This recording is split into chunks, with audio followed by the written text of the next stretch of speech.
going on, Red? How you doing, bro? I'm doing well. You can hear me? Yeah, I can hear you. Excellent, excellent.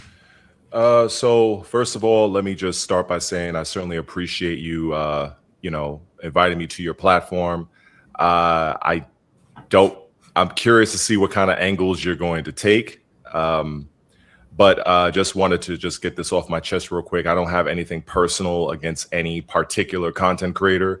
My my anger and frustration is built up over the course of several months immediately following the cash grabs initial trailer back in February. But we'll see where you take it. So, but again, I just wanted to give my appreciation for being on your platform. No, I appreciate you, bro. Yeah, there's a couple things. Firstly, shout out to everyone in the chat. Thanks for being here. The reason that I wanted to do this discussion is that there was a point in your live stream where you said that you challenge anyone to basically push back on the things that you're saying in that live stream. I watched the full 4 hours and I made loads of notes on it. And I wanted to offer some pushback on a lot of the things you said as it pertains to the community and your coverage of DOA 6 with the community. Firstly, I want to say though is that obviously there's respect between us. So any pushback offered is like not on a disrespectful level. It's just I thought I'll take you up on the challenge. Secondly, I just want to make this clear to anybody watching now. I am not speaking for the entire DOA community. I enjoy DOA, but I don't really have any sort of like sway in the DOA community the way like someone like Emery would, for example. And I don't consider myself like a pillar of their community. I just enjoy their game and I like a lot of the people in the community. So I just want to make that clear in case someone on Twitter right now is going, why is he speaking on our behalf? I'm not. I just found this very interesting. I like DOA. I'm very disappointed with what's happened to DOA 6. So I hope that's clear for everyone. But yeah, I guess we'll just start off right at the top. I made loads of notes on the things that you said about the content creators, and I'm sure you saw my comment.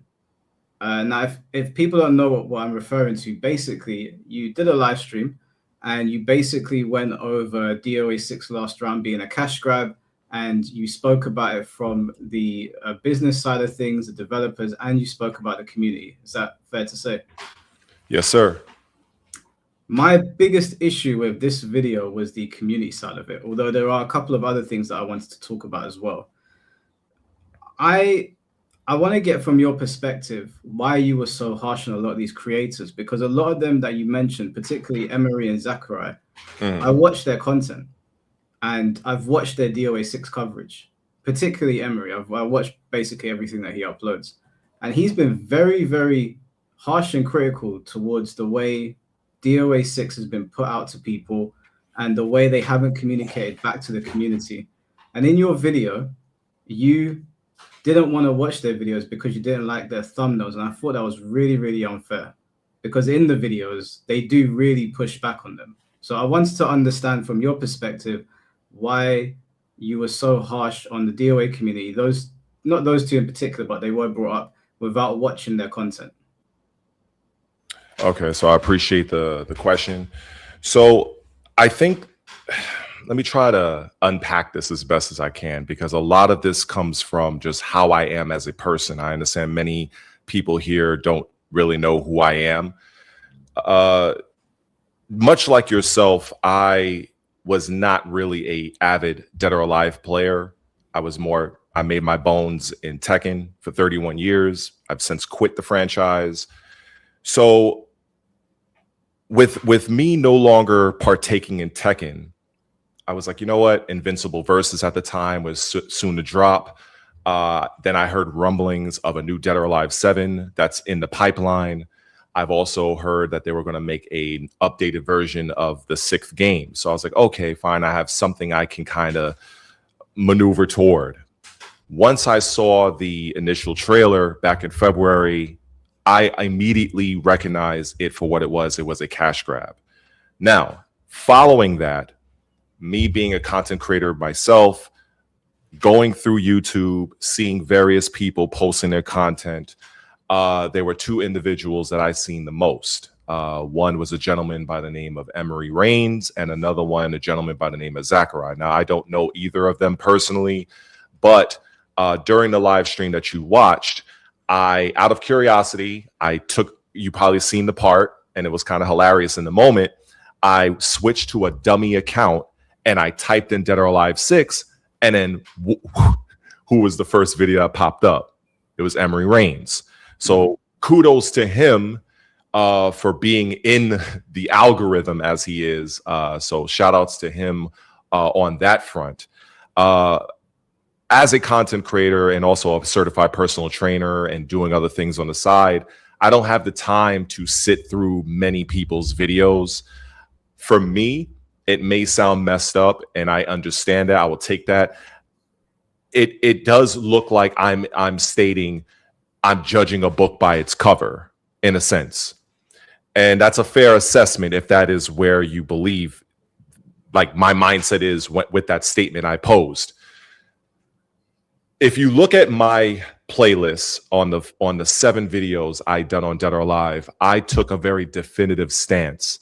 I pulled no punches, and that's just from when you look at someone's title and their thumbnail, that is setting that initial tone. Like this is what's behind door number 1. Okay.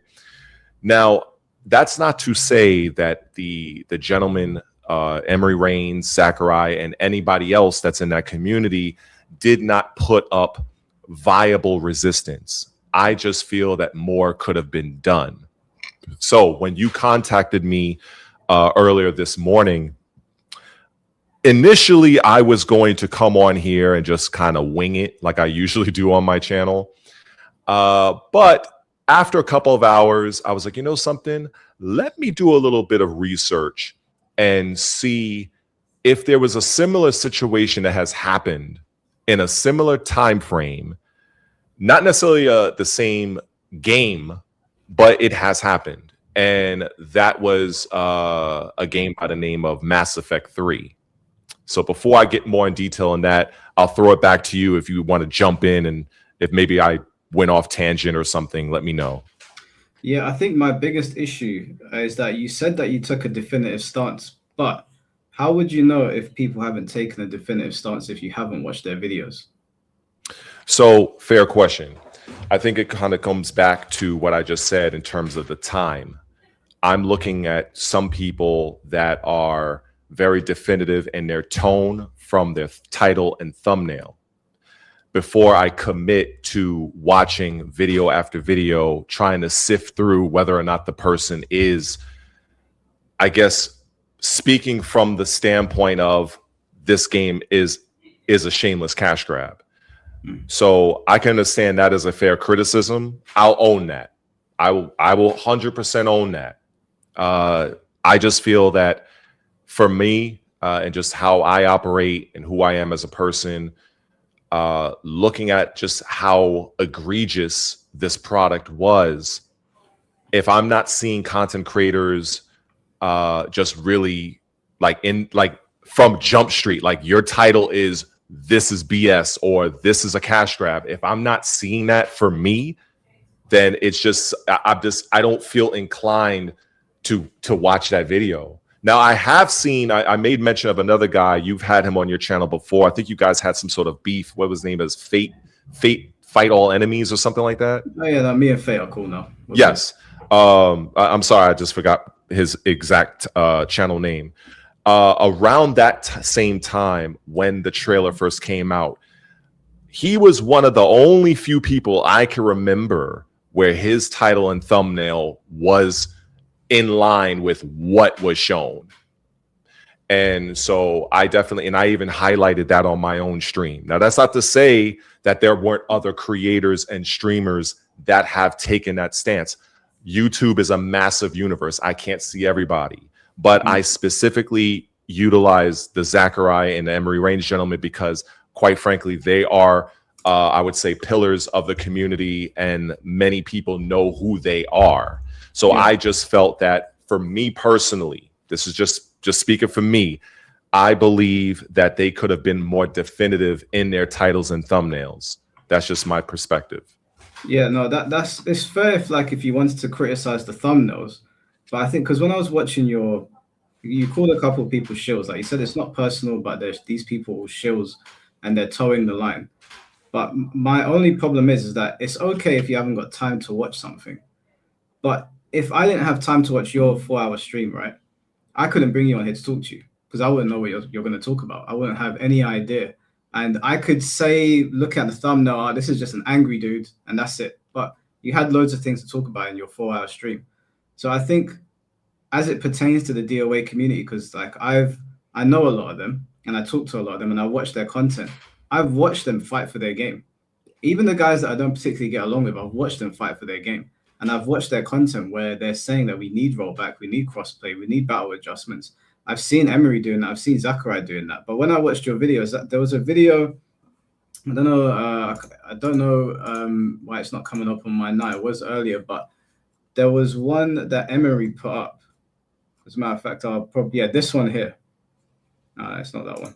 It's got a similar thumbnail. He put up a video. This one here, Dead or Alive 6 last round is out and people are mad about it. And he's very critical in this video. And Zachariah put up a video as well, and it said, what's changed?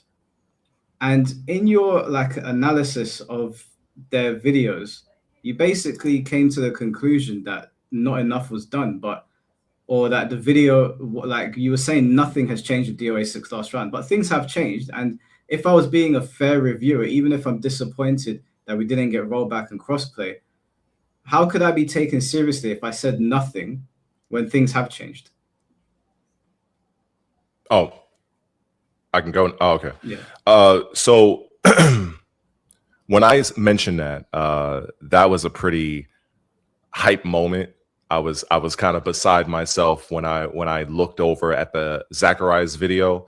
And the main reason why I did that was I just behind the scenes, if you will, is that I didn't want it to appear optically that, oh, I'm just harping on Emery Reigns. I didn't want that. So that's the reason why I was like, let me look at the other individual that I know has a long-standing presence in the community. So when I saw that particular video, again, the title and the thumbnail, I reacted how I reacted. And whether it was right or wrong, I was in the moment. It was a live stream. And honestly, what I did say was nothing meaningful really changed. Like, and that's the truth.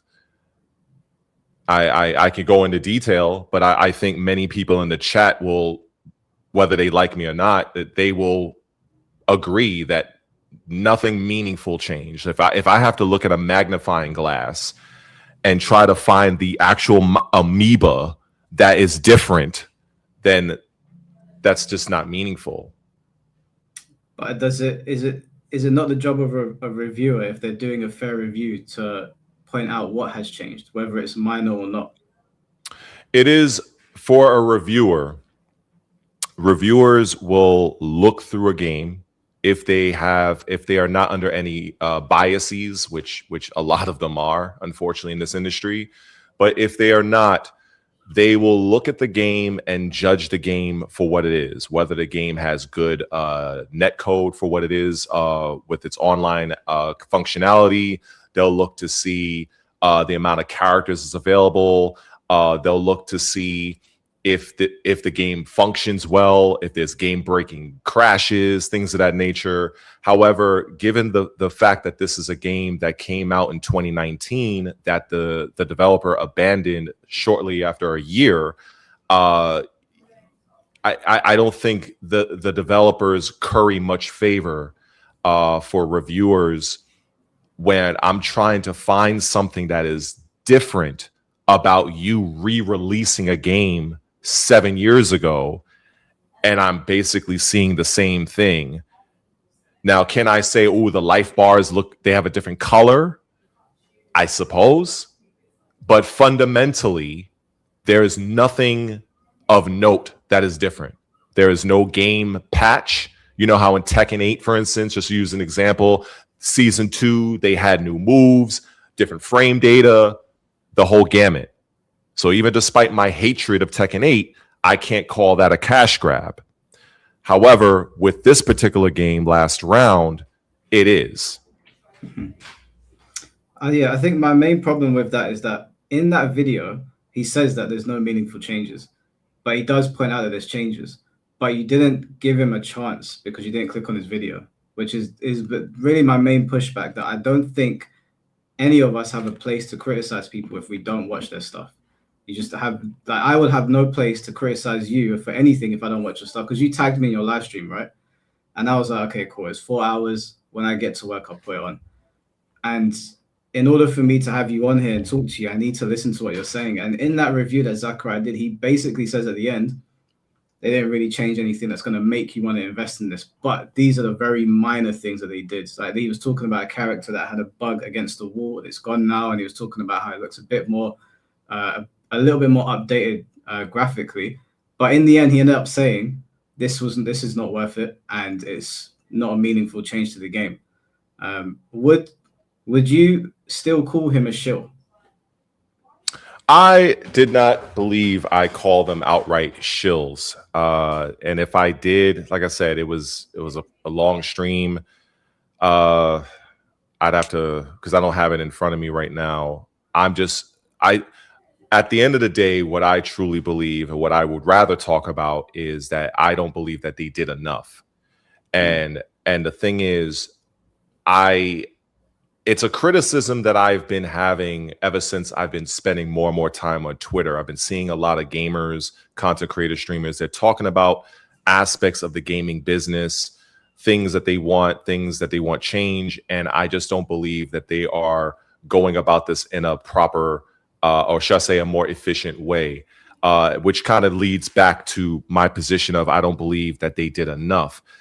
In hindsight, when I think on it after a good night's rest, perhaps maybe they just don't know how to.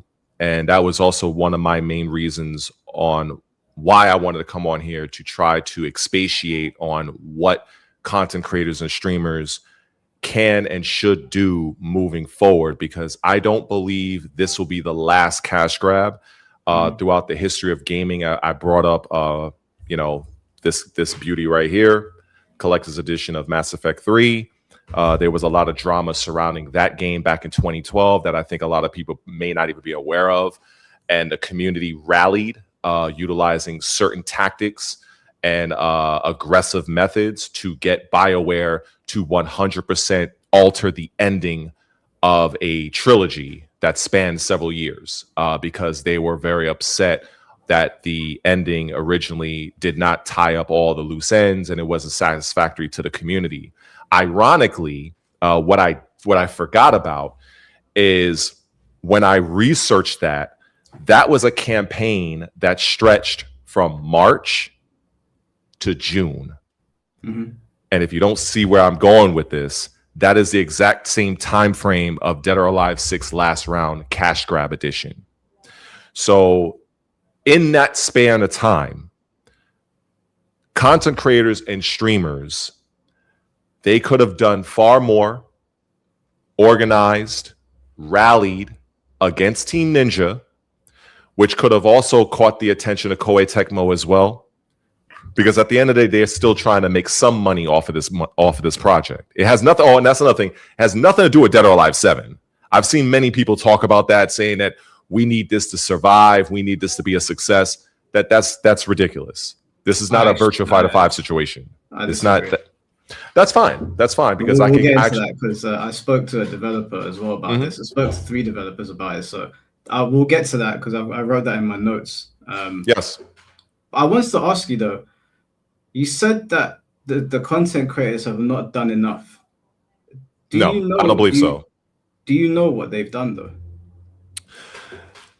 I can't speak to everything because, like I said, I'm not seeing I don't live on the internet. But based on what I have seen browsing Reddit 2.0 or Twitter, I have seen various videos. I've seen people raise some concerns. I've seen people highlight specific articles. I've seen, I don't know if they were content creators or not, but they were sharing some people's videos online, just kind of like typical things that I was seeing even back when Tekken 8 had its bit of a backlash around season 2.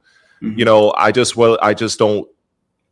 And again, I just don't think that people understand the power that they have as content creators and streamers, especially people who have channels similar to your size and even larger.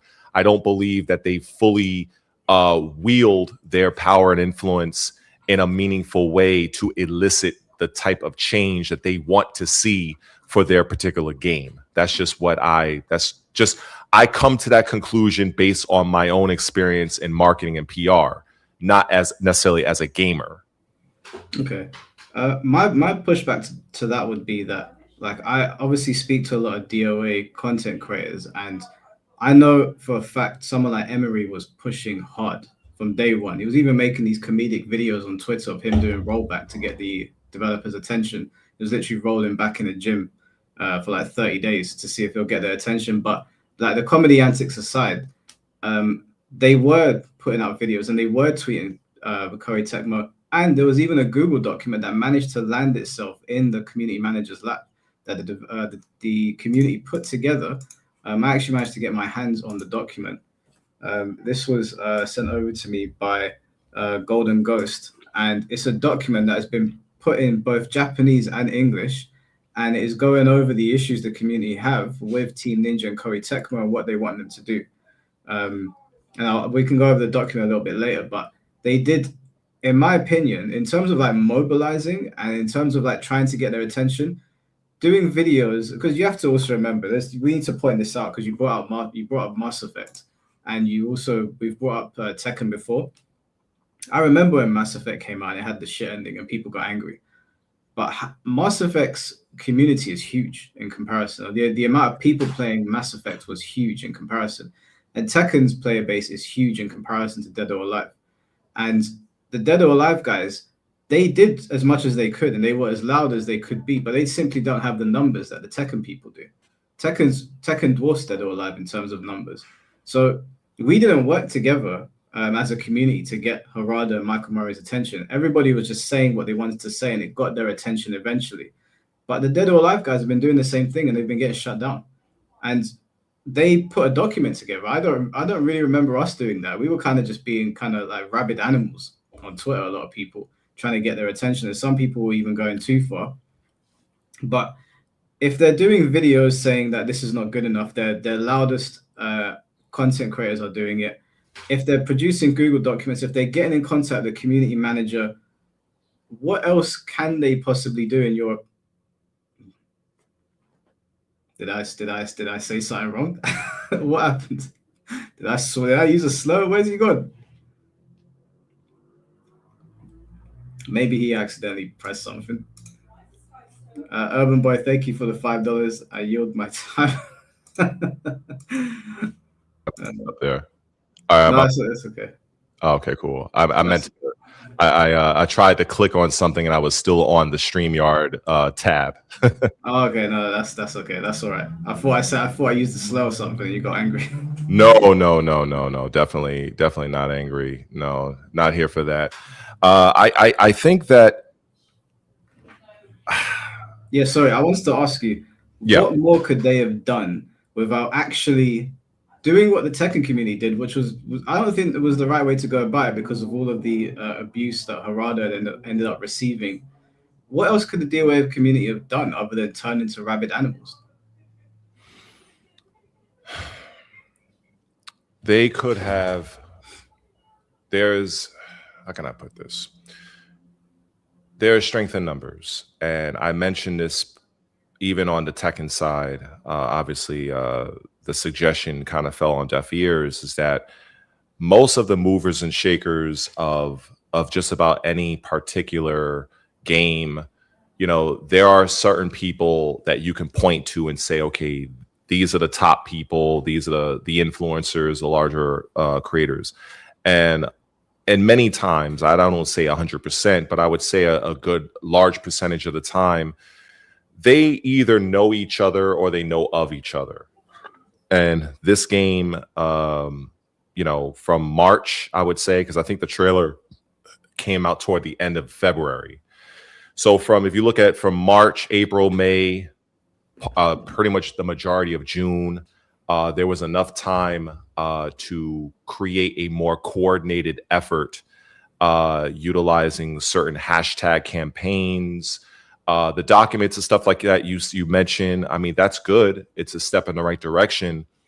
However, I think something more aggressive needed to be done, because based on my history and in this whole gaming space, you have some game companies that are more ethical than others. And when it comes to Team Ninja's handling of the Dead or Alive franchise, especially talking about 6 specifically, they have already pretty much gave the finger to the community about 6 years ago. And so looking at it from that standpoint, they did not warrant a professional or a nice handling of things. You know, this is not like talking about at least at the time, a company like CD Projekt Red, at least at that time, you know, where they were more for the gamers, they listened to feedback, you know, and they put their best foot forward. Well, maybe not so much now, but at the time, yes. Same thing goes BioWare. And while, yes, as you mentioned, BioWare, the Mass Effect franchise did have a large contingent of people and fans. However, the tactics that they utilized to elicit the change that they wanted was pretty evident. And it's one of those things that it's repeatable. And this kind of comes back to where I said, I think a lot of people, they don't understand the power and influence that they wield. Many times you'll see creators, they will do certain things, but they're kind of like an island unto themselves. They'll post their content. They'll say, yes, I'm pissed off. This game is the way it is. I don't like it. These are my thoughts. That's it. In terms of, say, hey, I'm Emery Reigns. I'm going to go after this guy. I'm going to go after this girl. We're going to all collaborate and make an actual campaign, a campaign leading up to the launch of the game, constant bombardment, tagging the company, Koei, tagging Team Ninja, expressing grievances, video after video. Call it even a bit of harassment, if you will, because even if some of them were to get blocked, you can't block everybody. And at some point, you're going to create certain buzz to where now you're going to have other content creators that are even larger that cover gaming as a whole. Like maybe you might have, not to say he has not, but you might have people like Maximilian Dude or the Button Check guy or anybody else that's in that level or above that level, maybe even Asmongold, that will be like, hey, look what's going on over here. This is yet another example of a company doing X, Y, and Z, what they've done. That's what I personally would have liked to have seen. And that's what I would have done and led if I was a prominent figure in this particular community. But because I am not a blip on many people's radar. It just, what I say, it goes nowhere beyond my own small audience. Now, at the same time, I don't want this to become misconstrued that these people individually did absolutely nothing. I'm not saying that, for the record. I am not saying that. But what I am saying is that more could have been done from a campaign-like standpoint where people are stronger band together, especially when you are going after a large company. You know, this is the reason why companies will tend to try to disarm communities from filing class action lawsuits, because it's much easier to laugh somebody out of court if it's just me versus Microsoft or me versus Nintendo. But if you get a bunch of us together and we're all on the same page, moving in a unified force, that is what's going to elicit change far more than any singular creator or streamer. So that's where I stand with it. This is, I gather that your primary issue with me regarding this is just my perceived criticism of the content creator. Whereas for me, I just don't believe that they have done enough. But that at the same time, that's not to say that, oh, they're not good or what have you. It's just, I recognize what could have, and should have been done and has worked in the past for other communities, irregardless of their size, because you can have a massive force, but if you're not mobilizing in the correct way, if you do not have a viable follow through, then it doesn't matter. It's like somebody that's.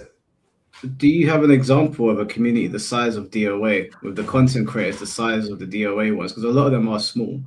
Do you have an example of a community like that that actually managed to enact some change? Off the top of my head, no. Could I go and probably research one? Probably. That's the reason why I kind of zeroed on Mass Effect, because it didn't. What was striking for me about that game was that the organization, or the mobilization of their community. I was more interested in the tactics that they used, which serves as a blueprint for other communities in terms of their aggression, in terms of their hashtags, in terms of making a fan-first narrative. I believe that particular blueprint can work. Mm-hmm. However, when you have a community of passionate people within a particular genre that probably don't understand these sort of things, it's just a bunch of individuals moving. It's not a real unified force. Now, I would not even be talking about it in this way if the game had maybe a month lead up to release. However, this was something that was stemming back in March. So this was more than enough time. Many of these content creators, like I said, they either know each other personally or they know of each other. And a mobilization effort could have been done. I've seen many times where people go on these massive streams where you got like 5 or 10 different people all at the same time. I've seen this. These are things that I have not seen. And I believe that something like this, a coordinated effort with all of the major DOA content creators, streamers, and even some of the former champion level players as well, could have made a sizable dent. But instead, that's not what I seen. And I even mentioned, I'm just going to wrap this point up. I even mentioned something like this when it came to Tekken 8, where I actually called many of the Tekken 8 players hypocrites, because many of them, they bitched and complained about Tekken 8, but yet and still, they're still posting that they got their fancy rank PNG online. They're still playing the game, streaming the game, but they hate the game. So I called out those people as well. And utilizing the same tactics, the people of on Tekken side back during season 2 could have formulated, could have coordinated. The main mans, the Fiddy X's, the Arises, all of them could have band together and moved in one unified force. Now, to your point, while yes, Tekken is a more sizable community, it's not necessarily the size, it's the tactics, it's the intent, it's the mobilization, it's banding together. That's what I wanted to see. Hopefully that's clear. Yeah, it's clear. I think the only problem is that I think because you didn't see it, you think it didn't happen.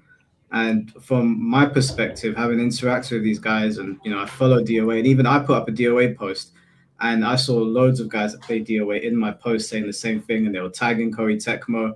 I see, like I said, I've seen a lot of the bigger content creators tagging Corey Tecmo. I've seen it in their YouTube videos. If you go to their videos saying, where's the rollback, where's the crossplay?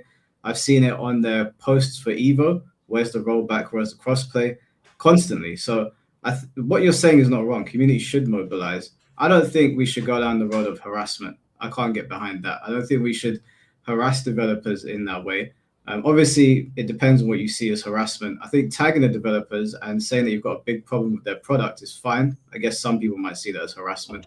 But everywhere you look for DOA 6, and we can even run this experiment now, everywhere they post, the community is in their comment section saying, you fucked us over. Like, we've waited how many years for this and you fucked us over. Emery's post, underneath there, people are supporting him saying, yeah, they fucked us over. I'm my major pushback for you is that I think that you just didn't see it. I think these guys have mobilized. I think they've done it in the most respectful way possible as well. The only alternative really here is to go rabid, and I don't think that's a good idea. I don't think that's really going to get people anywhere. I would jump in, but unless you want to finish your point. Yeah, it's just that this whole like mobilization thing is they've done as best. They even got the document into the hands of somebody that works with Team Ninja, the community manager. I've had Master on this podcast before, and when I spoke to the guy that got it into Master's hand, Master said that they will see this. They'll definitely see it, but we don't know what happened after Master presented to him with the document. So the idea that the DOA community didn't do anything or like didn't do enough, other than getting rabid, what else could they have done?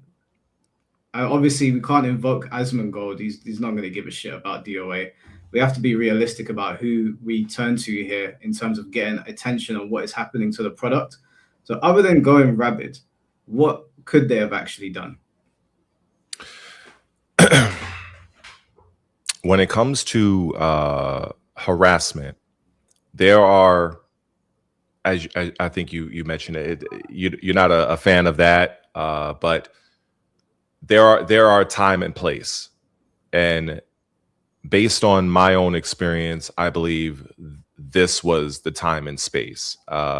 You can harass, but you don't have to be overtly disrespectful either. And as I mentioned, it's just a bunch of individuals that are kind of like, I have my grievance, you have your grievance, I'm going to tag the developer. That's still an individual. It's just a few, but it's not like we've coordinated an actual, like a force, if you will. But what does that look like to you? Because it's like if I make a post and the post gets, like, I'm using an example that actually happened. I made a post gets 100,000 views on Twitter. There's hundreds of people in the comment section. What are you saying? Like, we should make a video together? Like, everyone's jumping together on this post that Koei Tecmo's tagged in. Okay.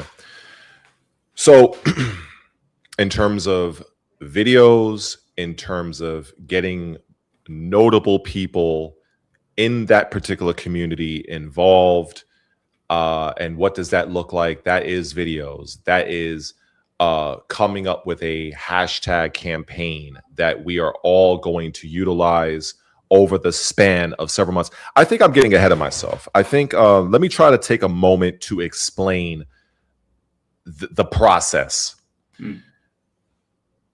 If you look at a standard marketing campaign, they're going to utilize different angles. They're going to utilize the videos. They're going to utilize social media. They're going to utilize, and so on and so forth, everything that is available to them. And they're going to dedicate a particular set amount of time for this particular campaign with their own particular goals. The community of Dead or Alive, they have their idea of what they wanted Dead or Alive 6 last round to be. What it might be for Mike Hollow might be different than what it is for somebody like, I don't know, Emery Reigns, for instance, let's say. But there might be some things that overlap that we can all agree with. This needs to be officially recognized and spoken of in video form, where a lot of the content creators, streamers, and past players that partook in Dead or Alive, because they still have a name. Like, I'll even invoke somebody like a Perfect Legend, for instance. You know, somebody who for his career, that was a standout moment for the beginning of his particular career. And then, of course, the person that you mentioned, I think his name is Master, but then again, he works, I think he's a community manager or something, if I'm not mistaken. But a lot, He used to be a player as well.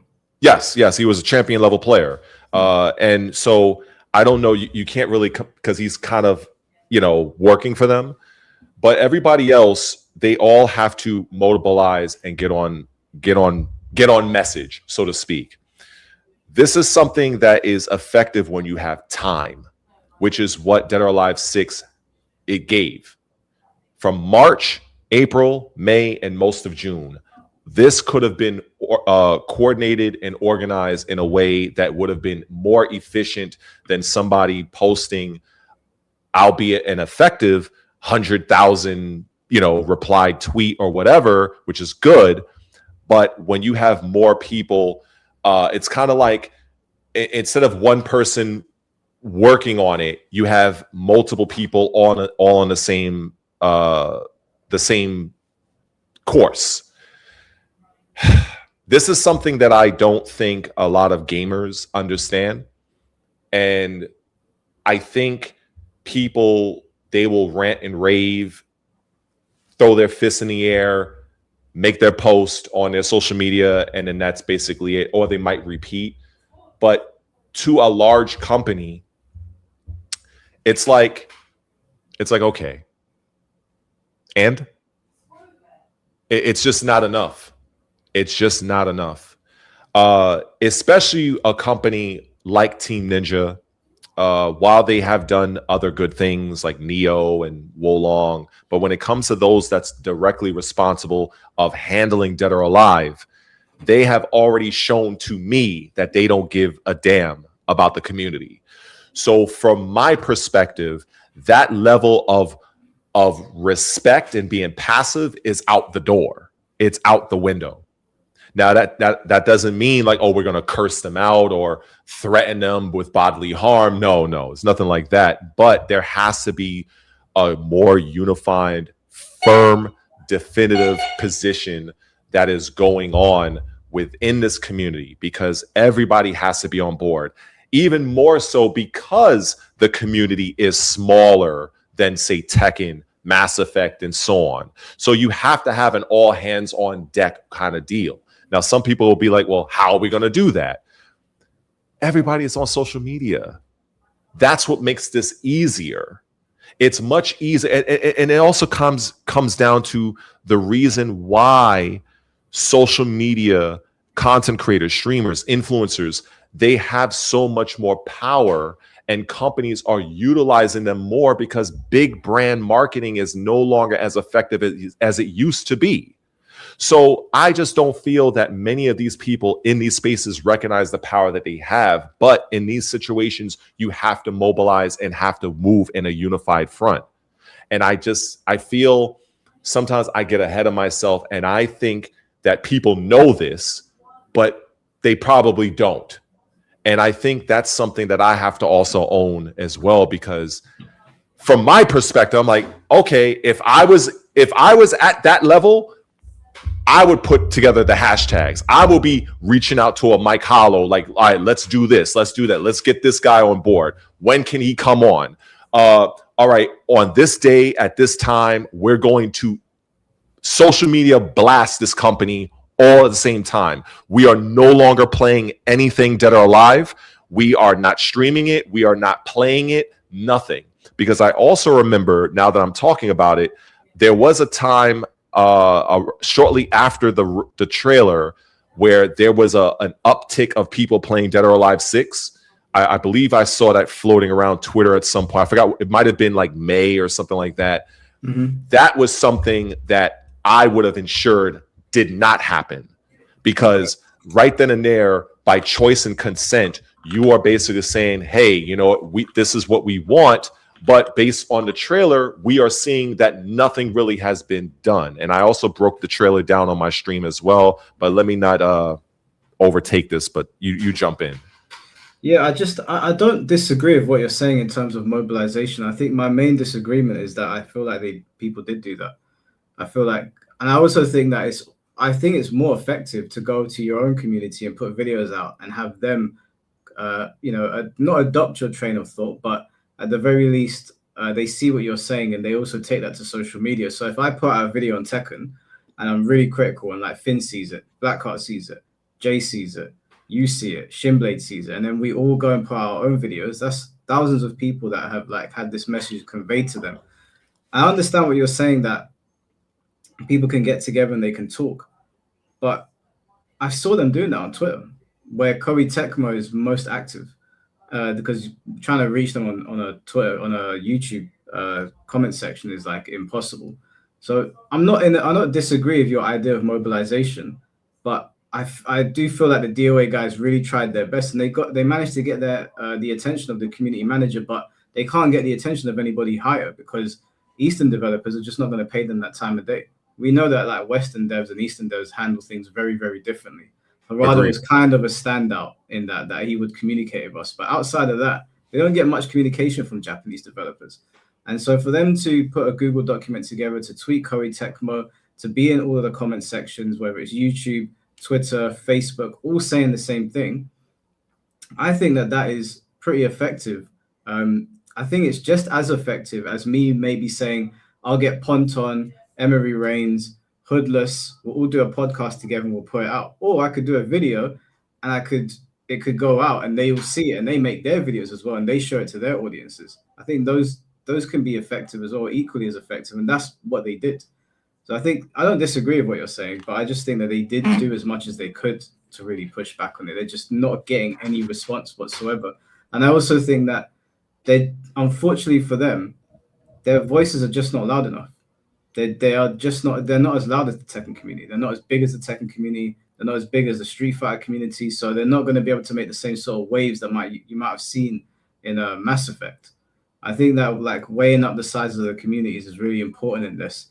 And again, I think a very important thing is also making sure that we know that the people in the community are actually trying to put the message across, which, like we said earlier, I think to be fair to Emery and to Sakurai and to other people in the community, where you were saying that their thumbnails weren't good enough, I disagree. I think the thumbnails were, but the content itself was good enough.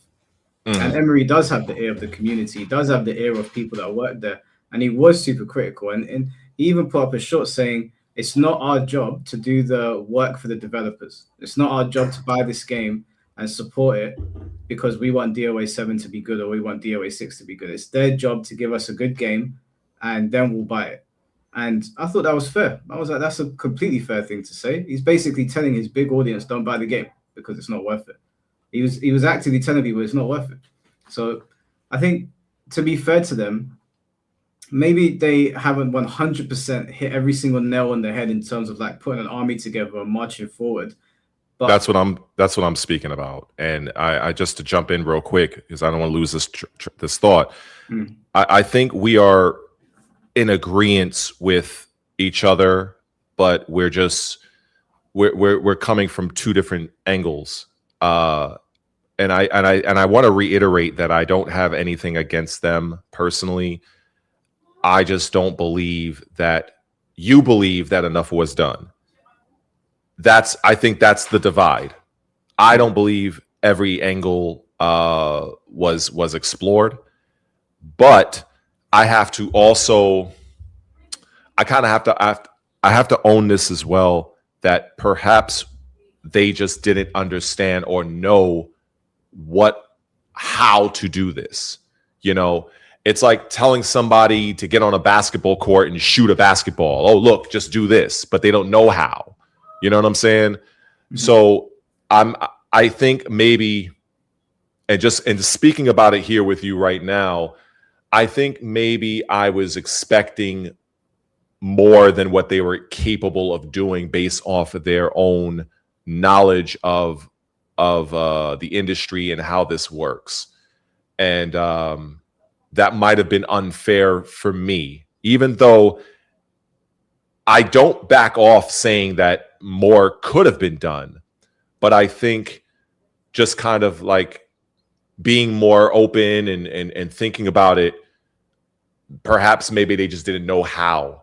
And I think that's another thing that I wanted to try to get across before you end this this broadcast, is try to give situations like how, if this were to happen again, what a community, especially the FGC, what they can do.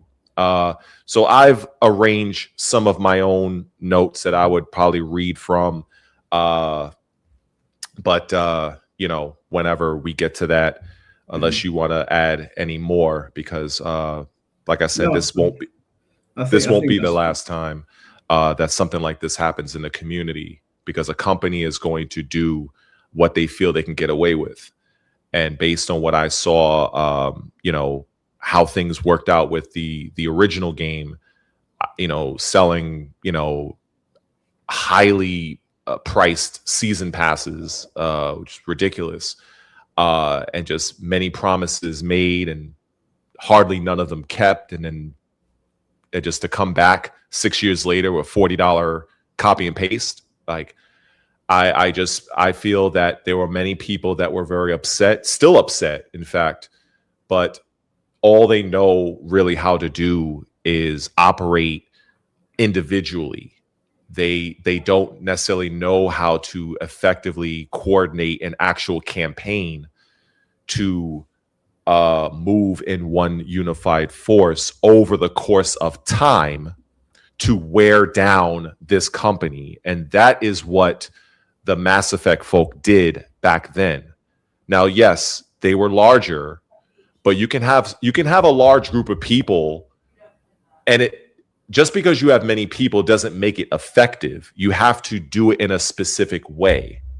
And the way in which they did it, it serves as the blueprint for other communities to follow suit when, and I do say when, something like this happens again.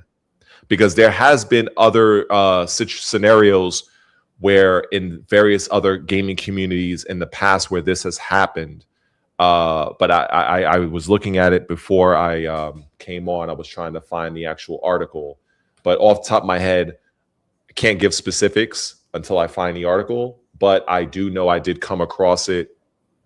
And the one that stood out to me the most was the Mass Effect situation. Yeah, I mean, obviously the biggest way to get developers' attention is to not buy their game, right? Not buy it and not play it. And from what I've seen, and just look at the DOA numbers on Steam, even though Steam doesn't tell the whole story, they're still really low. Like, I think right now there's like 300 people playing, which is not good. And I think that a lot of the community have been vocal in saying that I'll just stay on my original DOA 6. I don't see the point in buying this game. For a lot of them, it's like I won't have my and the other character, the other SNK character playable, I'll have to rebuy them. So a lot of people are saying, no, I'll just keep my original DOA, or I'll go back to DOA 5 last round, which was actually a really good game. So I think that is probably the best way to get their attention, if anything. But that kind of leads me on to my next point, where you said that the way DOA 6 performs has zero bearing on DOA 7. Yes, because finish your thought. I'm sorry. Yeah, I disagree with this. And when I heard you say it, I was like, I don't think that's true. And I went and spoke to two developers, one of which I did a video with, which will be coming out tomorrow. And I basically said to him, because my assumption here is that Team Ninja and the Dead or Alive team, they really probably did want to put out something meaningful for the community. And I assume that Koei Tecmo probably said to them that these are your resources. This is what you're getting. Put the game out. This, that, and the other. When I spoke to them, they were talking about crossplay and rollback and how expensive it is to put it into the game and what they need to do. From my understanding, or from what I got from the conversation, is that the suits basically said that this ain't happening. You just put the game out. They don't think there's going to be much return on investment. And I said to him, I think that this might hurt DOA 7, because if these are numbers, people, DOA 7's already been greenlit, but we haven't seen any gameplay whatsoever. We don't know what DOA 7 looks like. And I came to learn that a lot of the time, games put out teaser trailers ahead of time to basically go and show the suits that look how many views our trailer got. Yes, this is like proof of life, basically, that we can we're showing you the Virtua Fighter 6 trailer got 2 million views. People are interested. Versus if the game got 200,000 views, they might be like, there's not much interest here. If there's not much interest in DOA 6 last round, and these people are just looking at numbers, I don't understand how you think it has no bearing on DOA 7 and the funding that they might get for more characters or more features in the future. And this is not me saying that this is It's not our responsibility to play DOA 6 and fund it. And I think that they fucked up. They can hold that. I ain't buying it. But I also know that me basically withdrawing my money from them and people saying I ain't gonna buy that, that's probably gonna have a negative effect on the follow-up product, because from what the guy said to me, and the video will come out tomorrow, it was basically like, yeah, we're measuring how much interest is in this product. Yeah, that's the beginning. That's how generally it starts. Do you have more to add, or should I go in? No, go for it. So typically when companies do that, they're looking to test the market. They're looking to test the community, basically like a barometer. They're looking to see if there is still interest. And, that's typically where it goes. This is why I bring up, in many cases, the example from Sega. I believe that I forgot what it was exactly called, but there was a Virtua Fighter game that was exclusive to PlayStation at one point in time. Some of the VF people might know what I'm talking about. Sega primarily did that to gauge the community, to see whether or not it is viable financially to commit resources to greenlight development for Virtua Fighter 6. They obviously saw what they needed to see, and so it was greenlit later on. However, without going too deep in the weeds with that, when it comes to Dead or Alive 6 last round, when that was pitched, the Dead or Alive 7 was already greenlit. This is not a situation where they're waiting to see what happens with DOA 6 last round and then they're greenlighting Dead or Alive 7. That's not what they're doing. And anybody that says anything to the contrary, I wouldn't trust them as far as I can throw them. This is why the developer that I spoke to, he said the opposite. Like when I said to him, that's fine. When I said to him, is it in my mind, it was like the game's already greenlit. We don't know what it looks like, but there's like, I guess, a proof of life concept. But if DOA 6 last round performs badly, might it affect the allocation and the resources DOA 7 gets going forward? Not its existence, but the resources that it gets. And I said to him, is that a fair assumption to make? And he said, yeah, that's typically how it goes. Yes. So, for instance, because I'm 31 years in the damn product for me, if you look at Tekken 7 to Tekken 8, the reason why people got Tekken 8, for instance, in its current form is because of the additional DLC sales and that money that they reaped toward the over the course of the lifespan of Tekken 7. So there would have been a Tekken 8 regardless, but it would be much different had Tekken 7 not performed the way it did. So on that front, what I believe you're saying, it is very accurate and whatnot, that DOA 7 is going to be, it's in the pipeline. That's indisputable. But what form it ends up taking, yes, it will, the amount of money that is pulled from DOA 6 last round, it can affect it.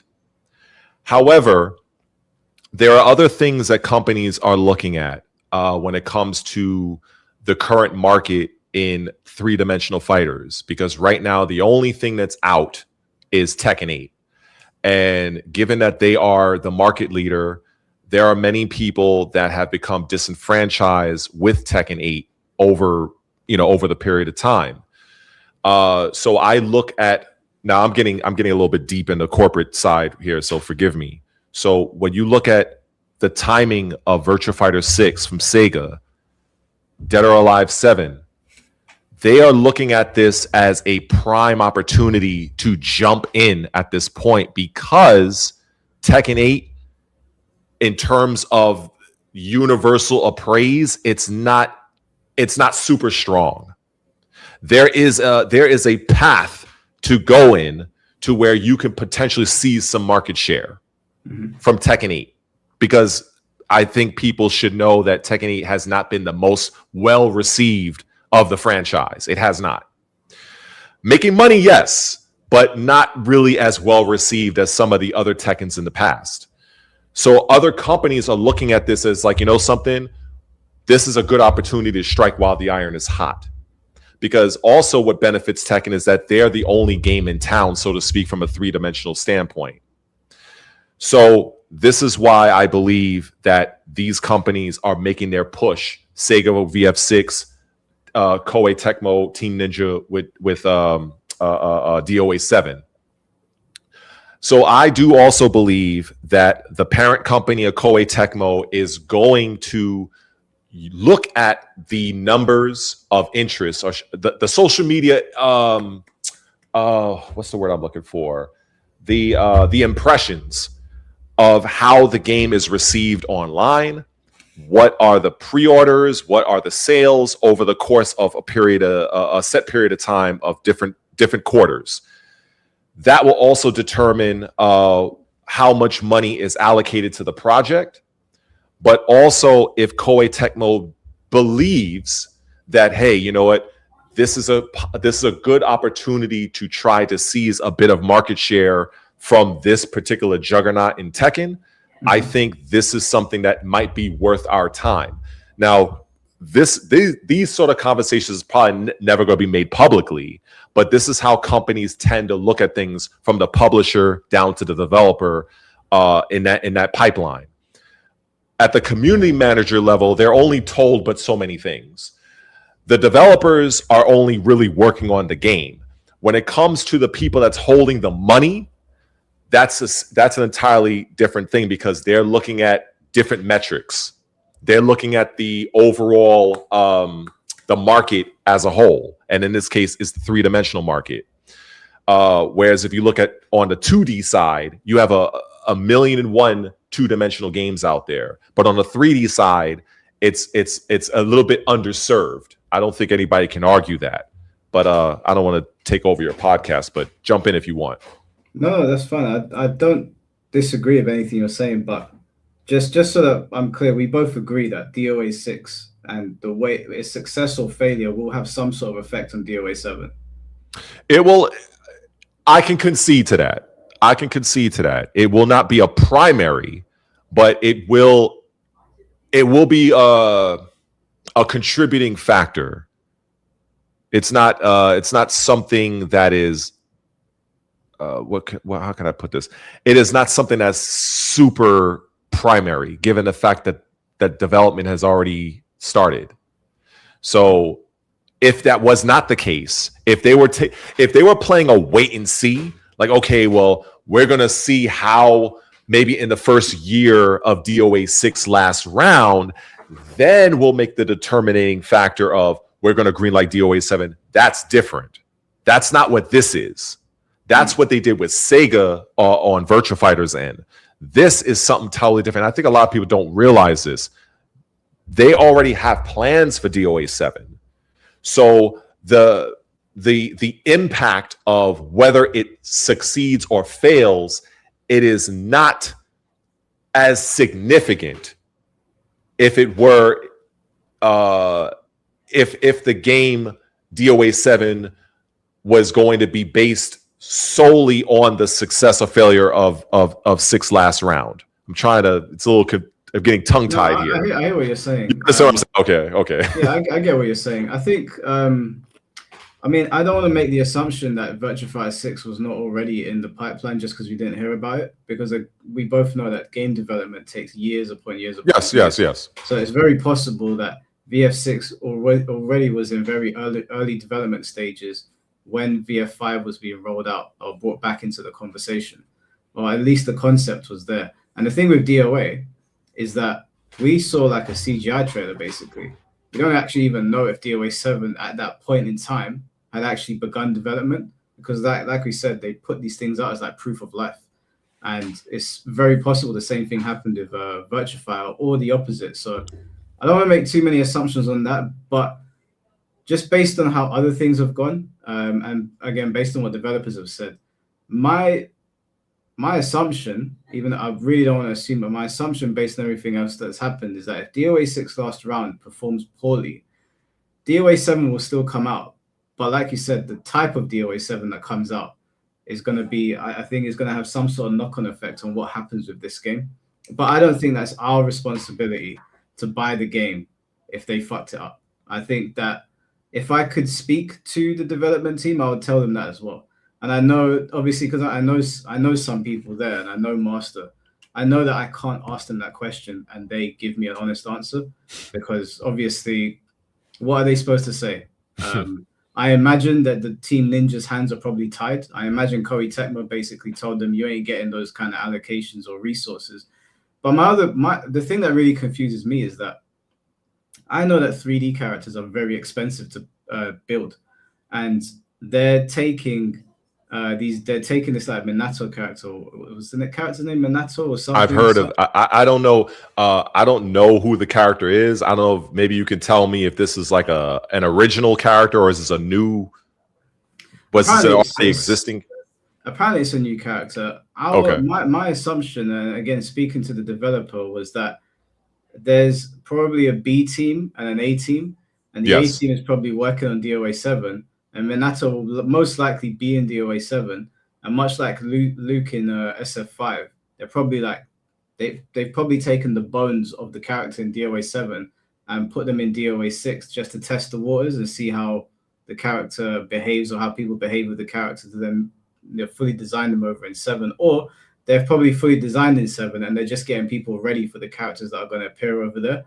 I guess testing the waters to see if they're worth buying as well, because they're going to be selling all of these. This was also a tactic that was done before in Tekken. If you recall the game Tekken Revolution, this is what they did with the succubus character Eliza. They utilized that character to gauge how a two-dimensionally rooted character would perform in the Tekken space. This is the reason why you had Akuma that later was released. So basically, that the whole point of that game was to gauge how that particular character would operate within the parameters of Tekken. This is why I don't really regard Tekken Revolution as anything gamer-wise, but from a business standpoint, I understood why they did that, why they went that particular route, because she acted as the vanguard of characters like Geese and all the other crazy non-Tekken-like characters. So companies will do this many times, but the example I'm giving is more relevant, and I guess you can even say meaningful when it comes to this Minato character that you're talking about, because that's what it sounds like based on your deliberation here. That's what it sounds like that they're doing. They're basically utilizing this character that might be for DOA 7, but they're introducing her now, and then depending on how well she may do, other characters that might be similar or maybe even more over the top might be introduced for DOA 7. So that's a likely outcome. But I could talk more on that, but I don't know if you want to go down that rabbit hole. Yeah, I mean, we can definitely talk about it. There were some questions that I had, just some of the things that you said. But we've spoken about the content creators, and one thing I didn't understand in your live stream is that, like, you would type in you type in DOA 6 last round, and Emery would come up first, and Zachariah and some other people. Yeah, I think another guy was Shadow Talon, I think his name was. Yeah, a couple people. Yeah. But you pointed out a couple of times that these are the guys that pop up. But I didn't understand why you were saying that. Like, if you could clarify, I wasn't sure why you were saying that. So the reason why I was saying that, and I think I mentioned it also. I don't know, maybe I didn't, because it was 4 hours. But I did mention that this is something that is good for them, because it shows that they are impactful to the community, especially algorithmically on YouTube. The fact that I literally switched from my Re1ated channel to my dummy channel. You know, when you have a channel, you just want to just browse and without having the algorithm impact what they're going to show you. I tend to do that just to kind of gauge, okay, if I type this in, I don't want what my prior search history to be you know, a reason or what have you, lack of a better term.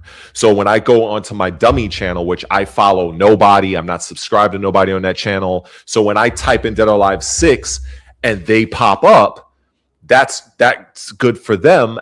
That's what you want.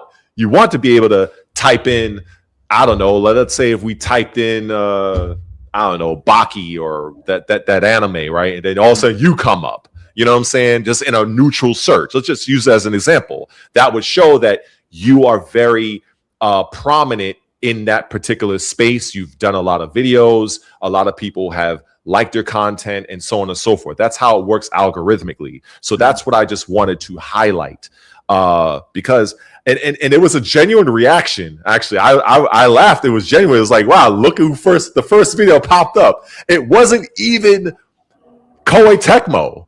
It wasn't Team Ninja. It was Emery Rain. So that's amazing that, and I don't know if he's even aware of this or not, that he has positioned himself in that way, you know? And so that was just a genuine reaction from me. And that's actually a compliment on what he has done in separating himself from the pack, that you're popping up before the company that makes the game. I mean, that's insane. So that's really what that was about. Okay. All right. No, but I just wanted to. It seemed to me like you were annoyed at first, and I was like, really? Yeah, I didn't understand. I was like, are you annoyed that Emery's successful? That's what I wanted to ask. No, God, no. I had very loose interactions with him. I think he was doing something maybe a few months ago. He went, I don't know where he resides, but he traveled somewhere out of America for some sort of event, for something. And I tweeted, I said, you know, good luck. And I think something along the lines of try to make as many connections, network as best as you can while you're out there, or whatever.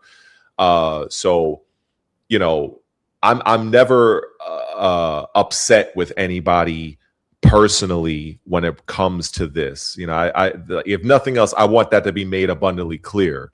You know, we're all trying to do our thing in this crazy world and this social media thing. It just I can concede to a few points now that I'm speaking to you.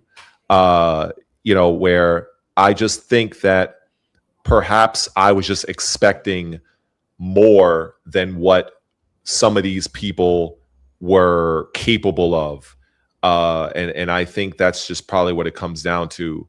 And I have to reevaluate that, because like I said, if, you know, just to kind of put myself in maybe another dimension where I'm of that particular level, what I would have done.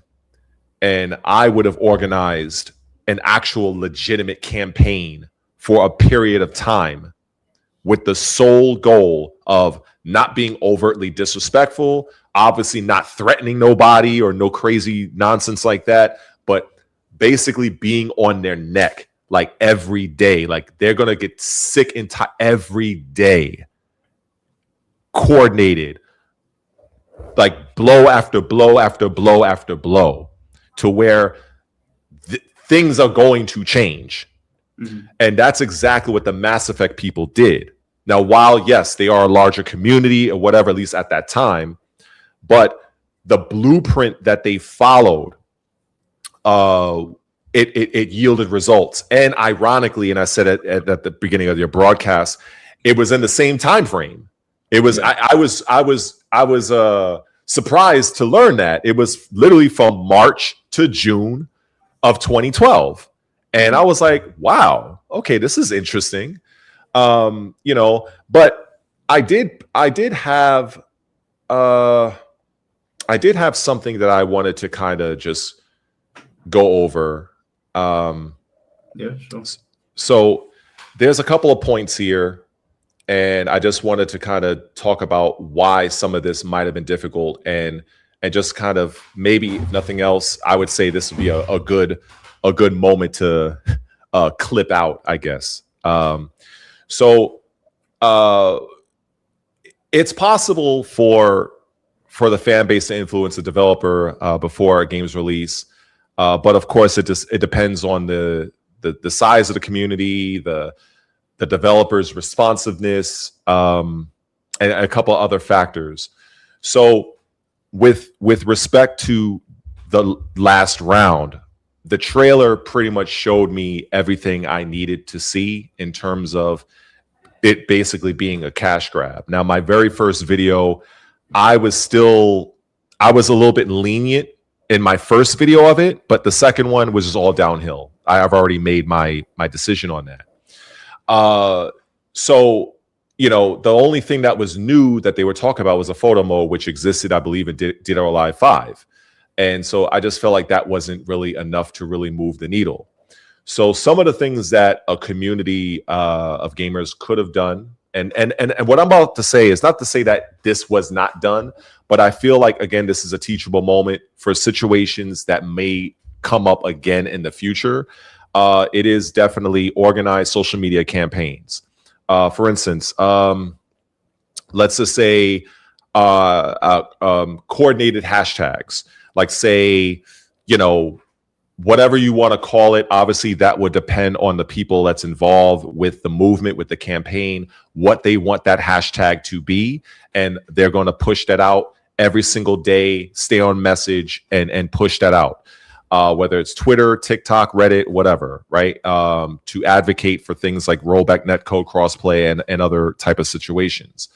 Number two, I would say would be like public petitions, email appeals, mass email campaigns to Koei Tecmo directly, like their support or their PR team. Obviously, you would have to do some digging, but these things are able to be found. Also, you want to reference the past community feedback in terms of how Dead or Alive 6 operated and how it was handled prior. Then you have the influencer advocacy, like influencers, streamers, content creators. Basically, you would pretty much coordinate with popular streamers and content creators over the course of time. YouTubers, you highlight the things that you want for the game to have, things that are missing, and the changes that you want to see. Obviously, that's not to say this didn't happen. I'm just kind of going down the gamut here. Then, of course, leveraging pre-order bonuses, delisting. If the community had rallied around pre-order bonuses, for instance, they could have pressured the company to include more promised DLCs or features and so on and so forth. Publicly criticizing and delisting of DO6 to push for a remaster or upgrade path with things that are more in line with what the game community of DOA are expecting and or hoping for. Highlighting past promises, or rather the broken of those promises. Koei Tecmo, I believe, and Team Ninja, I remember when DOA 6 first came out, they were basically advocating that this was going to be a Dead or Alive game that would be featured prominently in the FGC in terms of events. It was going to have a stronger presence in esports. There were a lot of promises made and hardly none of them kept. So to kind of bring that back into the fold, as well as reminding, like, look, Dead or Alive 6 also had a horrific launch. I believe that they didn't, I don't think they had player lobbies. I think the online netcode at the time was pretty bad. I mean, I think some of those things were fixed, but at the end of the day, they still pulled support of the game, I think, a year after. And so I would remind them of that. Now, the challenges are kind of... So crossplay and rollback was something that they did not announce, obviously. And from a game developer standpoint, these things are expensive. I won't even lie. They are expensive. However, I think what some people may not be aware of is that fan feedback is what led Sega to add rollback netcode to Virtua Fighter 5 Revo. That's something else that I think a lot of people are not aware of.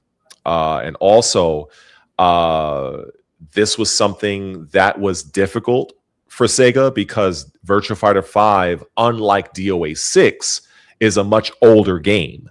VF5, I believe, is 20 years old, if you can believe that. So the fact that the community of Virtua Fighter rallied and and made it happen. And of course, it takes two to tango. The responsiveness, as I mentioned in my first point of the responsiveness of the developers, they saw to it to add this because they saw that this was worth it in the long run. As we now know that you have Virtua Fighter 6 in the pipeline and so on and so forth. So when it comes to comparing the two companies, I have personally more respect for Sega than I will ever have for Team Ninja because Sega has constantly been upgrading Virtua Fighter 5 for a while. It is a very small community in relation to something like Street Fighter, Mortal Kombat, Tekken, and so on. But the community are loud. They are very passionate. And at the same, by the same token, Sega also takes that feedback and they want to make the best product that they can. Did they need to put crossplay and rollback into Virtua Fighter 5 Revo? No, they did not. But they did so. And they managed to do it in a 20-year-old game. And also, they only charged $20 for it. I don't disagree with anything you're saying. Okay.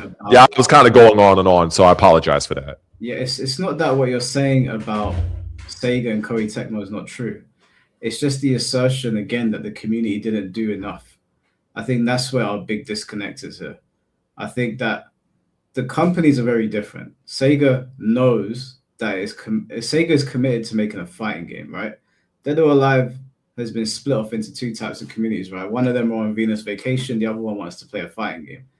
One of them is making a lot of money, which is Venus Vacation, right? The whales are just pumping money into the costumes. The fighting games, unfortunately, are not being given the same sort of support.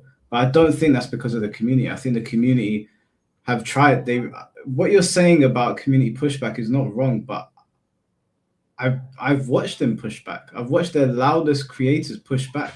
I've watched them be critical. Like in your video, you said a lot of things about the content creators and you said a lot of things about the community, but I've gone through their Twitter posts and I even bookmarked some.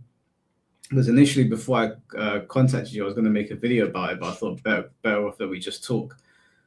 And I was like, these guys have done everything they could. They've literally done everything that they could.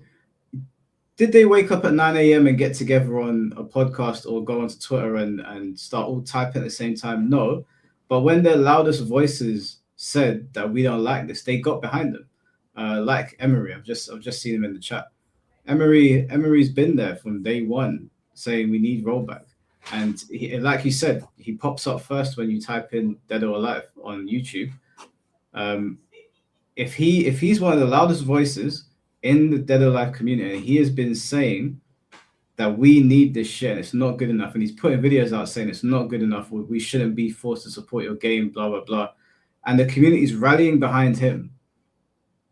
I think that's where our main disagreement is, where you're saying they haven't done enough. Everything you're saying about mobilization is fine. And Sega has treated Virtua Fighter with way more respect than Koei Tecmo ever has. But the community side of it, at least from my perspective, watching the live stream that you did, it was very, very unfair to them. And there was one part in particular, I can't remember if you said if you were the community manager or if you were just a big content creator. I've got the clip up here. We could watch it in a sec. But you gave this statement about what you would say if you were in charge. Mhm. Yeah, I listened to it and I was like, you would have been fired if you said that. Like they would have fired you for that. We can listen to it back, and you can tell me if I'm wrong. But I listened to it and I was like, you'd be fired if Master said what you said in this clip. He would be fired immediately, and he Yeah, was out of respect. I think I misspoke because, like I said, it was in the moment. It's live. It was just literally just off the top of my head. Because unlike many people, I don't do scripts. I just kind of just speak how I feel. So I think I misspoke when it came to the position. But what I really wanted to, the position I was kind of trying to talk about was if I was just somebody that was a leader in the actual community, not necessarily a community manager. I think I misspoke on that. Obviously, if you're a community manager for a game, yeah, you're representing the company. Yeah, they probably would have fired me, of course, because they want it only to their benefit. But at the time, in that, because there were a few moments I was actually in the process last night of there was a couple of things I wanted to edit and kind of make it more streamlined, because I think I could have kind of cut out some of the fluff, but it was a live stream. So I ended up just didn't bothering with it. I just ended up going to sleep. But that particular part that you're talking about, that's what I would have said if I was more like, say, like a main man Swee or somebody that is more prominent in that space. That is what I would have said in that capacity, directing it to the company themselves, not as a community manager. I misspoke on that. That was my fault. Because I was just kind of like literally wheeling and dealing. I was in the moment. Obviously there were parts that I was very upset about because, I feel that you are kind of stuck on the part of you find fault with me saying that the community didn't do enough. And I think we're kind of at an impasse there. So I can kind of agree to disagree on that part. But I think the main, for me, as I know this is still your platform and everything, but at least for me, the main culprit is Team Ninja, is the cash grab. And I do believe that on that front, given my position, or rather lack thereof position, I basically said everything I could say about that product. The game is out. It's out in the wild. I do chuckle and I do find it humorous to go through Twitter, especially on the day it released when people finally got their hands on it. And I'm reading some of their tweets. And I don't know if they were content creators or just regular people on Twitter. I don't know. But it was interesting to see and read people's tweets. And it was almost like they expected more. And they were surprised that they got what they got. And many of them, I commented and I linked one of my prior videos. I think it was an hour video I did where Dead or Alive 6 is a effing cash grab or something like that. And I was literally whoring out that video to basically be like, look, I've been calling this. I understand a lot of you people are kind of surprised at this, but unfortunately, maybe if you caught some of my prior videos, you would have come to expect that this was the result. This is what you were. When you first saw that initial trailer, if you have any real understanding of PR, the game industry, you would see clearly that the game offered nothing meaningful. The value proposition is not there for $40. The game should have been $20 tops. That is a fact. Anybody wants to argue that, they are fools. However, seeing people's reaction, it was humorous, but at the same time, it was kind of sad because I feel that the Dead or Alive community is a very underserved community. I believe that they got completely screwed over. They were made a lot of promises. I know that many in the community, they actually ended up buying those $100 season passes. And I think the other one was $80 for some crazy outfits and like 2 or 3 characters per pass or something like it was highly egregious. And then the turnaround, and then like about a year after, that's it. We're done. We're moving on. And then it's like now you come back 6 years later and you offer less than what a 20-year-old game has, and you're charging more for it. So when I look at some of the coverage of it, immediately after the initial trailer, yeah, I felt some sort of way about it. I was like, how am I not seeing every content creator literally calling out this nonsense directly? Do you not think I felt how I felt in that moment from March, April, May, and then leading up to June. Now, I don't count the videos of, well, this is how you can use this character. And like, those are helpful based videos. That's fine. But the videos where it's like, Dead or Alive 6 last round is going to be at Evo Japan, and they're getting all hype and excited. Excited for what? Excited for what? Like, oh, I think the Dead or Alive, I think the community is upset. Excuse my French, no shit. Of course they're upset. They got scammed.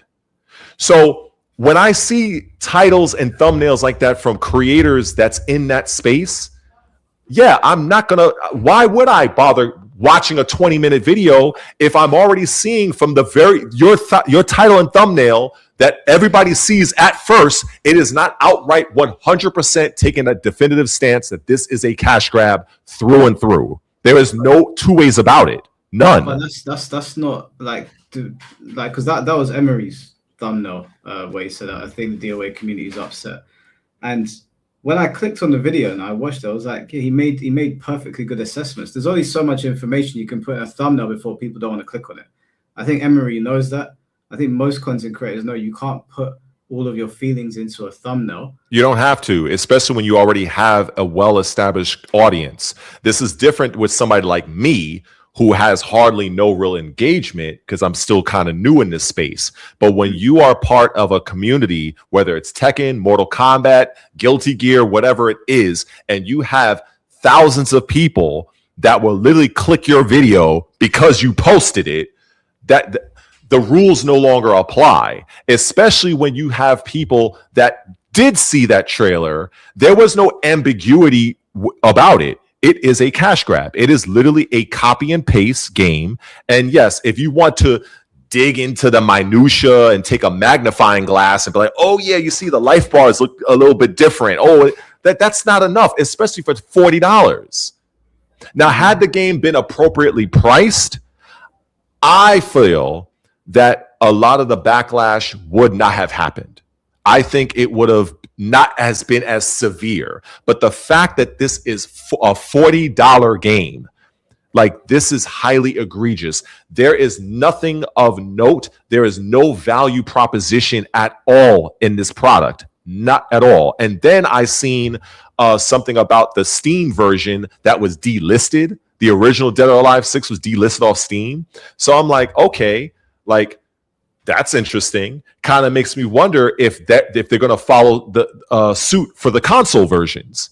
Mm-hmm. Because I would think that the workaround would be just to play the original Dead or Alive 6, given the reality that there really isn't much difference there. So I don't know, man. It just, yeah. But again, like, the issues with Koei Tecmo are all valid, but your criticisms of content creators they're just not fair. There's a complete misrepresentation of the people that have been pushing back. And using their thumbnails as your reason for why they haven't been definitive that's just not good enough.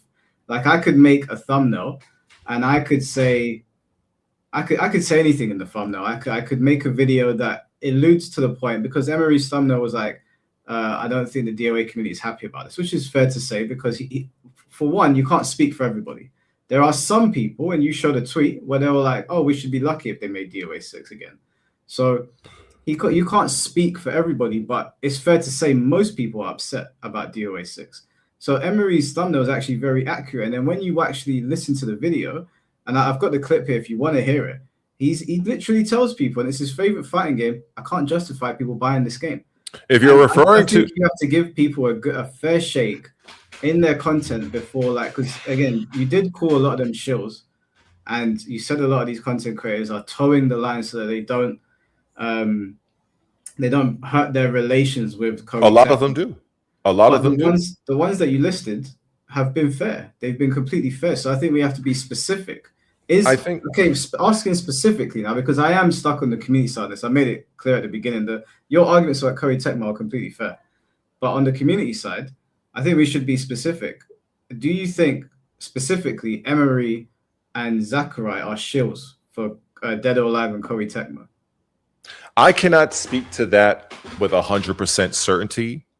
However, I am well aware that shills do exist, and I do believe that they exist across many different competitive games, whether you're talking about Call of Duty, Tekken, Mortal Kombat, what have you. I think I just get the feeling on this front, I feel like we're kind of going around in circles. And I don't know if that's the intent. I'm not sure, but that's just the feeling I'm getting. I think I've kind of, and if I want to like be clear, I want to be super clear on it because I watched the whole thing. I think with respect, I think I have been very clear. I think I have said, and I will say it again, that I have nothing personal against any of these gentlemen. I don't know them. I gave them credit when I even gave that example of I did a random blind search with not my channel and they popped up, as well as some other people. But I do not know every single DOA creator. I don't know. There were other people that did pop up. I think I think a Shadow Talent or something like that. And there were a couple other people. However, over the years, I have seen the Zachary and the Emery Reigns. To their credit, algorithmically, they have been the people that pop up most when it comes to these particular those videos on this franchise. That's not a knock on them. That's actually giving them praise. However, when it comes to, and I think this is the part that we're stuck on, you're I'm trying to find a nice way to put this. No, just be honest. Like, this aspect for me is very, very petty. This is something that is not even that big of a deal in the grander scheme of things, that a company literally screwed over an entire community again. But you spent a lot of time. Merely, hold on for a second. I merely stated and utilized the main content creators that I see that pop up whenever I just type in Dead or Alive 6. And again, as I said at the outset, I don't have the time to sift through people's video after video after video. I don't have that time. So for me personally, now you may disagree, and that's fine.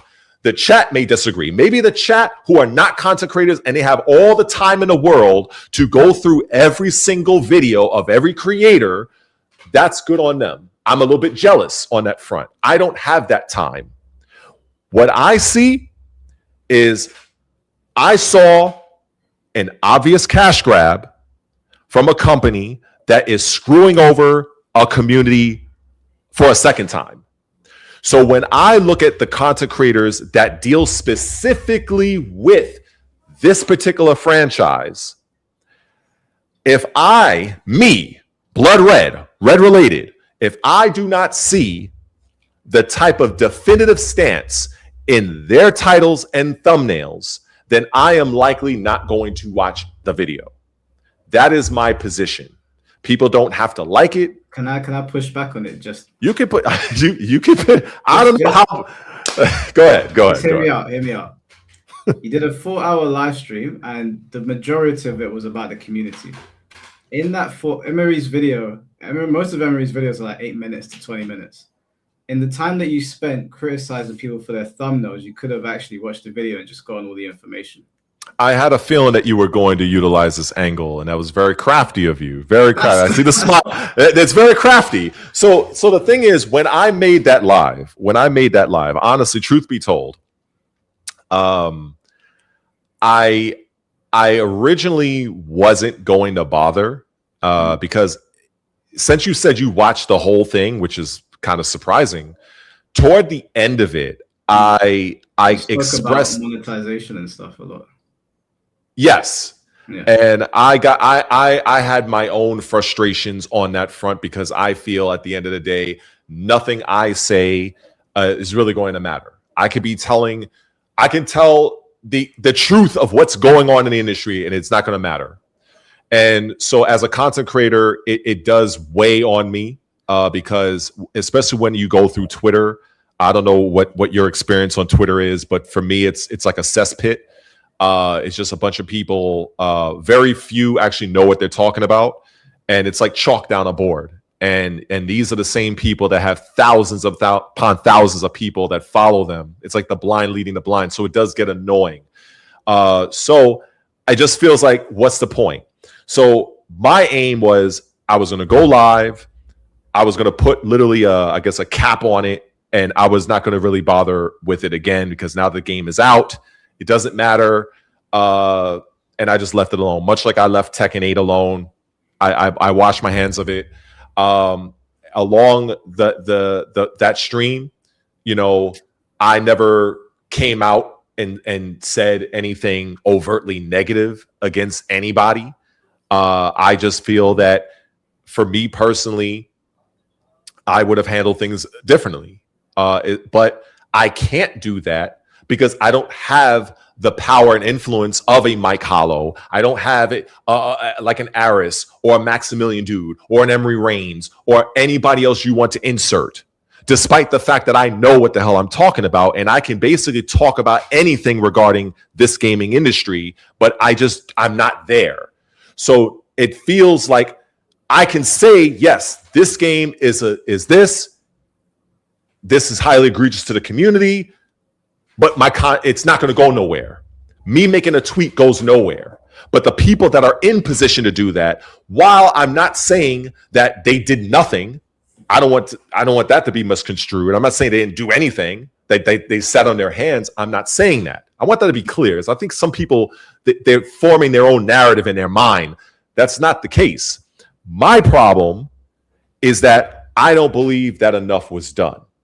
And then, as I said here on your broadcast here, when thinking about it, this is my current thought, my current position.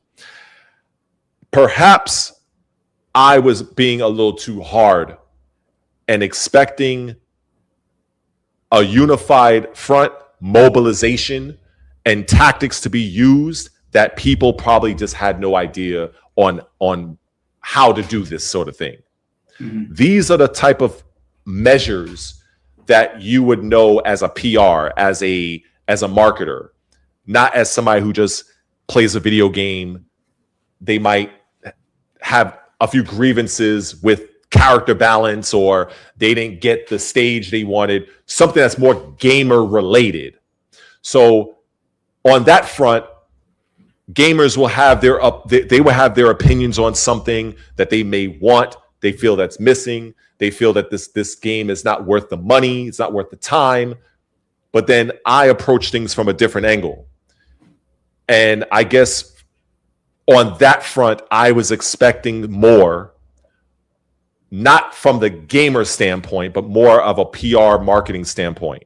And I think that when I thought about it, I was like, you know what? I think I might have been unfair. It's like kind of expecting. It's almost like if I go to the gym, personal trainer over here, right? So if I go to the gym and I'm working with somebody and I'm expecting them to bench 315, but they can only do 225. It's like I'm putting like too much expectations on them for something that they probably can't do. Mm-hmm. And I think that's something that I will take that as my own criticism, and I will own that. And I'm saying that here on your broadcast because I was not thinking about that 2 days ago. I can tell you that much. But now I'm thinking about that. And at the same time, it really does make me a little frustrated because if I did have that level of influence, I 100%, I believe that if things were done in the way I envisioned, and if I were to get most of the movers and shakers in that community to rally behind me and all push forward, I strongly am confident that Koei or Team Ninja, they would have delayed the game. They would have delayed the game, and they would have actually implemented certain significant changes. Because the earlier you attack this, the better. If you wait last minute, one, you cannot gain a significant force. Your message won't be as strong. But from March all the way to June, actually the ass end of June, it's very possible as long as you stay on message. But when you have a bunch of creators and streamers and you might have some top level players and they're kind of just, for lack of better expression, they're kind of doing their own thing individually, even though it might be popular. Maybe a Mike Hollow video might do 1 million views. An Emery Reigns video might do 2 million. This guy, but at the same time, it's not, it's hard to explain. It is not from Team Ninja's standpoint. It just looks like, oh, this guy had a good video. That guy had a good video. From Team Ninja's standpoint, it's not a unified force coming at them. It's different. It's very different. And can I offer some pushback? Because I remember you brought up Asmongold. I think he's a good example. Yeah, he was one of the larger people, along with Penguin Zero and all that. But forget about his size of his channel for a second. Those guys don't really mobilize with people. They just make videos and people listen to what they're saying and they go and repeat it on social media. Now with DOA, with regards to Emery, because he's one of the larger ones, they've done that exact same thing. And a lot of the change that we see comes from people making videos and then going and saying stuff on social media to the developers. So I disagree with you there, but there was a couple of things you said that I wanted to address with regards to content creation and if it was you and this, that, and the other. Firstly, I don't think you should take the mindset that because you're a smaller content creator, what's the point? Because we were all smaller content creators at one point. Fair. I've still got videos on my channel that have 1 view from back in the day that I thought was sick. Because I watched your stream to the end, and I was listening to you say that you don't have people like supporting you in the same sort of way, and sometimes you'll see people go live and they'll be getting super chats and I was going off on that one. Yeah. Yeah, and obviously, like we were all small at some point. And my channel's not that big. I've got just shy of 30,000 subscribers. There's much bigger channels than mine, but we all got to start somewhere. And I think that you should still try to get your voice out there, because there was a time when I was very angry at Mortal Kombat and I had no following, and I got my voice out there, and one thing led to another. So I don't think, at least my pushback for that part of the video was that I think it was unfair to sort of lambast those people for having a following but not doing things the same way that you would. I know you said that like you were very emotionally driven at that point. I wanted to offer you some advice though, because there's one thing you said in the live stream, and I think that maybe you don't know this. You brought up, I don't remember what the game it was. I think it was Doom, and you said that you posted 5 videos and they basically didn't do anything. They had like 2 views. Yeah. Okay. Yeah, just a word of advice, off topic from DOA. Don't ever do that. That is an easy way to kill your channel. If you post 5 videos on the same day, that is a very easy way to kill your channel. I have known loads of content creators to do that, and it never ends well. And sometimes people get away with it. If you're like Maximilian, you've already established your base. You can post all day. It doesn't matter. But when you're new, posting 5 videos in one day, the algorithm will just stop recommending your shit altogether. Better to space things out. But yeah, I just wanted to give you that advice, because I saw my brother did the same thing and he paid for it. I really wanted to get rid just to kind of just go in that just a moment, if I may. I really wanted to get away, because honestly there were some questions I had for you just on the content creation side, because you have built a pretty good platform for yourself. Even when I look at some of the other people you have, like King Jai, pretty sizable channels. But for me, I did not want to be the Tekken guy. I did not want to be the Tekken guy. I absolutely hate that game with a passion, and I didn't want to have my channel focused on that game. And it's been a very slow meandering process of finally, I feel like I'm kind of ridding myself of the taint of Tekken 8.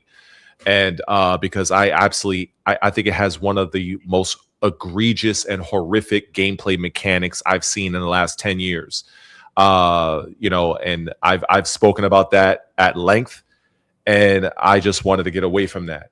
And I've always known that trying to pivot as a channel is not exactly the easiest thing to do. But so far so good. I'm not giving up, but there are times where, I do feel, what's the point? I do feel like sometimes, you make a stance on something and it feels like you're shouting into a black hole. But then when you look at somebody else, and obviously, yes, the comparison is a thief of joy. I get that. But it's like you get some other fool out there that has a trillion and one, in terms of following versus you, and they have no idea what they're talking about. And you're like, how in the hell, like, did they buy all these views? Are they bots? Like, I don't understand. It doesn't make sense. Not that. I'll tell you what it is. Please do. We can both say the same thing, but depending on how you say it to people, they'll either switch off or they'll listen. So you could drop a whole bunch of knowledge, but if you're talking to me like this and you're talking to me like a child, then most people are not going to listen. Whereas like you could get someone like Finty, for example, who's like quite funny, or like maybe Blackheart or Emery, who's charismatic, and say the same thing.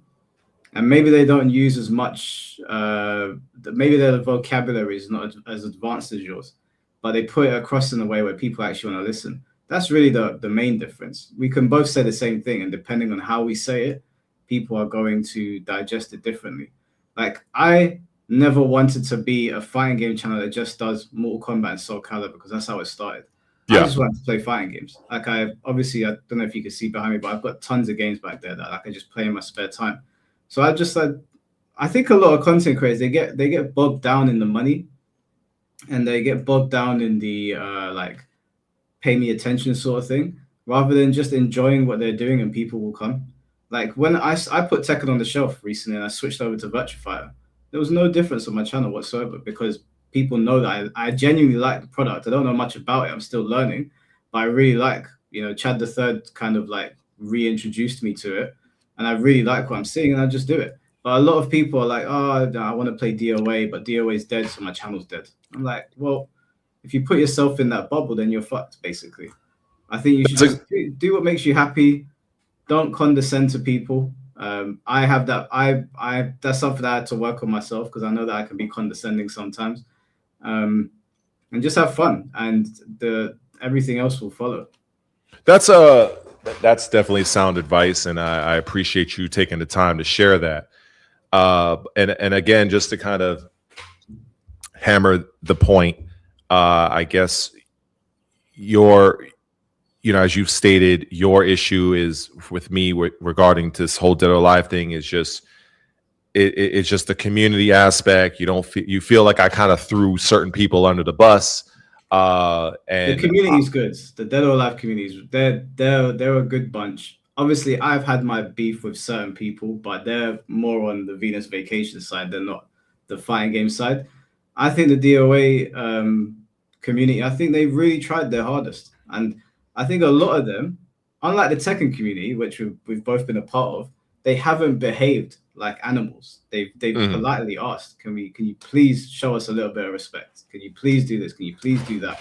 Even when I had a video up here from Emery, it's only 2 minutes long. I wanted to watch it with you to get your take on it, to see if you think what he's saying in this particular clip is enough, or like what you would criticize it. Would you be willing to do that? When was the video? I posted the video like 3 days ago, I think, or just before DOA came out. Is that the one where I think I saw one something like I can't recommend the game or something? Is that the thumbnail? Is that the title? Because I saw one. It has like an X on it or something like that. Yeah, I can't recommend buying DOA 6. Yeah, I think that one's like about 4 minutes long. So that one, that is a video I would watch, because that is taking a more definitive stance. But some of the other videos I've seen, and I think, and I didn't want it to go this way, honestly, but I probably should have known it would have. I didn't want it to be like, I don't want to like it's like me versus him. Like it's like ridiculous. That's not what that's not what I'm here for. It's not what the whole thing. It's just not that. It's just that I utilize him as an example along with the Zachariah individual because that they're very. If it was somebody else, if I saw somebody else named, I don't know, DOA God. If I saw a channel named that and that person was popping up the same way, I would be speaking about that person. So it just so happens to be the two of them. It's nothing personal against them, and I just, because I feel like I could say A, but somebody's going to make their own headcanon and create their own narrative, which is also very annoying. But for me personally, I have nothing against them. I don't even know them like that. But I can only go by when looking at the situation as it was coming out of that trailer, and it just wasn't impactful enough for me. Now, this video that you're mentioning here, the thumbnail, I saw it in a feed where he says, I can't recommend the game. For me, something like that, I would have made that video right after the trailer. I can't, I would have done that, but I didn't. But based on what was shown and understanding that when companies put forth trailers or adverts, they show what they want to show in order of priority. And I also, and I forgot, I didn't even mention this from the stream, actually. I guess I'll mention it now. There was a segment in the stream where I actually looked at the trailer again, and I dissected the trailer, and I compared it to Guilty Gear Strive's trailer. Yeah. You said you saw the stream? Okay. Now, I wonder, what did you think of that part? I think that was fair to criticize the trailer against the trailer that basically showed people what they actually wanted. My only major pushback is that, did you read the comments for DOA in that particular trailer, or did you read them on Twitter or Facebook? The February trailer, yeah, the first trailer that had the photo mode in it. So I did, but not recently. When the trailer came out, I think I even commented on the trailer because, sometimes it'll be the trailer from Team Ninja. It might be the trailer from PlayStation. So I forgot which one, but I know I commented on one of them pretty much within the first probably 10 or 15 minutes. I remember I did that. But in the months after, I have not gone back. I would imagine it's probably not, it's not positive, I would imagine. But in the moment, I did go through the comments when the trailer was still new. And a lot of those comments was like people excited saying, oh, we're back. And I saw that a lot. And I just was shaking my head, but after, no, I haven't seen it recently. Probably I should take a look. I made a video not too long ago after that trailer came out. And I didn't jump on them straight away because it's just the first trailer. I'm like, okay, maybe... some game developers, they put out stupid trailers and the games end up being pretty good. So I gave them the benefit of the doubt. But when I looked at the comment section, a lot of the comments were like, is that it? That was the majority of the comment section. Majority of the comments on Twitter when that trailer dropped was that it? It wasn't like Glee, or there was some people, obviously, and you highlighted some of them. But for the most part, the DOA community was super like, is that it? Is that all that we're getting? So I feel like we've seen two completely different sides of the community. I really wanted to get your opinions on. I know that you want to move away from talking about the community side of it, but I really wanted to get your opinion because I guess it has bothered me because this is something that I think content creators at large deal with a lot of people on Twitter. They see a thumbnail and they're like, I know what this guy's gonna say. And that shit is, I'm just like, that's like chalk down a board for you, right? Yeah, it's like, but you don't know what I'm gonna say. You've made a judgment. Fair enough. Maybe my thumbnail's not good enough. Fair enough. But you've made a judgment on me, And the thing is, we both operate in the same space. So we both know that there's a thumbnail. Maybe it hasn't given the full picture. So Maybe the video will. so And let me that's why I wanted okay. to play this video, and I wanted to get your opinion. No, on I what you will think. watch it. I'll watch it. Obviously, it's your platform, and you could do what you wish. So we'll watch it. But what I would like to do is, I think I saw, Lisa, in the chat. I think Emery Reigns was in your chat, I believe. Yeah, I don't know if he's still there, but personally, directed to him. Clip this out if you need. I have nothing personal against the brother. I'm glad that he is doing his thing. He is a very prominent figure in this scene. I just went, for me personally, we each have our own ways about ourselves, right? I'm 45 years old. I'm in Brooklyn, New York. I have a very different mentality and a way in which I move than maybe you, Mike Hollow, being how old you are and where you've grown up and your sensibilities. So we are different people.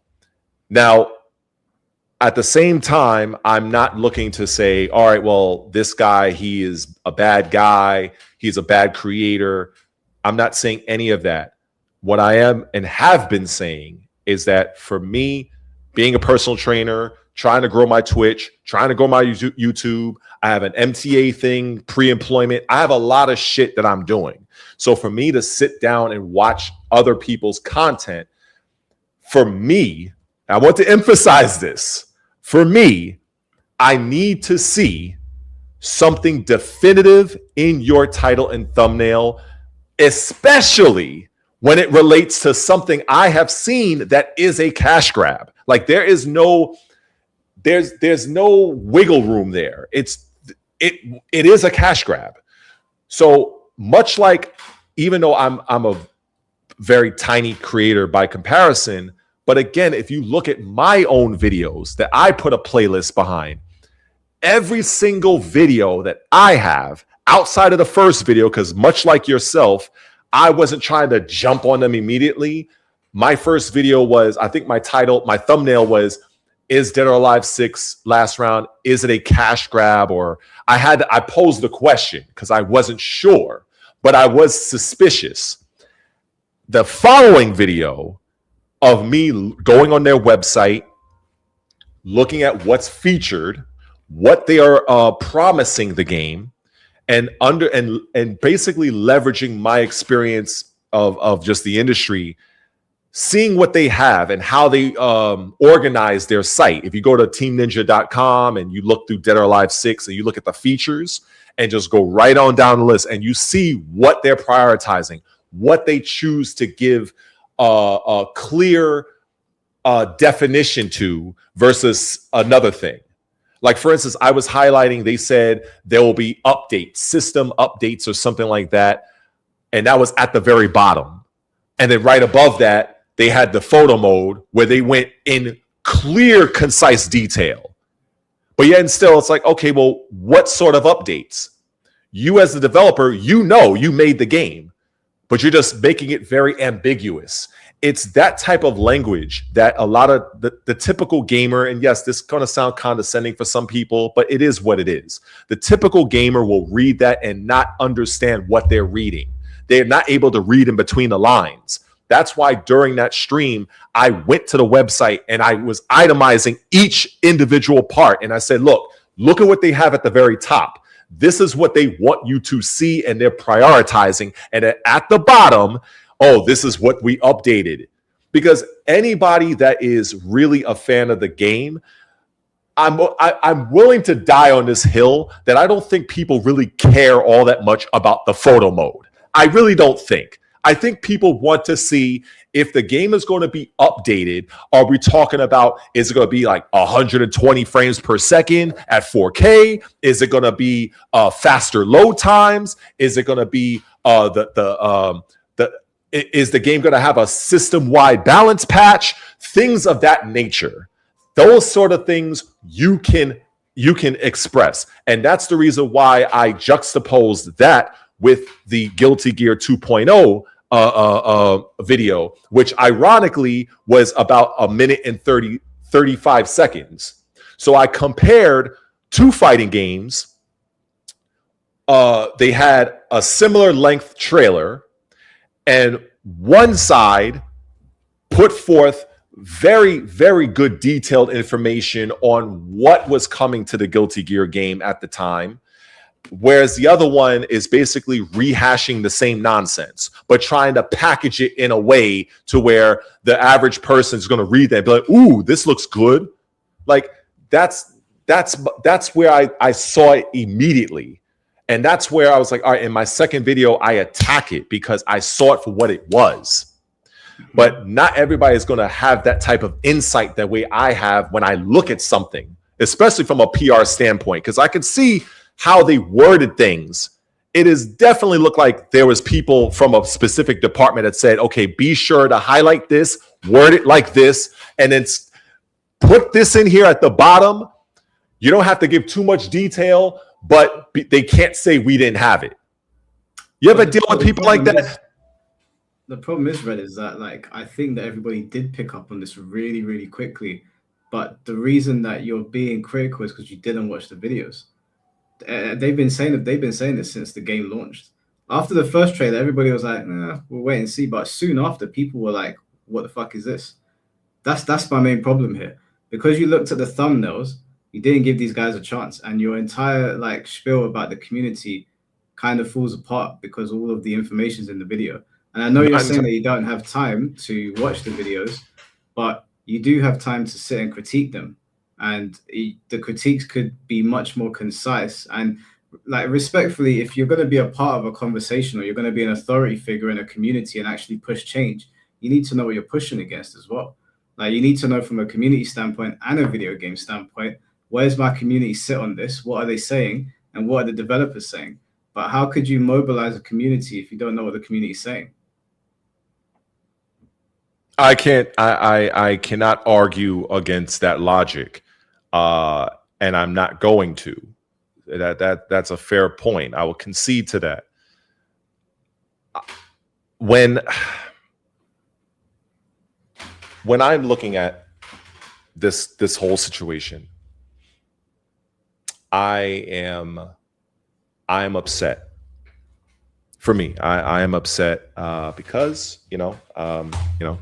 I have this, and I feel that it's just it's like, here we go again. And I feel like I think we are kind of going around in circles because it's like you don't like that I took the stance or the approach I did with the community side of things. And I'm saying that I don't feel that the community did enough. You feel that the community did do enough based on the things that you're highlighting, which is true. But I believe that we are both right. The community, it is fair to say, the smaller, because obviously, as you mentioned, Dead or Alive is a small community by comparison to Tekken. They did what they could with what they know. And this is why I go back to it again. That's why, hey, clip this out, make a YouTube short of it. I said that being here with you today, I'm now seeing that I probably had too much expectations, because the way in which I would have organized this whole situation is vastly different than what I have seen so far. But that's only because I have a certain skill that I don't think that a lot of other people have, because I've developed this over many years doing different things. So for what these creators did, you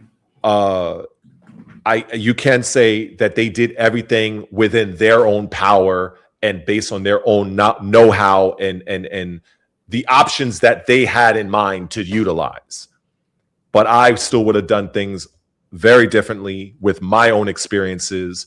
And I do believe, and I will die on this hill, that if I was leading this charge, things would have been very different. And the reason why I'm confident of this is because I've seen other communities do this and execute it in a similar way based on the blueprint that proved successful.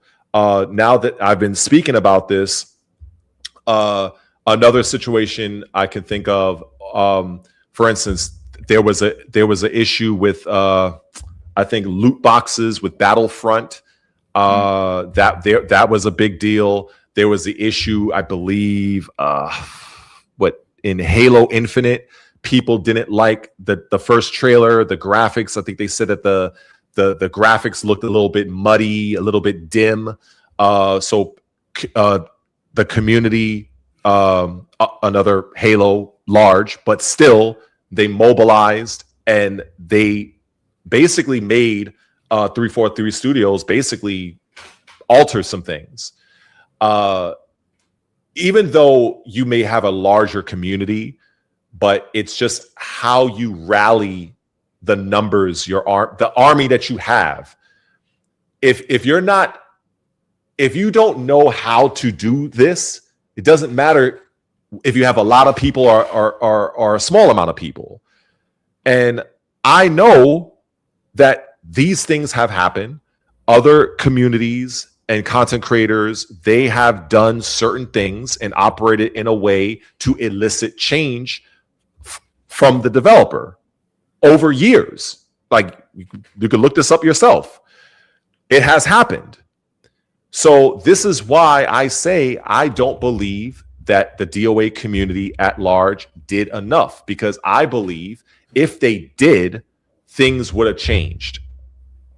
I don't think you could. I don't think all developers are the same, and I think that's where our disconnect. That's true. And if you look at Helldivers 2, that has been like a back and forth for a very long time. And I'm unfamiliar with that situation. What happened with them?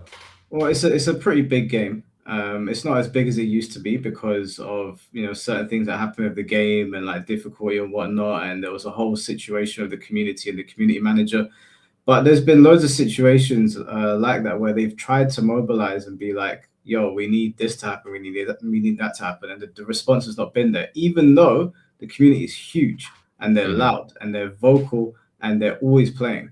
So the failure to change Koei Tecmo's decisions is not indicative of the community not doing things the right way. And I think where we disconnect on this, and I know we don't need to go in circles on this because I don't think we're going to agree.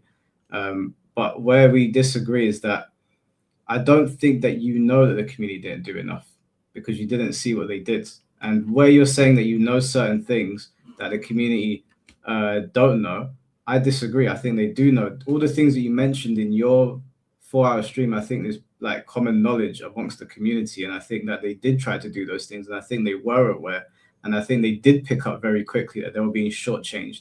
And the questions started very early. Because I thought crossplay and rollback was going to be in the game as well until I heard from DOA members of the community, like on the second day, going, something's not right here. So I think that's where the disconnect is here. What you're saying about communities getting together and making change, that is the right thing to do. But my disconnect is that these guys picked up on things quickly. They tried to mobilize and get their attention, and it didn't work out. And again, there's been examples of this happening in other communities. So I think that's where our main disagreement will probably stay. I think, I think that's fair. And I'm sure there are many people that believe as you do. I don't agree. And I believe that more could have been done. But again, I think what I am expecting them to do it just wasn't something that it was in their purview, because if it was, it would have happened, and it would have gained momentum. Would it have been a guarantee of it being successful to elicit change? I can't say, but it would have definitely been more effective than what I seen. Because many of what people do, it does end up on Twitter. It does end up on Reddit and these other platforms. So I have seen my share of things. I think we covered that like very early on, that I have seen people post their videos. I've seen people share videos. I've seen people, tweet their grievances to the company. I've seen many of these things. I'm not denying that they don't exist. I think that, you know, there are some people that may have their own pocket reality that I'm shouting from the rooftop saying that the DOA community did absolutely nothing, which is the furthest thing from the truth. Doing absolutely nothing is vastly different than saying I don't believe they did enough. That's that's an ocean's difference. And I think that people, they want to create this narrative that I'm saying that they did nothing. The Emery Reigns guy, he's a bad creator. The Zachariah guy, he sucks. And I think this is what people want to tell themselves that I'm saying, even though I've never said anything of the like. All I've been basically saying is that if I had that level of influence, I would have approached this in a very different way. There would be things that I would do differently that is a part of my own experience that I have not seen. Because if it did happen, I would have noticed it because it would be on social media. It would have. Much like I seen all of it happening with Mass Effect damn near 14 or so years ago. So I guess we can agree to disagree with that. I was never a person that I cared whether or not somebody agreed with me or not. That's irrelevant for me. What is relevant is if somebody understands me. If you understand where I'm coming from and you disagree, I can live with that.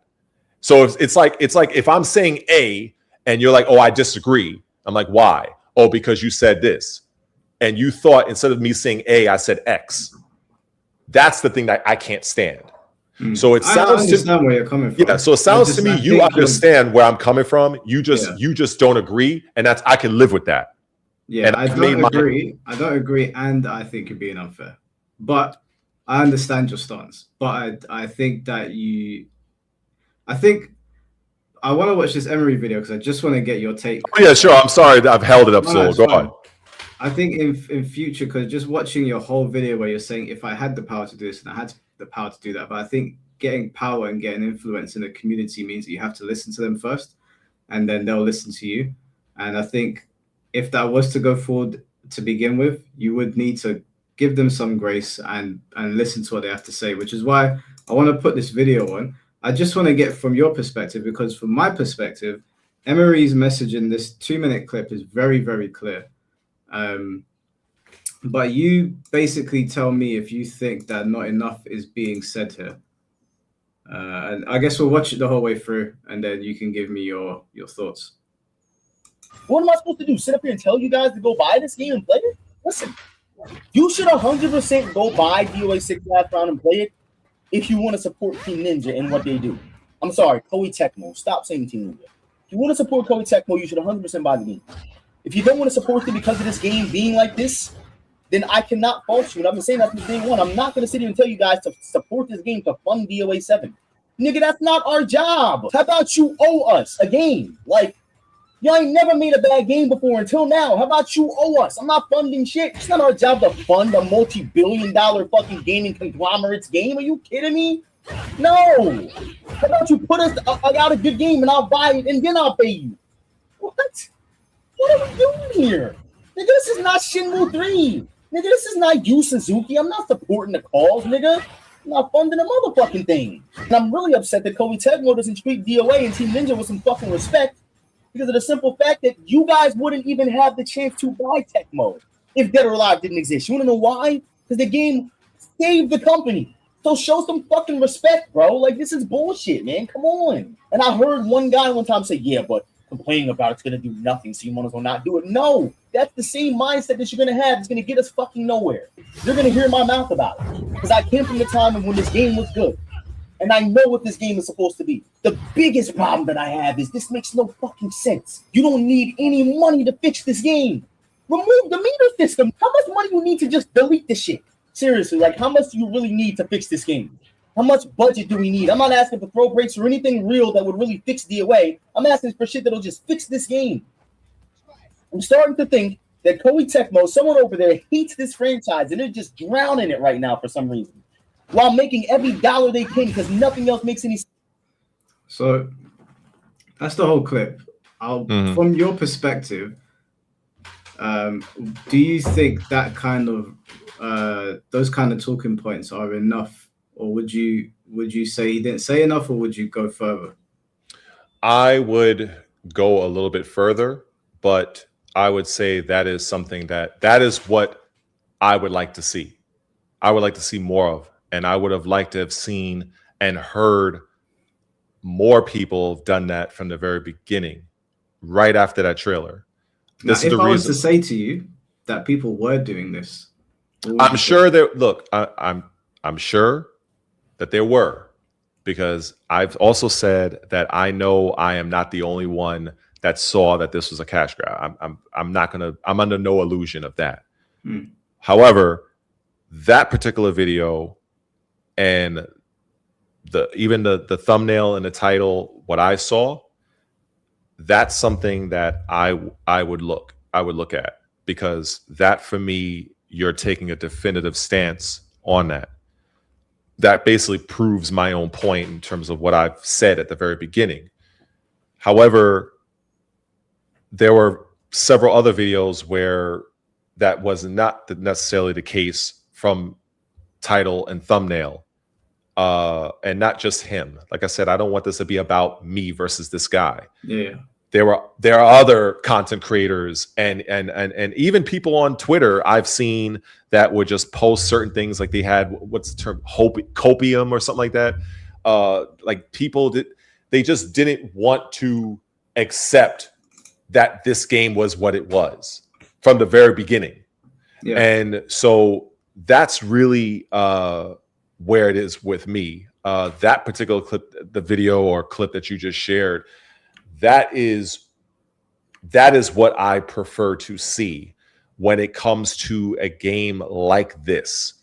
Him talking about, the meter and stuff like that. I have heard some people mention that, usually even with Tekken, people hate that there's heat. Like, I'm one of them. I think it's absolute trash. But I think that from a gameplay mechanic, in that video, he's very passionate. He's very frustrated and not indifferent, but definitely wants things to be different. Looking at it from just listening to the video that you just shared, and that is a video that I would have listened to myself. Not just because it's a short video, but because I saw in the title and the thumbnail what I personally needed to see. And I think that's something that people may not agree or understand, is that this is just my own personal preference when I'm looking at something that is 100% a shameless cash grab.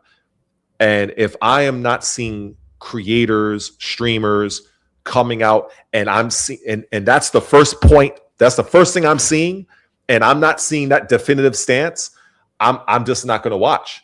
I'm not, because I have heard many other people complain in their tweets and Reddits and bitching and complaining. So I have heard people complaining, but in terms of some of the content creators dating back to March, April, and so on and so forth, that's not just Emery Reigns. I want that be that clear.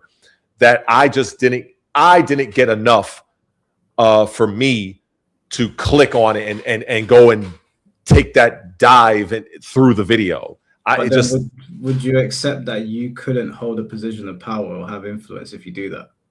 Actually, not necessarily, because that would be a relevant point that you're making if I was 100% cut off from every single perspective. Like I said, I'm on Twitter quite a lot, so I can see the general fan discourse. Many of them are not content creators. They're just regular gamers. They're just shouting into the void. They're kind of like the voice of the voiceless in a sense. People that feel like they were scammed. People feel that, DOA 5, I've heard some people say DOA 5 was a better product or something like that. I've heard varying different perspectives. and I would go to see how many followers they, very small, modest following. A lot of them don't really have a YouTube channel, but they're just taking to social media to vent. So looking at that, I can clearly see that there is a large sect of the community that are pissed off. I think when you come to content creators and streamers, then there's the other part of those that are the movers and shakers, because I'm a content creator, but I'm not a mover and shaker. I'm not at that influential level. So when I look at somebody that has that influence, and over the course from that trailer back in toward the end of February, I just didn't see a lot of what I needed from a thumbnail and title standpoint to get me to click to listen. But so how do you get the movers and shakers to take your side and mobilize with you if you don't listen to them?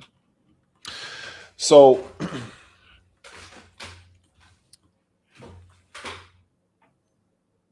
when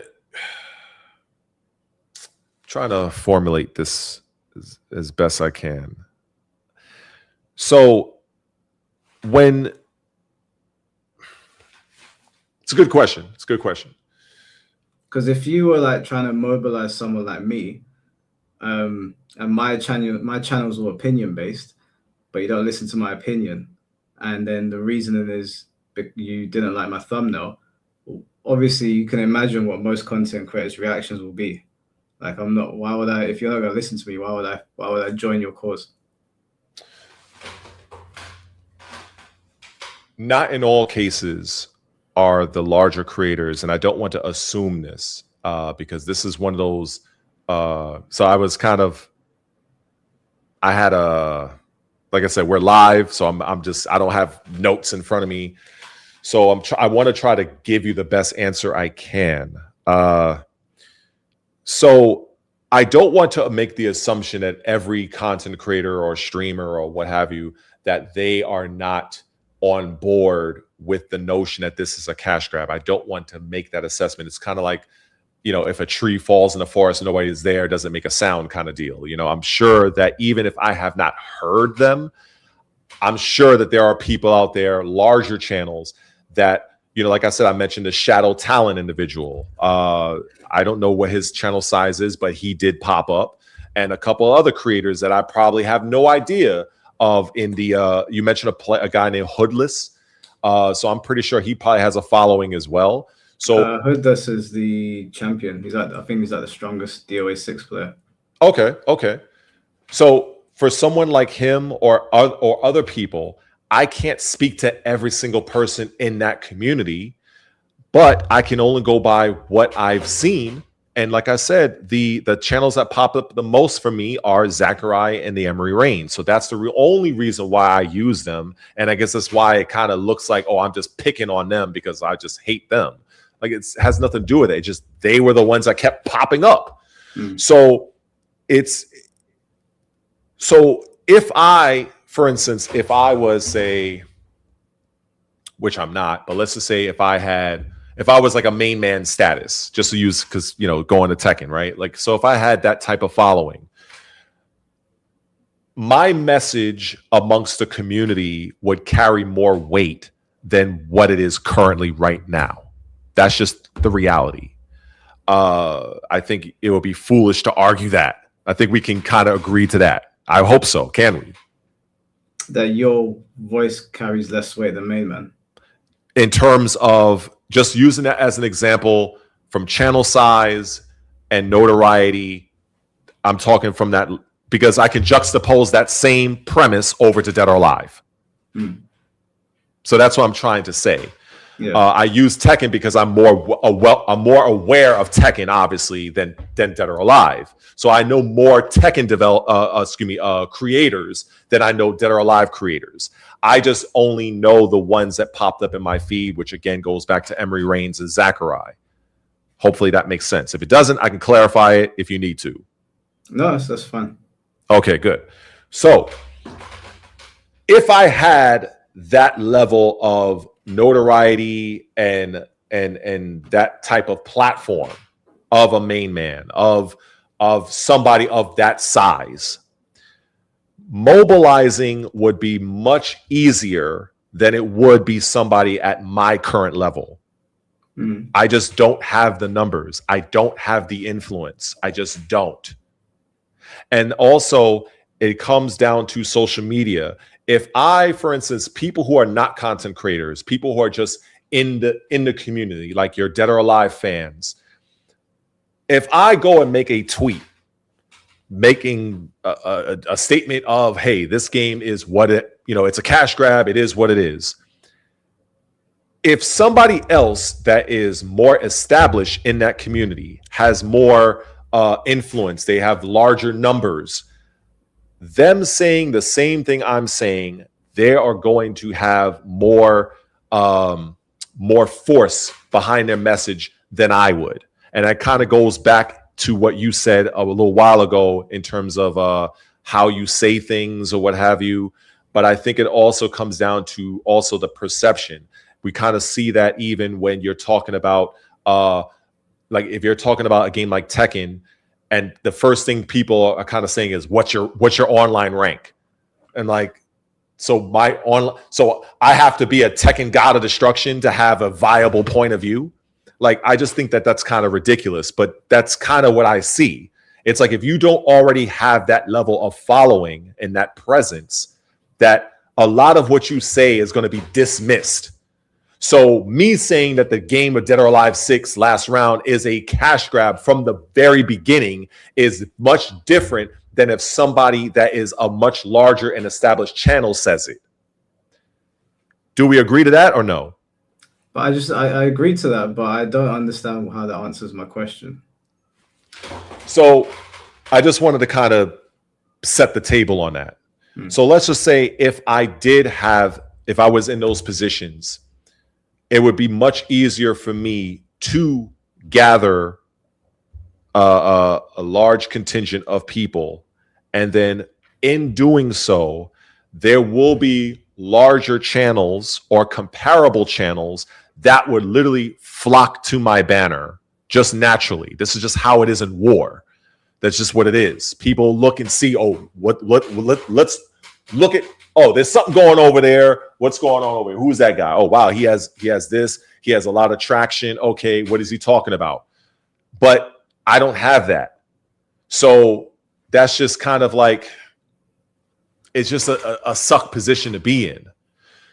And if somebody is in that position and they have that influence and they are making their videos and they are positioning themselves to be like, hey, this is my stance or what have you, it comes much easier to move, to maintain that momentum and to go forward, to make an actual impact, especially if you're leveraging certain tactics that are designed to break the outer shell of a development studio or publisher when it comes to making yourself be heard.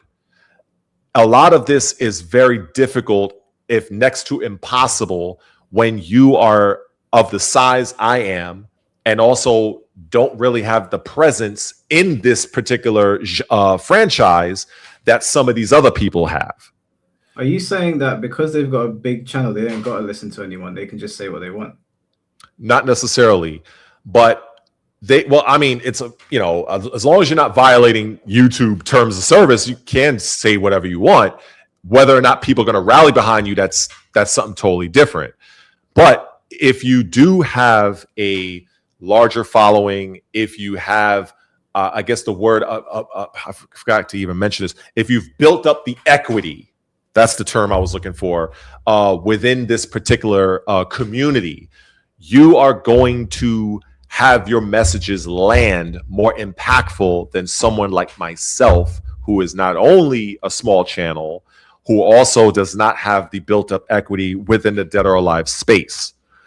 That's just what it is. Maybe people are, I don't know how many people are aware of this, but that's just how this works. Yeah, but now, like that's still, but my question is, if you were going to be if you're a leader in the community, how are you going to rally the movers and shakers behind you if you don't listen to them? Oh, God.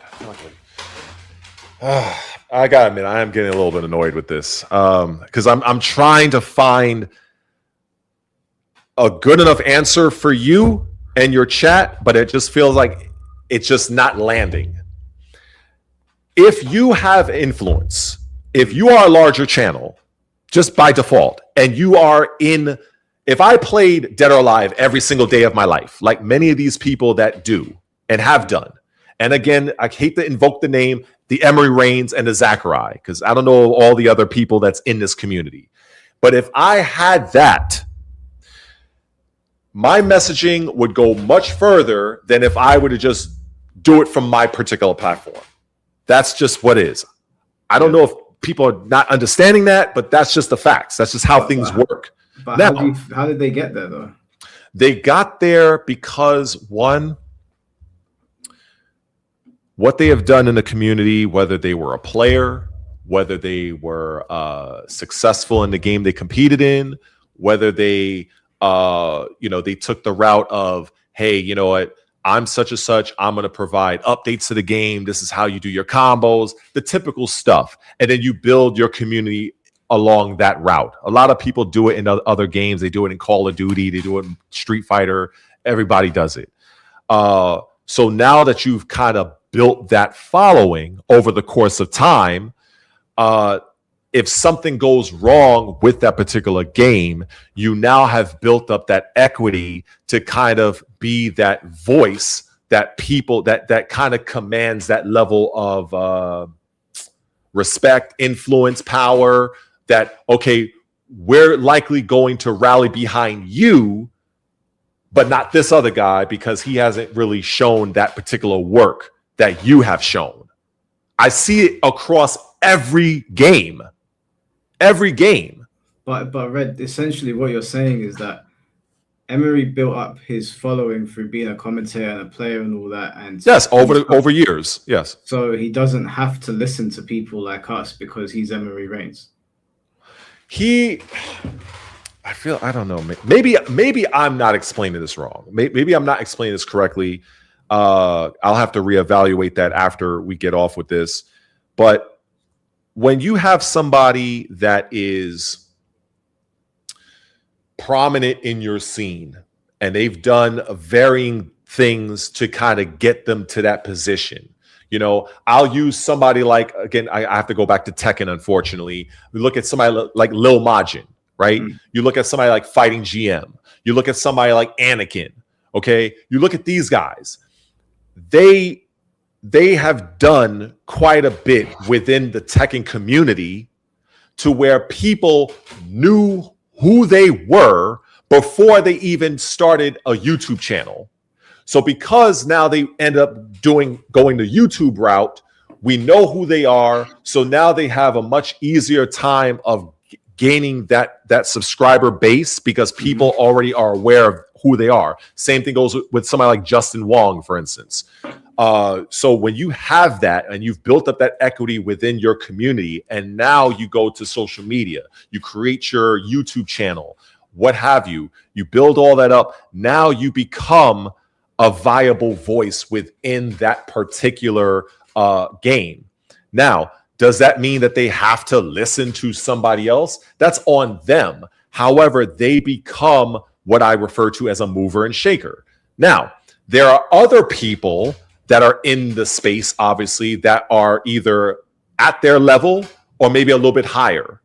And so if something happens in the game and they are taking a definitive stance on, the other people that are at their level or even above, just by the way the YouTube algorithm works, they are likely going to come across that. And if their title and thumbnail is indicative of taking a definitive stance, they can see, okay, this person has a large following and his thumbnail basically says, F this game because it's a cash grab. Just use that as an example, arbitrary thumbnail. Okay, so I know 100% from the title and the thumbnail, this is where this guy is talking about. Not kind of like an ambiguous title, asking a question. Is it like this? No. This is what the game is. Period. So now it's up to that person to decide, am I going to click the video or not? It's up to them. But there is in no way any confusion as to where that person's place is. So that's the reason why when you brought up that Emery Reigns video, I asked you, when did he do it? Because I can tell you early on, I did not see videos like that from him coming out of that trailer back in February. I did not. Did you watch Nor have I seen it from many, not just him. Mm-hmm. So I'm glad that he finally took that definitive stance. But my point, and I think that's the thing that you don't like, and maybe some of your people in your chat, is that I was not seeing that from Jump Street. I did not need to wait forever and months to make that determination that this was a cash grab. Just looking at that initial trailer. This is the reason why I pit that trailer versus the Guilty Gear Strive 2.0 trailer. Because one game came out in 2019, Guilty Gear came out in 2021. So you can't use and say, oh, well, Guilty Gear is a far newer game. No, they're in a similar time frame.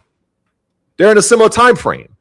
Yeah. So that's the reason why I use them and also on top of that, both trailers were similar in length. So I saw one do one thing and another company do another thing. So when I see the Dead or Alive trailer, I'm looking at this, I'm like, okay, this is a cash grab. I don't need to wait and see, to hem and haw, to pussyfoot around, to be ambiguous titles. Oh, is it this? No, fuck that. I don't need to see any of that because I've already seen your trailer. I went to your website. I saw what you have listed as your features for this game. I seen all I needed to see. So when I look at content creators that are talking about this game from the very beginning, if I am not seeing this is a cash grab or something along those lines that is truly definitive, then I am just likely not going to watch the video. And I think this is my fourth or third time saying this. No, I hear what you're saying. I just think that's a terrible way to look at things. That's fine. That's fine. You feel. I think what's happened here is that you just missed the content, because I'm looking at Emery's content when it came out, and he's put 4 months ago, this game desperately needs content. This is how the game will succeed. This needs to happen. This character needs to change. Actually, there was a video that I saw when you mentioned to succeed. I think in the thumbnail it said this game must succeed or something like that. Yeah. That was about 4 months ago. And when I saw the title of that video, I will admit I was like, let's just say I wasn't thrilled about the video. Because I think I did address that in my stream. In fact, I did address it in the stream. Yeah, you did. It's not timestamped, so I can't really, I'd have to dig for it. But I said, speaking, and I tried to let him off the hook with it. I tried to be fair, and I said, I don't know if he intended to say it this way, but what most people, when they approach something from this standpoint, that is to suggest that if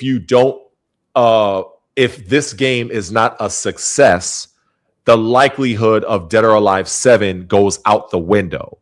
Because I have seen people in my own comment section and some people on Twitter that did mention something along the line. So that thought process is there in some people. So I don't know if that's what he was thinking when he came up with that thumbnail, that this must succeed.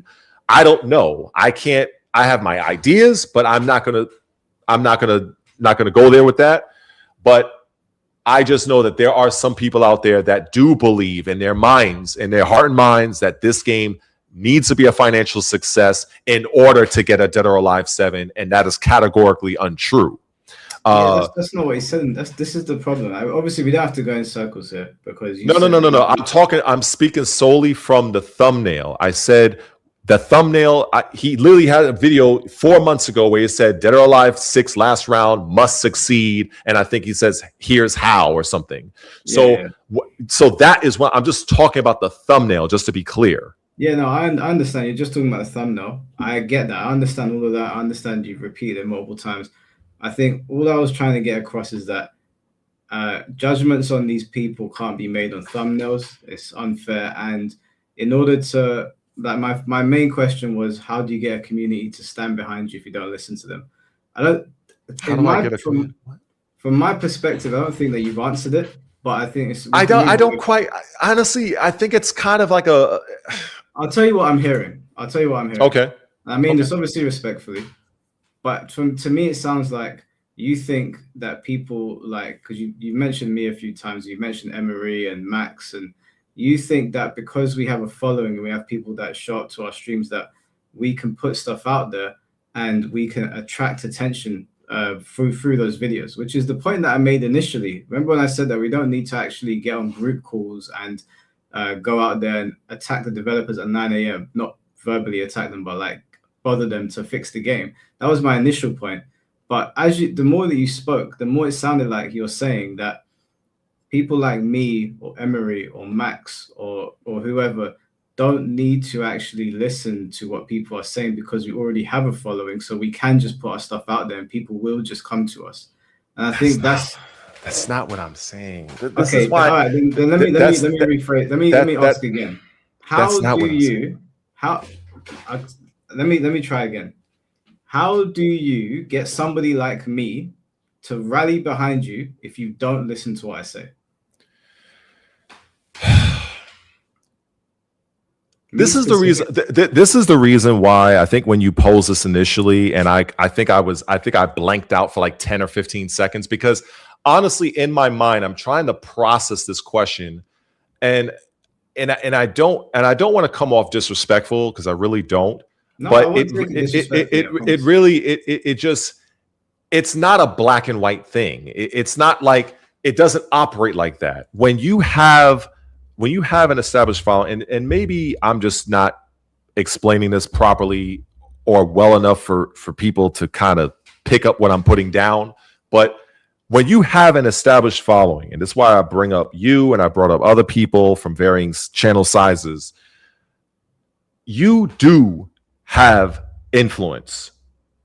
You do have influence. You do have thousands of people that tune into your videos every single upload. Whether you use that influence for ethical or unethical, that's up to you as a creator. That's just what it is, because you've built that up. Now you can lose that, you can lose it, but you have it. So it's up to what you choose to do. Now, if you are just kind of putting out your content just to get, I'm just going to go out and say it. If you just want to get your clicks, your views, your little ad revenue, your super chats, all that stuff, that's fine. You do your, individually, go to town with it, enjoy it, good. But if you are trying to elicit change from a quite a sizable company, it has to be organized. It cannot be done singularly. But Red, that's not I get that. I 100% agree. Mobilizing does garner results, but specifically because it's me and you here talking, if you don't listen to what I'm saying, you can't get me on your side. And that's going to be the same for most content creators. If you're saying that I could make change in the DOA community if I had some sort of power, I'm saying to you, because you perceive me to be somebody of influence, it doesn't matter if you're Maximilian or the Queen of England. If you don't listen to what I'm saying, I'm not going to listen to anything you have to say, and then you can't get me on your side. So the whole mobilization thing falls apart. I think now that I've finally, like I said, if I had the cue cards in front of me, this would be much easier. I think I finally. I don't have any cue cards. No, because you're posing the question, so I'm basically I'm basically the one with the interrogation light. You know what I'm saying? Because I'm on your platform, you're directing the questions to me, so it's up to me. As well. Well, I mean, I have questions for you, but it really isn't. It's of a different nature. It's more of you can still ask me. We go off topic here all the time. You can ask. But you know, we'll do that later. But I just wanted to kind of stay on message and topic here for a moment. When thinking about this now and trying to give a satisfying answer, especially for someone like yourself who you're already, when it comes to the community aspect, I've already lost you. Like you've already said many times that you don't agree with my position on that. So it's kind of like you haven't lost me, by the way. Well, no, what you've already mentioned a few times. You can convince me, but you have to listen to me first. Fair enough. So what I will say to that is, it's not that I am not listening to anybody. It's not that I'm just completely shut off from every content creator. It's not that. There are, and this is why I have to make, and it is an assumption. I'm saying it right now. Yes, chat, I'm saying this is an assumption. I am assuming that there are other content creators in the Dead or Alive space that have made videos where they are very definitive in their title and thumbnail at some point in time between the month of February leading up to this launch. I probably just don't know who they are and I have not come across them, but I would like to think that they exist because I cannot say with absolute certainty that nobody in the Dead or Alive community has really taken a definitive stance the way I have in my own titles and thumbnails. So I can't say that. It'll be ignorant for me to do that. So if I am trying to get Mike Hollow, since we want to use your example, if I'm trying to get you on board with my particular message, it's not that I am not listening to it's not that I'm not listening to what Mike Hollow is saying, because Mike Hollow makes a lot of videos, and maybe out of 20 videos, there were probably like maybe 7 or 8 of them based on his title and thumbnail that honestly I just didn't really agree with. Maybe I saw a few of Mike Hollow's tweets. Maybe I saw a YouTube short of Mike Hollow and I flipped through it and it just automatically played. And I was like, oh, okay, this is interesting. Like there are other avenues for me to hear and read of people that are not just wholly locked behind me clicking a thumbnail on their YouTube channel video. There are other people I have heard on Twitter. I could probably hear somebody on Facebook. I could probably read something real quick. Maybe the first couple of sentences, they're like, look, I don't like this, blah, blah, blah, blah, blah. Or the direction that they have gone, I'm not a fan of, blah, blah, blah. But I can see that. It's not like I'm only having access to somebody's YouTube videos. And I wish I would have said that before, but I'm saying it now. There are other avenues out there. I've seen, for instance, you you talked about the Yujiro Hanmo character, the Tekken character. I've seen that you're a strong advocate of that. I think you even had a poll. I think I saw on Twitter, if I'm not mistaken. Correct me if I'm wrong. That wasn't me. That was Moonsault. Oh, okay, it was him. Okay, so there are people that do different things outside of the standard YouTube video that I may catch. Like I've even seen, if we want to invoke the brother's name again, Emery Reigns, I've seen a few of his tweets. I've seen a few and I'm like, okay, I can get behind that. But again, personal preference. If I am seeing something, especially early on, especially coming out of that February trailer, and I'm like, I am not seeing that definitive stance, I'm just not going to watch that particular video. Now, the one that you just let all of us listen to, yes, I would have clicked on that. I would have absolutely clicked on that. In fact, I still will for the algorithm and give my like and leave a good comment. But those are the sort of videos that I want to see from the very beginning. And I just was not seeing that, not just to call him out, because this is not Re1ated versus Emery Reigns. I am saying that the people I have seen in my feed for Dead or Alive 6 coming out of that February trailer, whatever, I forgot the exact date of February, I did not see that level of energy. That's what I'm talking about. It's not to say that I just dismiss them entirely as a content creator. That's not what I'm saying. But for that particular situation, I'm just not going to look at it. I'm just not, because I only have so much time, and I have so much time. So when I made my own videos, I looked at it as like, all right, I'm going to shout into the void. Ain't nobody go, well, outside of my own my small audience probably listen to it, and that's it. It just so happens, all right, you know what? I felt like ranting, and it turned into something else 4 hours. I didn't really expect anybody to really tune into the shit. I tagged you. I was like, you know what? Fine. Let me just tag Mike Hollow. I've had some decent interactions with you already. You're a sizable channel, and I do value your opinion because you come across very measured, and I respect that. So that's the reason why I tagged you on that. I didn't expect you to watch the whole thing, but that was my mindset, you know. And then even moving past that, I wasn't even gonna even address this anymore because I would feel like I'm beating a dead horse, and I don't want to be one of those creators. And maybe you've seen them. Maybe somebody in your chat has seen them. I don't want to keep whoring out a topic over and over and over. I think they call it engagement farming. I've heard that term before. I don't want to be that. Like, there's only so many ways I can say this is a cash grab. You know, there's only so many ways I could. It's like why I don't do Tekken like that anymore. There's only so many ways I can say I hate Tekken because of this. What am I gonna do? Make 20 fucking videos I could, but I don't want to go that route.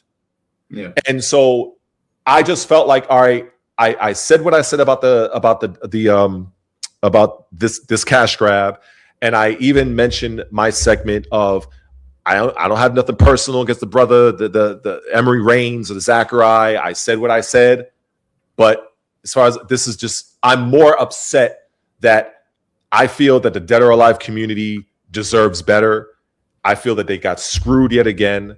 And, you know, it's just, I feel for them because from where I sit, they are a very underserved community. And when I look at other games and I look at the effort some developers make, I just feel that I feel that they deserve better, especially how they you know, the studio basically left them high and dry in the original Dead or Alive 6. And that's really where I'm at. When I only brought up the community because I felt that based on my own knowledge and and the things that I would have done if I was in their position, which I am not, I don't feel that enough was done. Because I truly believe that if these measures were taken, things would be very different right now. And I say that because of what I've seen other communities do in other games. So it's not like it has not worked. It's not like it has not been documented as a success when you have a community that bands together and says, enough is enough. We're not taking this shit. But they're doing it unified. It's not a bunch of individuals doing you're doing your thing, I'm doing my thing. No, it is one force moving together.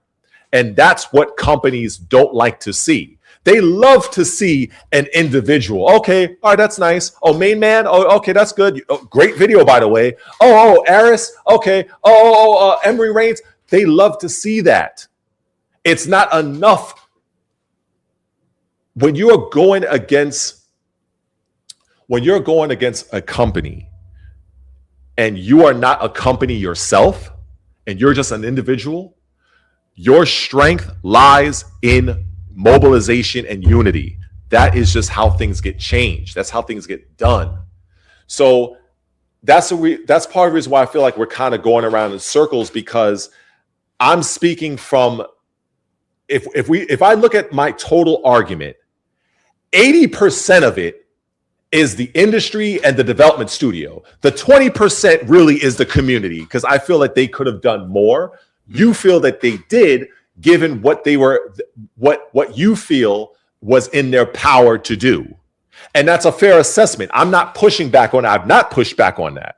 I'm just saying that based on what I know, that things could have been differently. There were more measures that could have been taken, but they were not. So it's kind of like, this might sound kind of silly, but that's like saying if all you know numerically is numbers 1 through 10, you do 1 through 10, right? Let me land on this one. You will say, well, I've done everything. That's all, that's everything I could do. I come up and tell you, well, what about 11, 12, 13, 14, 15? You're going to be like, what are you talking about? Because you don't know.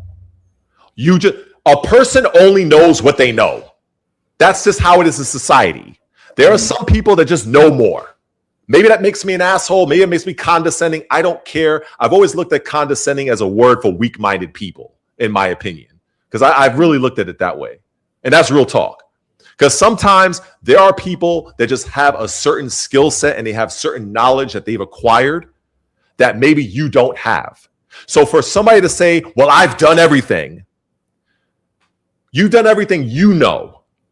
I can turn the gun around on myself and say, yes, my social media thing, there are things about social media and growing a YouTube channel that Mike Hollow might know that I don't know. Like what you said, uploading 5 videos. I didn't know that, but you educated me on that. I'm not going to say, oh, I'm not going to. No, I took that information and I will apply it moving forward. But people, and I see this, and yeah, you know what? This is a little off topic, but God damn it, I got to get this off my chest like breast reduction.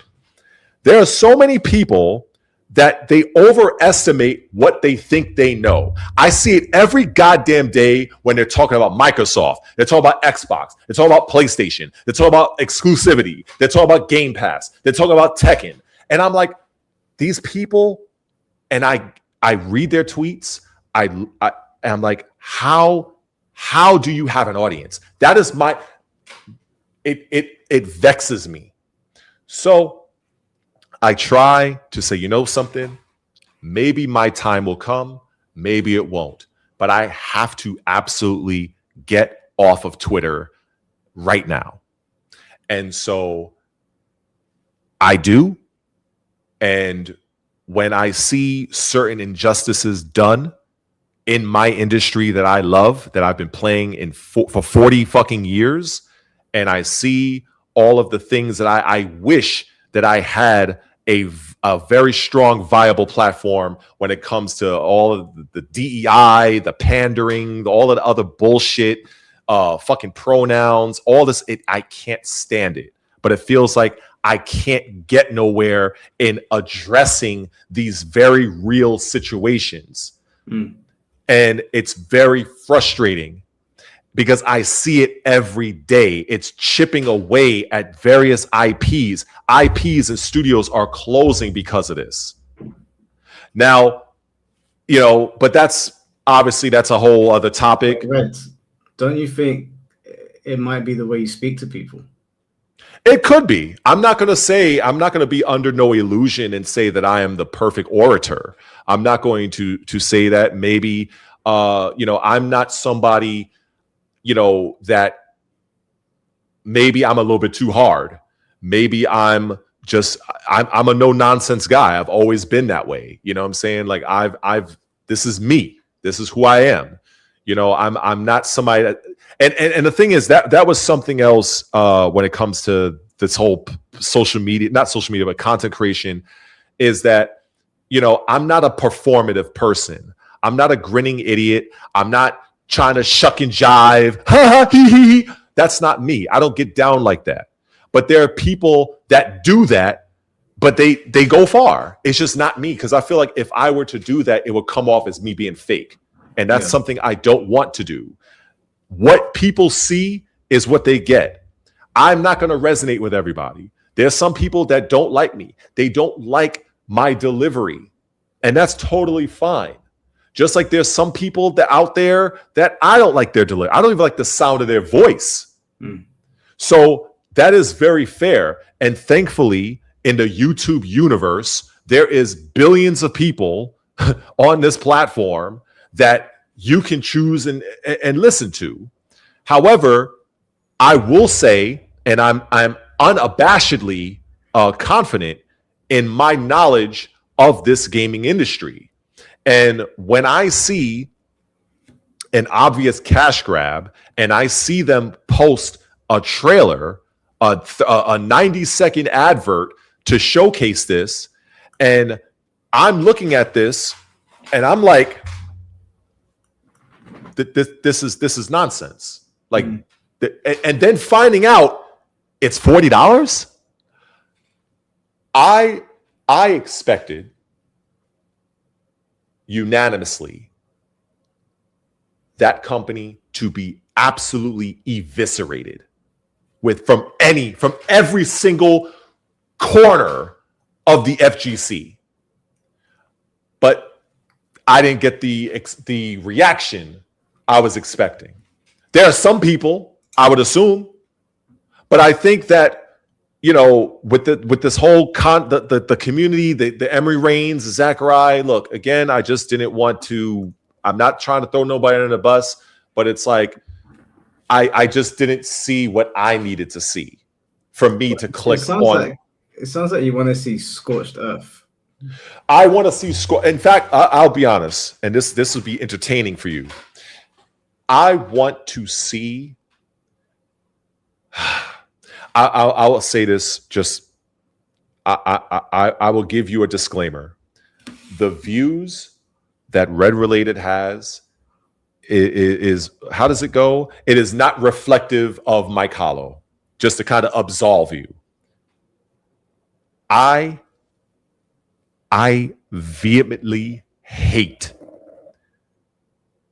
and I mean this with the utmost passion. I hate that there are activists posing as game developers that are destroying my industry and some of my favorite IPs.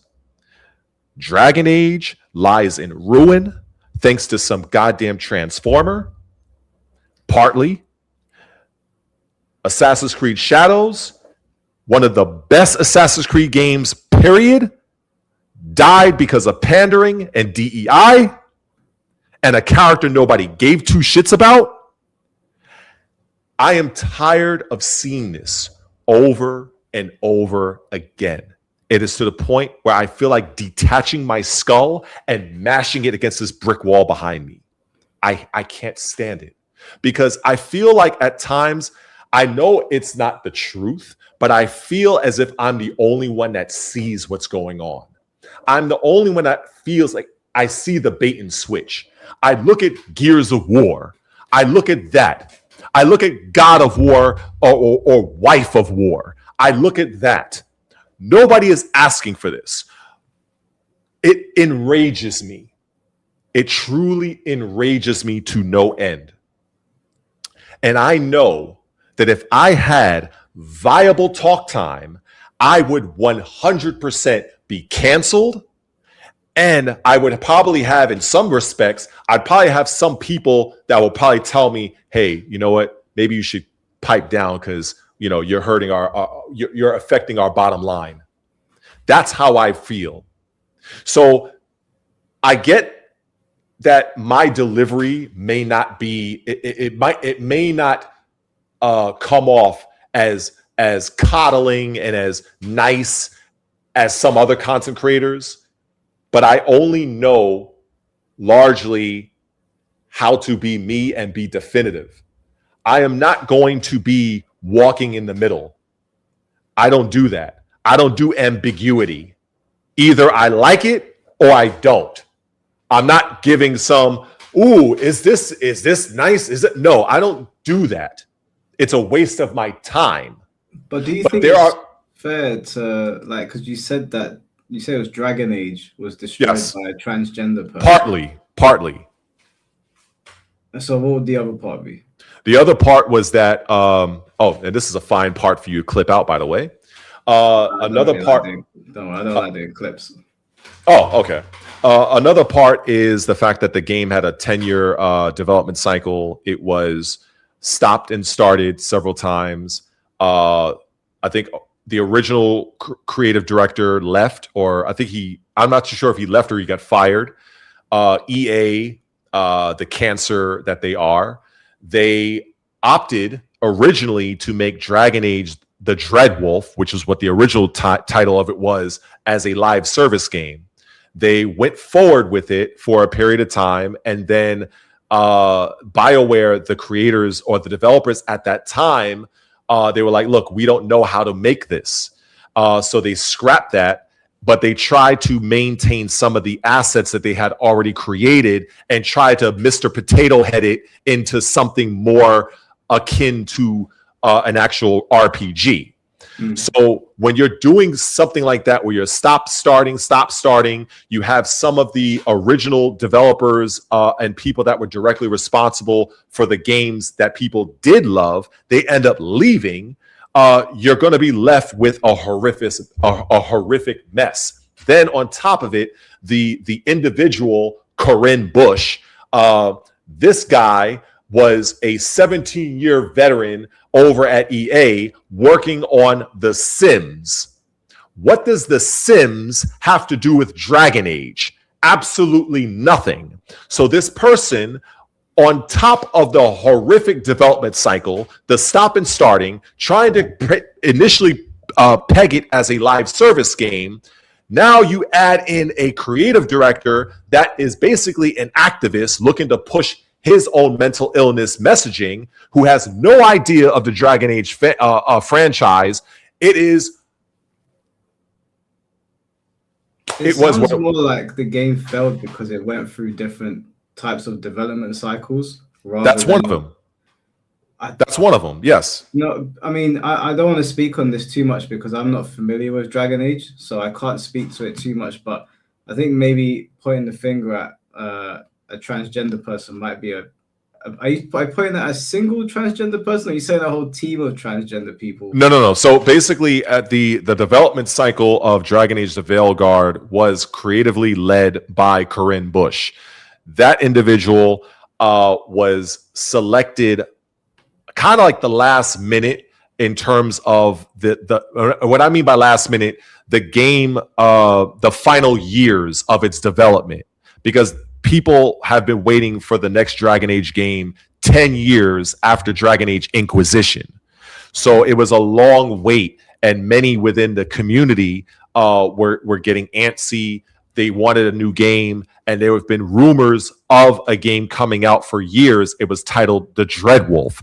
It was later turned into The Veilguard once Corinne Bush was selected to lead the actual development team. So that's the reason why I said that person is partly responsible. It's not the only thing, because it's a combination of things.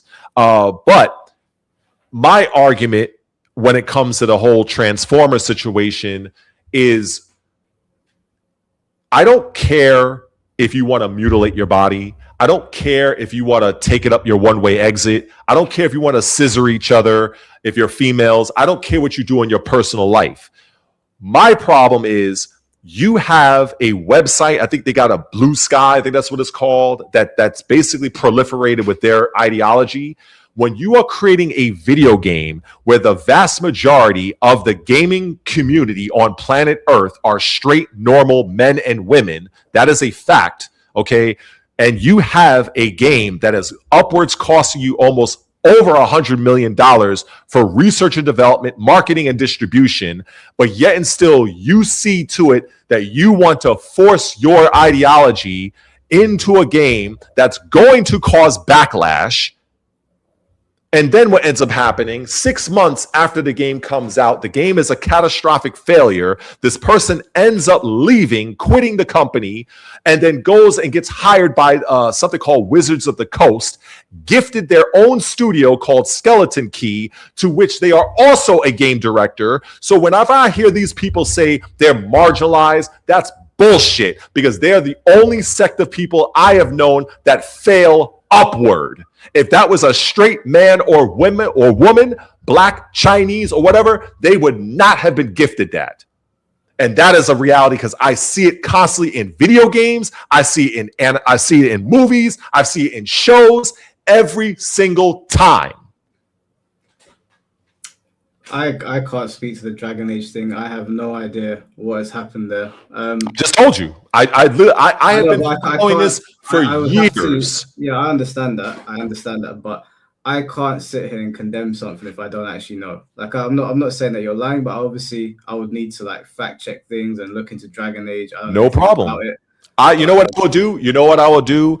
I will actually, just for the hell of it, I will link you as many articles as you want to read. It will be a good reading for you in your leisure time, just so that you can kind of get up on this, because I have, when I started my channel August 23rd, 2024, those Dragon Age the Veilguard and Assassin's Creed Shadows, those are the two games I focused heavily on, because at that time they dominated the gaming space in terms of its agenda laden agenda, just the way that the pandering, between those two games, they were very what's the word, controversial.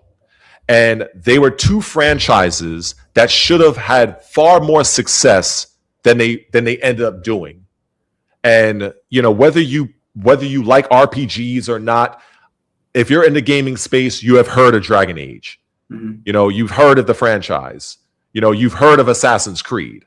Mm-hmm. And the fact that even with that one, that's an entirely different thing, where they decide to go with a black samurai that nobody cared for, nobody asked for. And the fact of the matter is that this company, Ubisoft, decided to disrespect the Japanese nation on countless times, and then even releasing the game during an annual anniversary of a terrorist bomb threat that happened in their metro station that was real life.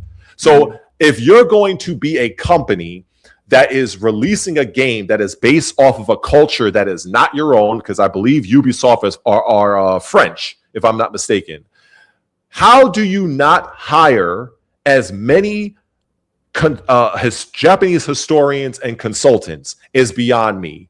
The main driver of that game, in terms of the direction they were going with, was a white guy named Thomas Lockley that created the book of the Black Samurai Yasuke. He penned that, and then there were reports that him and his team, they altered Wikipedias to make it so that what they were saying was accurate, until it was discovered that they were doing a lot of shady shit behind the scenes. I know about this story. Just so he can sell more books and things of that nature. And then I saw another guy, a much larger channel. I think his name is Endymion. I think his name is. I know Endymion. He had. Now I don't know if it's true or not, but based on what I've seen, pattern recognition of Ubisoft, that he said that originally Assassin's Creed Shadows was going to have a male and a female shinobi.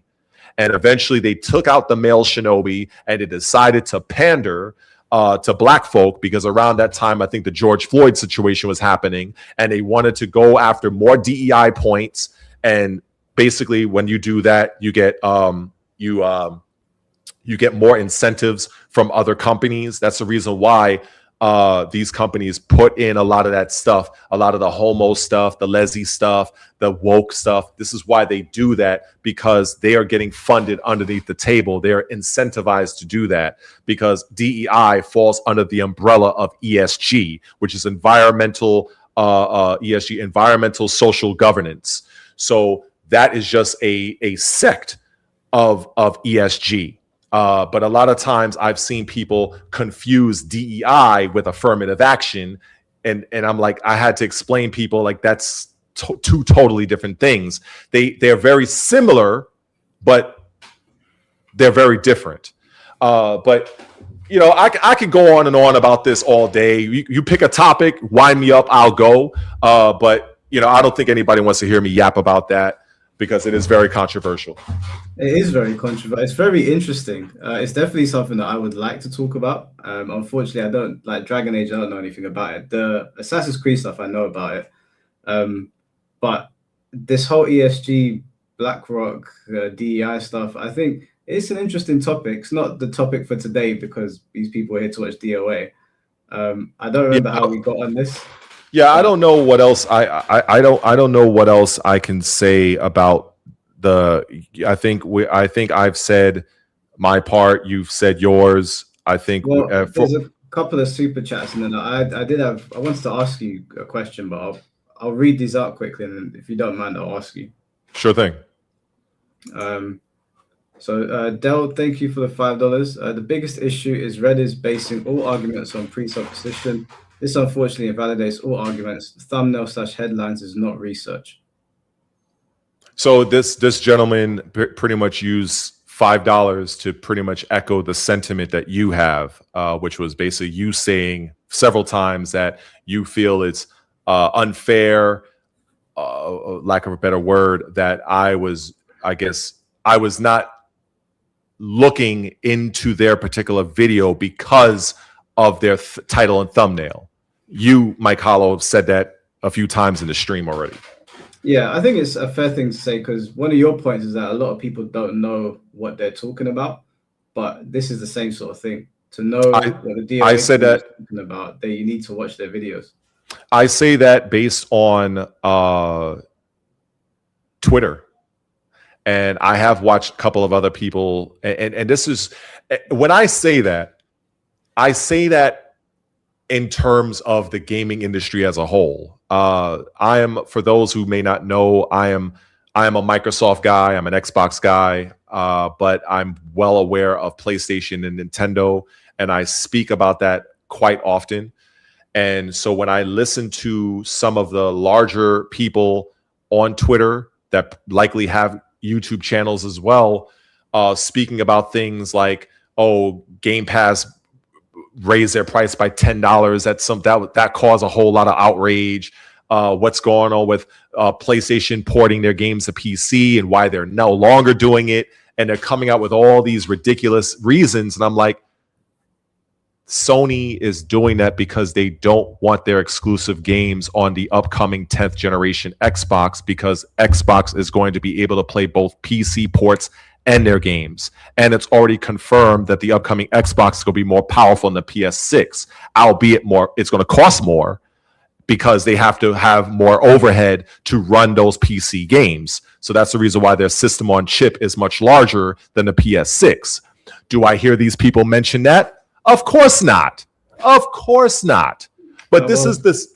There was actually he's worked for Naughty Dog and Sega. He's a developer, so I think he knows quite a lot about this stuff. It'd be interesting. About this, the guy the super chat guy. Yeah, Dell's a developer in the industry. Oh, okay. Well, I didn't know. I'm just speaking about something. So you must have been reading something in the chat. I'm not looking at the chat right now. I was looking at, I have it on the StreamYard. Yeah. I'm only seeing you pretty much. But yeah, like there's many people that will say a whole bunch of nonsense, and it's like it's like chalk down a board. And the only reason why I even go on Twitter in the first place is because I'm trying to do this content creation thing. And sometimes I do get some gems. I do get some good nuggets of information directly from studios. Maybe they're showing a new trailer, or they're sharing some details about an upcoming game. But sometimes when I see people, there's a guy, I'm not going to mention any of these names because I don't need any more wars. But there's a few people that I've seen on Twitter, for instance, and I'm just like, I just feel like these people are fools, and I just it's like they don't even understand what a licensing deal is. It's like you're complaining that, oh, well, why is PlayStation getting Xbox games? Well, maybe because Microsoft ended up getting $650 million over the course of 2 years. It's called a licensing deal. Microsoft gets 70%. PlayStation, the platform holder, gets 30%. Like, what are we talking about here? You have an installed base of 80-something million and an installed base on Xbox for about 35 million. So even if Sony and Microsoft were to make an amazing game for both platforms that both cost $100 million, which game is likely to break even and be financially solvent? It's likely going to be PlayStation, because they have more people to sell to because their install base is larger. But people don't understand this. And it's like, why God, not just explain it to them? that's the problem. Because when I try to break this down, while I do at times, I do get some decent feedback. I'll even get maybe 500 views if I'm lucky. That's a good video for me. Or if I'm on Twitter and I type this up, because I don't have the little check mark, so I think if you have the check, you can type as much as you want. I don't know, but I have to type it in bite-sized chunks. So I put like 1, 2, 3, and I'm typing like whole Bibles, trying to break this down. And it's like sometimes I get people that are pretty respectful. I'll get people that are like, oh, that was pretty insightful. But then I get people that just want to like overtly disrespect me personally because they just happen to be a fanboy for something, and then they just don't want to accept researched facts. So, but I think I'm not the only one that deals with that. I think that's a common occurrence for many people, especially when you're dealing with Twitter. Mm-hmm. Yeah, that's just the nature of Twitter. Like, if you go on Twitter, you have to reckon with the fact that you're going to get disrespected for whatever reason. They'll just say something dumb to you. But I think if you're trying to connect with people, I have a different take on Twitter. Like, I know Twitter can be a bit of a circus, but we all know what we signed up for. We all know what goes on there. So if it's a case of like trying to connect with people, trying to educate people, I think you just deal with the shit and you just keep it moving, because it's better to try and speak to people. You get good interactions from like 2 or 3 people, and you ignore the 50 people that said some dumb shit because you already know it's coming. That's what I feel like I'm getting better at that. I'm not all the way there just yet, but I think it's a work in progress. I understand that. Even getting back to the thing earlier where, I feel like I know I'm not everybody's cup of tea, but I know I'm somebody's shot of whiskey, so to speak. My delivery is something that, it doesn't come off well for some people. And I accept that, because if I didn't, and I'm trying to appeal to everybody, I'm going to appeal to nobody. And that's just, I think, a lesson that I think many people should take heed in life in general. I'm not going to appeal to everybody. Everybody is not going to agree with me. Just like there are aspects on this broadcast that you didn't agree with me on, but that's fine, because I can still respect you at the end of the day, because I see that you at least understand where I'm coming from. That's what I want. I just want people to understand my point. And if you disagree with it, that's cool. But many times I've dealt with people, whether it's on my YouTube comments or on Twitter, or even years before when I used to be on Facebook, really, really a lot. I would say A, and they thinking I'm saying X, and it's like now it becomes this big thing that it didn't have to be. If you're going to disagree with me, at least have an understanding of my actual point. A lot of times that doesn't happen. It's rare that it does. You happen to get it. So that's why it's a breath of fresh air. And I can accept that there are a few things that I can work on in terms of looking at and reevaluating my thoughts, especially as it pertains to the DOA community, in terms of like what people have done and didn't do. I think I feel like on both ends, two people can be right. I just feel like, based on what I know, just to kind of go back on there just real quick, is that based on what I know, I would have done things much differently than some other people. But it doesn't mean that their efforts are worthless and pointless. You know what I'm saying? Yeah. And I think that's really what I wanted to get across on that front when it comes to this game. But I really don't I don't really have much else I can really do with Dead or Alive 6 Cash Grab Edition. I've even made my share of pointless tweets to the company themselves. That's on my little Twitter. I remember I even typed it up while I was actually on the live stream, and I knew it wouldn't go nowhere. I think it had like 500 views or something like that on Twitter. I know it's not, but I just felt like, it's kind of like a bit of an act of defiance. You know, I know it's not going to do anything, but I was like, here, I'm just going to do it anyway. Because that's just, I hate seeing a community just get screwed the way they have. And, you know, as much as I hate Tekken 8 from a mechanical standpoint, I can never just say that Tekken 8 is a cash grab. I can never say that.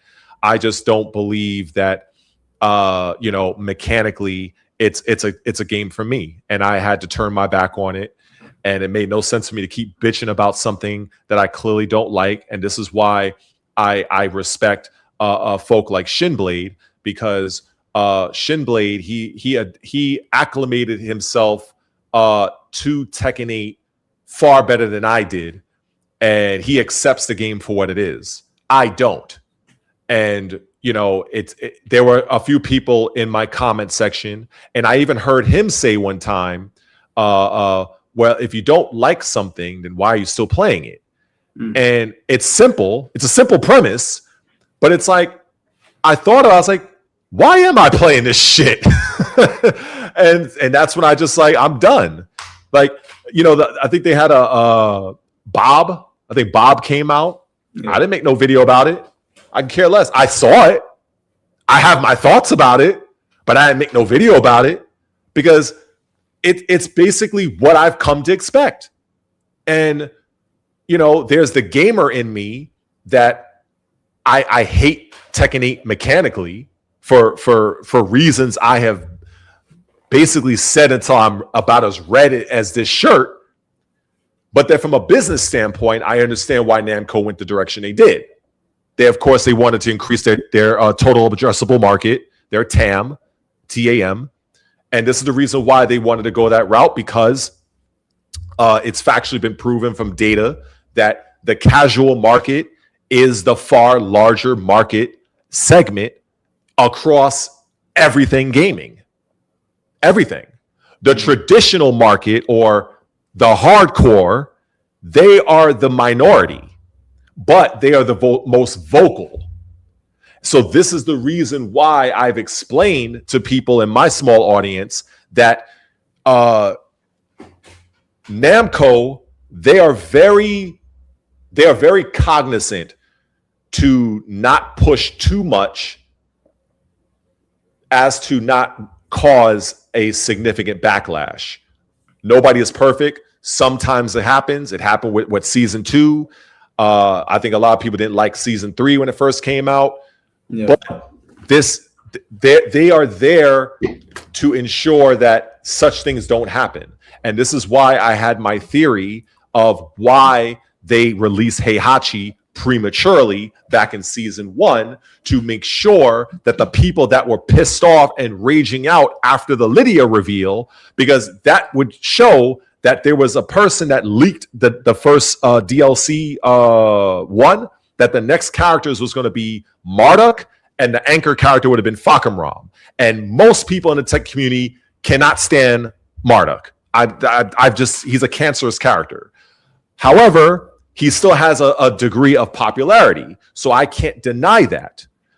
But in order to quell the masses, Namco decided we're going to bring back Heihachi now because we're still new into Tekken 8 and we cannot move forward with additional seasons while having this level of backlash. So that's why they prematurely brought in Heihachi, because anybody that is a developer should know that when a fighting game comes out, there are already characters that are either ready to go or they're close to completion because they're meant to be released further down. So this was a situation of break glass in case of emergency, and it was an emergency, and they brought in Heihachi. The problem there is that now that you bring Heihachi, who is going to be your anchor character? That's why they ended up bringing in Clive. I do not believe that Clive and Heihachi was originally meant to come out in season 1. That is, I am dying on that hill, 100%. I don't know if I can say this. I would just say on the Clive thing that you're definitely wrong. 100% wrong on that. I know 100% that. You know 100% for what exactly pertaining to Clive? Clive was meant to be in season 1. Oh, he was meant to be in season 1. Okay. He's supposed to be there, yeah. But my question is, was he meant to be the anchor character?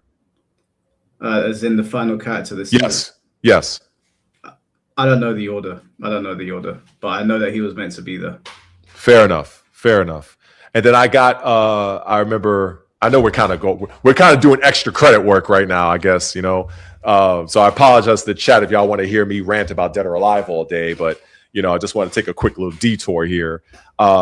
When I had a little bit of backlash because there were some people that felt that I hated your boy that you were so high on, this Yujiro Hanmo character.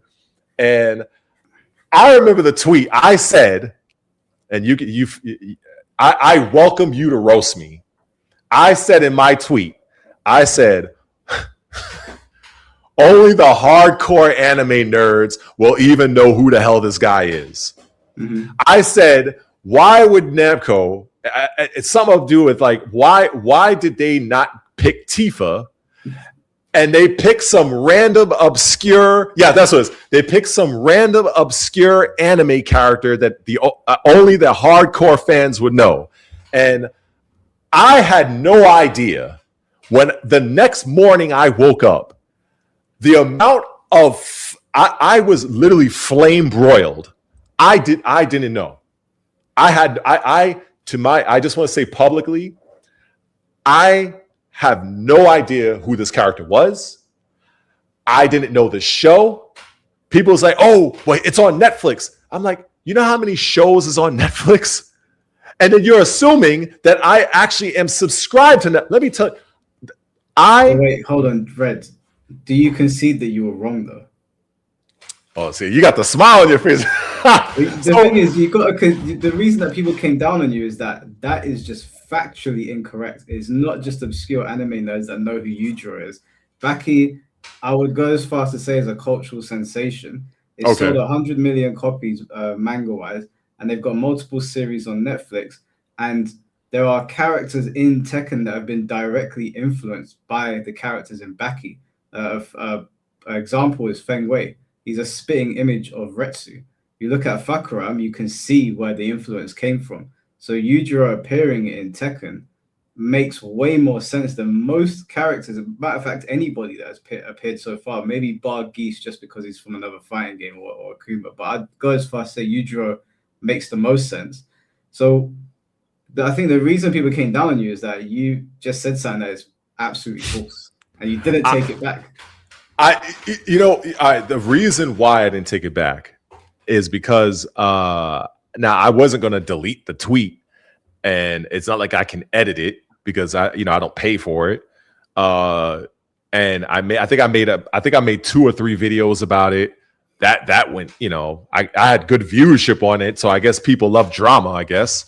But I don't back away from the stance that this is a character definitely for anime nerds, and I had people like don't like the word nerd. I'm like I'm a nerd. Like when it comes to the gaming industry and the financials and stuff like that, that's what I nerd out about, especially with personal fitness and stuff like that. So I've had people that were like coming at me because they didn't like nerd. I was like, what? Like, what are we talking about? So, but the statement of him being an obscure character that only anime nerds know, that's incorrect. So, okay. So, and believe me, many of your fellow Yujiro fan base definitely let me hear that. They definitely took pot shots at me every point they could get. And, I took them well. And my point was, I am not an anime nerd, and I use this example many years ago because I'm a lot older than probably most of the people in the chat. I think I'm older than you, by the way.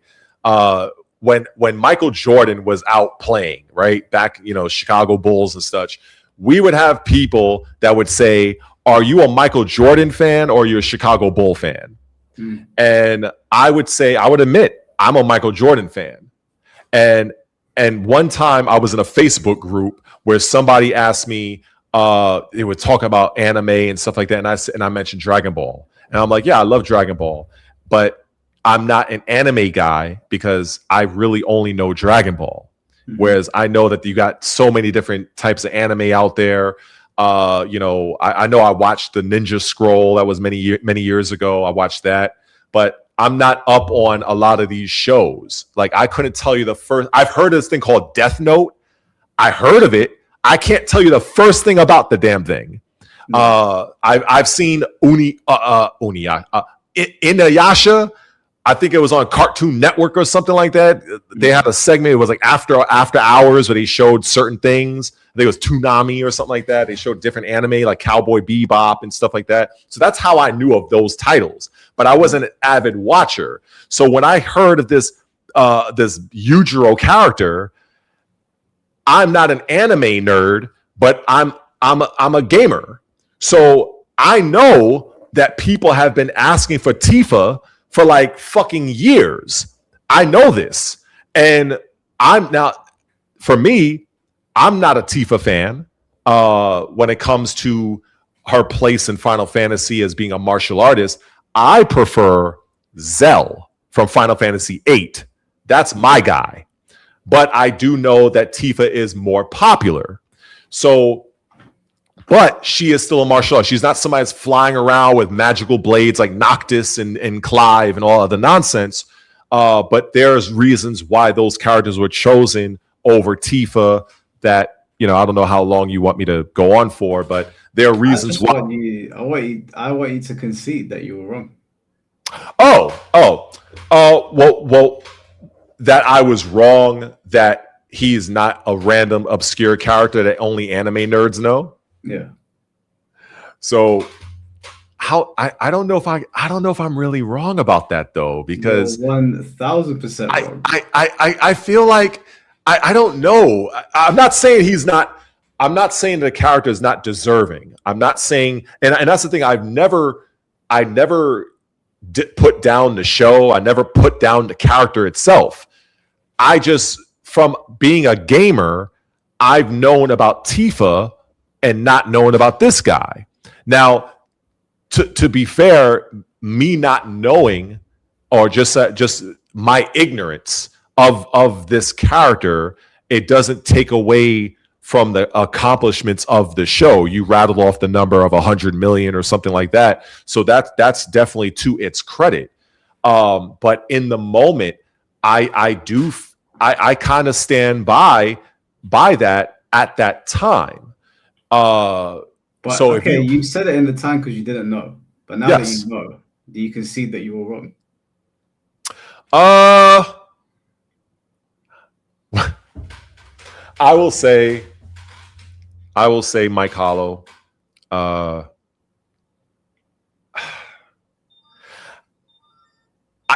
don't want to come out and say, all right, I'm going to give you your answer, but there's something that I don't like that your crowd has been doing.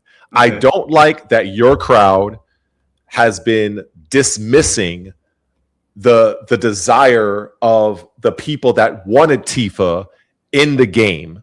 I've seen many people that are so happy about this Yujiro individual being added, but they're really disregarding the people that have been asking for Tifa for years, as if I just feel it's very disrespectful. Like, just because you're. What you mean by that? Like, I don't want Tifa in the game. That's fine for me to say that. Why? What is wrong with Tifa? There's nothing wrong with Tifa. It's just that there's so many characters that I feel like will have a more meaningful presence in the game, and Yujiro is one of them. So if you're going to put guest characters in the game, Tekken's already proven that you can put anyone in Tekken and you can give him a moveset.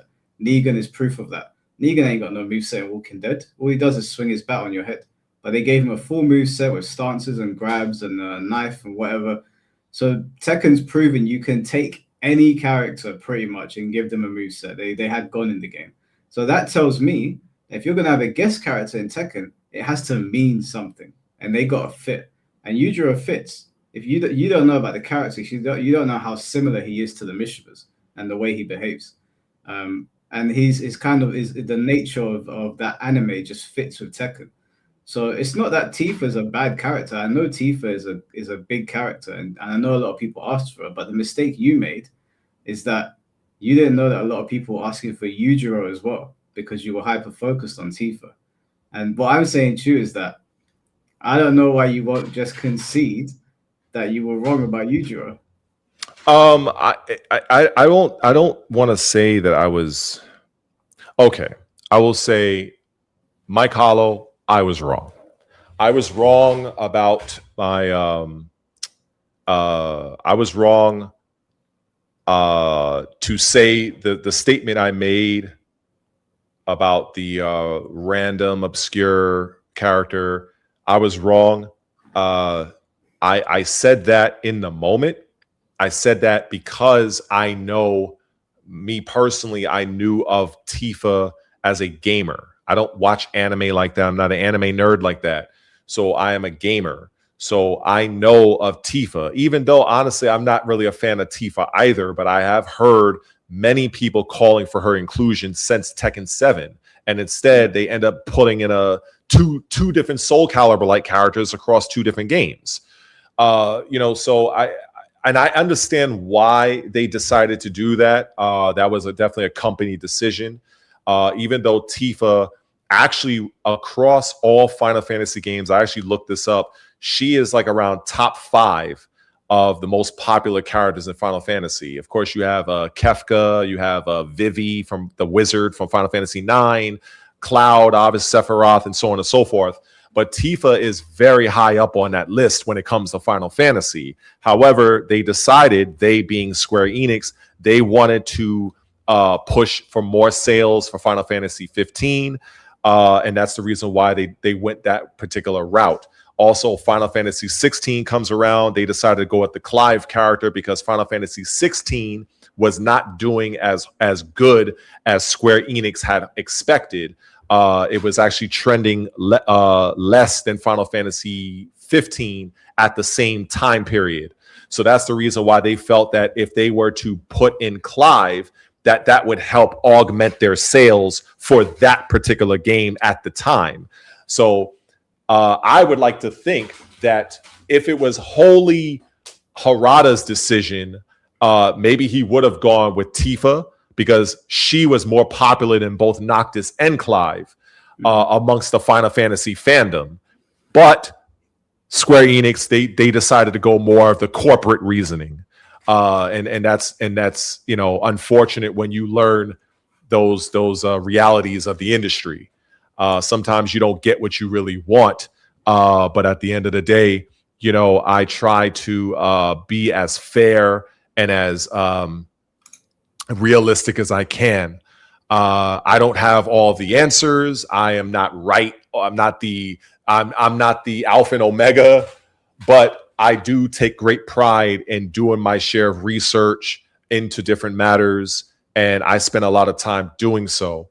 So yeah, with regards to the Yujiro Hanmo character, one, I am happy that believe me, I've seen a few of your videos. You were very happy. You had a Kool-Aid smile on your face, and many people that were pleased for that. In my video, I even mentioned that I acknowledge rather that Tekken 8, they did experience, I think, a sales spike. I don't know if it was on Steam or if it was across the board when he, Yeah, it was. I don't know if it was on PlayStation, but Steam, it shot right up.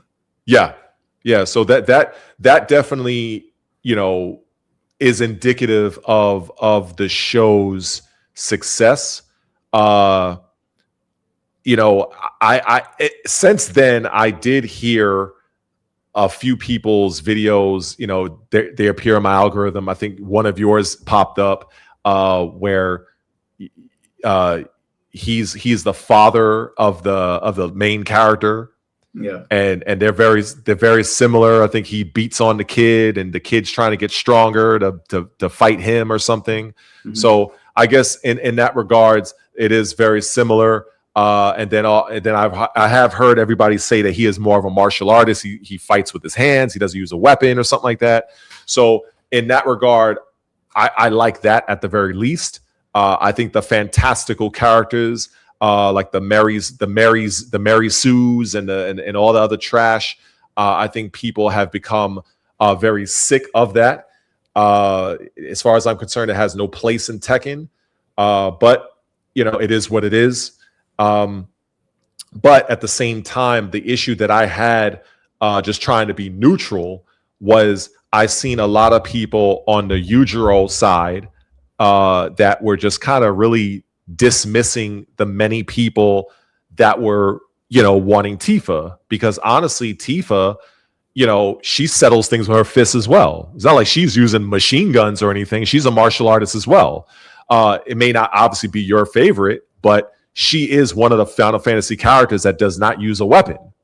So if we're talking about just straight up martial artists, she would have fit, because she would have fit far more than Noctis did. I can tell you that much. Noctis should have been in. Maybe, but I think that they didn't get Tifa. They have to be dismissed now. Like she's not coming to the game. If you want to play Tifa, go to Street Fighter. And I think that part, I kind of saw the writing on the wall with that, because you already have two characters from Final Fantasy, and I think it could be oversaturated.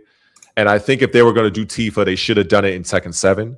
But obviously they didn't, for the reasons I said. They wanted to drive sales for Final Fantasy 15, and that's the reason why that was the game at that time that they wanted to push.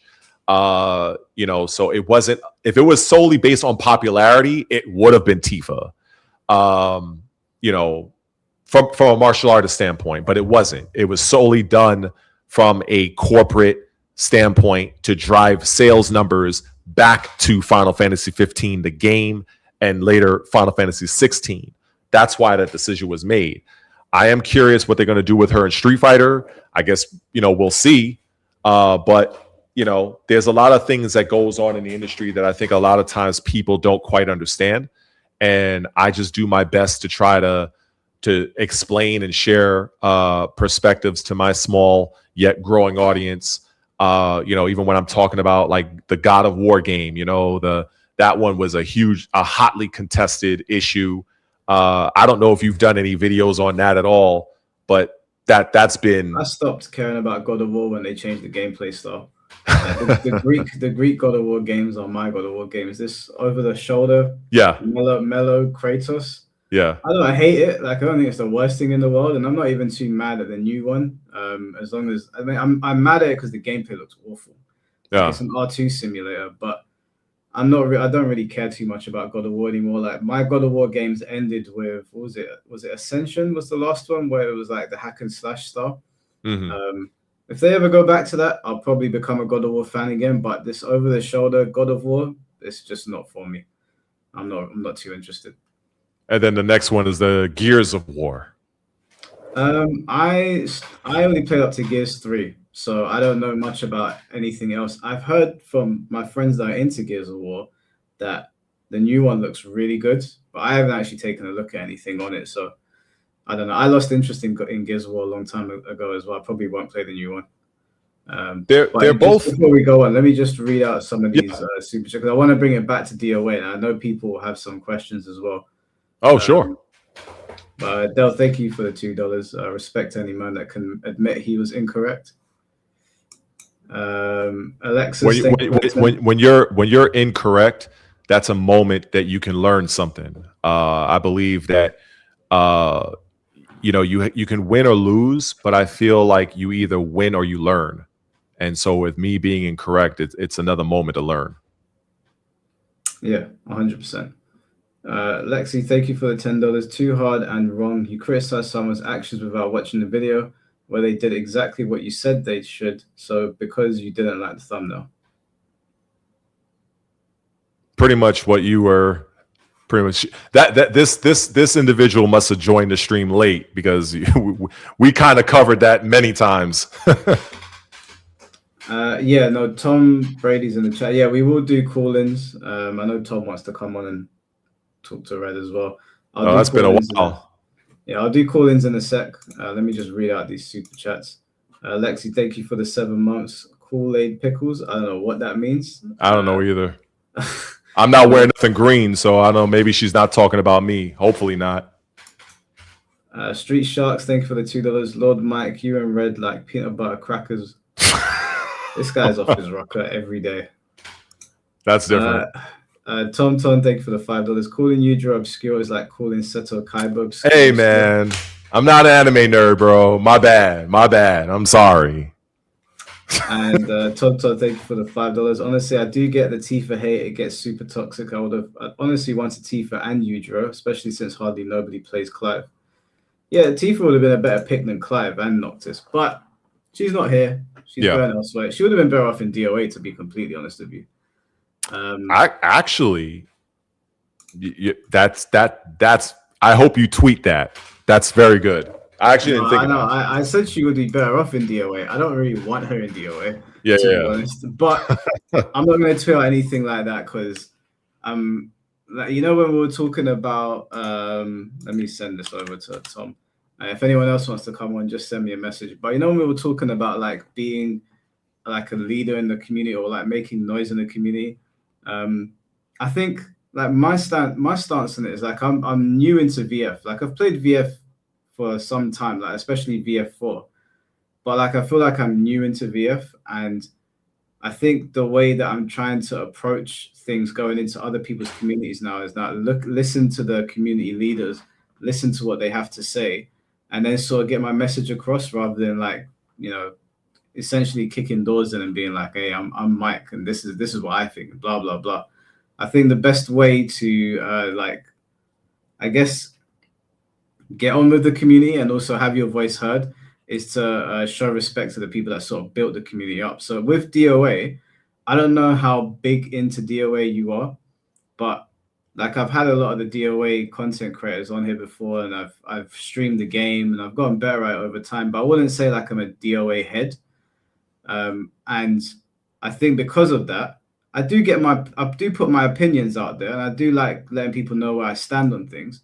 But in terms of like you were mentioning me earlier in terms of like pushing change, I don't think I have the kind of influence that you think I do, especially in the DOA scene. I think that in the DOA scene, I would be more of like a blip on the radar compared to a lot of other people, which is why like I'd bring Emery on, or I'll bring Pont on, or I'll bring Tom Brady on, because I think those are the guys, and other people, you know, like Swoozy's been here. Those are the guys that put in the shift and they put in the hours. And I think if there's ever going to be a campaign that is led, I don't think I would be fit to lead that campaign. I could lend an ear and I can help, but there's way too many people that have invested way too much time to DOA for me to be like, I know the best way to do this, because all scenes are different, right? Every scene is going to be different. Every developer is different. And I think approaching it with the same lens that it might have worked with Mass Effect or Tekken, I think that could potentially go sideways for DOA. Not necessarily, but it could. It's what I propose, and this is where I made the example of, if all you know is 1 through 10, and if that's all you know, and you're not even aware of there's something beyond that. I said that because people, they only know what they know. And when it comes to the game, it's like I utilize, you mentioned Tom Brady, one of my favorite FGC minds. I think he's the one that would have turned Mortal Kombat around, in my opinion.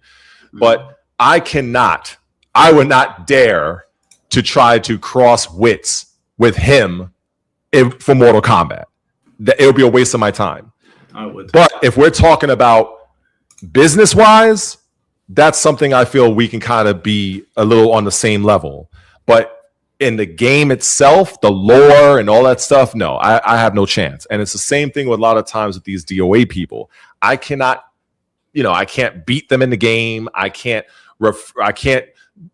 speak on the lore, or I can't talk about that. But in terms of organizing and rallying a group, creating a campaign that is specifically designed to get heard, that's the shit I know. That's my world. But I can't do it because I am not in that position to call those shots. But like what you just said, to try to mirror what you just said just a moment ago, you said that you could probably assist. That's where I feel I would be. I would be able to assist, but unfortunately, that moment is past. But one of the reasons why I wanted to really come on here to your platform and to kind of hear, or at least have some other people hear me out, is I wanted to try to I wanted to highlight some of the ways that a community, and rather the content creators, can organize better to move in a more unified form, to have a much better chance to have the desired outcome that you want from a particular game developer, studio, what have you. Because I can tell you, it may not happen tomorrow, it may not happen next week, but something like this will happen again in the industry. It will happen. Might be a fighting game, might be a shooter, it might be anything. And this is one of the reasons why I wanted to be here, because I felt like this was a teachable moment. And I ended up learning a few things being here as well, which I'm always appreciative of, because that's the reason why I know what I know. A lot of cases is because I had some people put me on to certain things. They would challenge some of my viewpoints, and I'd kind of have to be like, all right, you know what? Let me take my ego out of the equation and like, okay, yeah, I can kind of see how this could come off. I can see how this sounds. And that's where I'm at the point now where it's not that I wanted to throw anybody under the bus per se. It's just that the people, they did the best they could, with what they know how to do. Mm-hmm. It's just that I'm just looking at things like, okay, like let me give an example, just to kind of put it on me, right? Just let me just turn the knife on me, so to speak. If I'm trying to say I'm trying to grow in this space, I'm trying to grow my channel or whatever, and I've done everything, and then somebody, maybe like yourself or somebody else that has a more successful channel, will probably tell me, well, have you tried posting to TikTok? Have you tried doing this? Have you tried doing that? And I would be like, no. Then you didn't try everything. Mm-hmm. So I didn't think of that in some cases with my own channel. And this is why I'm trying to do the TikTok thing and a couple other things, trying to gain as much information as I can. But by the same token, when I see some of the DOA creators, I know it's hard to understand for people. It's like, oh, all he did was look at their thumbnail. He didn't watch the video, like that last lady that left $10 about that. They're not understanding, and it's not a criticism to them, but they don't understand how I am as a person. That's how I operate. If I see something that is an injustice, that is a goddamn cash grab, if I'm not seeing somebody really definitively say, hey, this is what it is, blah, blah, blah, I'm not going to look at it. Does that mean I'm never looking at any of the videos? No, I've seen my share of Emery Rain's videos the guy's been on YouTube for years. Zachary for years. But for those early videos, I just didn't see what I needed. I didn't get the emotional response. I didn't get the definitive line in the sand at that time. That's the thing that I think people are even if they do get, like, you get it, but you still disagree, and that's fine. But there are some people who don't understand me and disagree. So that's the problem. But at the end of the day, it's here. People are playing it here and there. It's not doing that well on the Steam. It is a cash grab. I've been hearing people saying that, oh, there's new characters that's coming. I saw somebody post there's like 9 different characters or some nonsense like that. Like, no matter what is on the way for the game, the game should have not been $40. This is why I try to explain to people that there is a very bad value proposition for that price point. You are not getting $40 worth of content for that. That game, if it was $20, it would have been not as heavily shunned as it is. You know, but at the end of the day, that's really where the bulk of my argument is. And I can see that the bulk of your argument has been my comments regarding the community didn't do enough. So I understand you, and I think you understand me. And that's all that somebody like myself could hope for going onto somebody else's platform. That's the only thing I can ask for. Now, I'll ask you a question just after I read out the super chat. We're waiting for Tom Brady to get here. I've sent him the link. And a few other people have wanted to come on. Tom, if you're in chat, I sent you the link on Discord.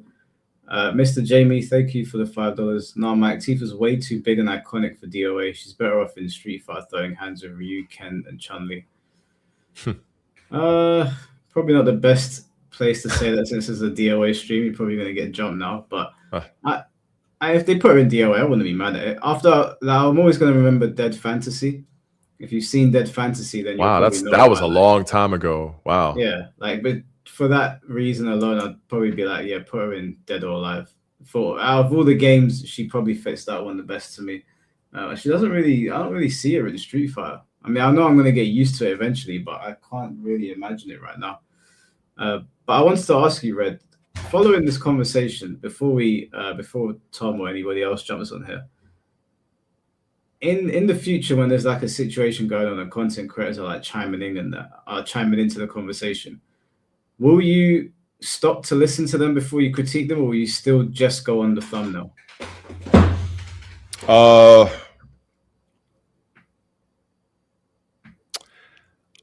I would probably. It almost sounds like the question almost sounds, if I had to do it all over again, would I? Not really, no. Just following this conversation now that we've had this chat, has it changed your mind at all in how you would move forward?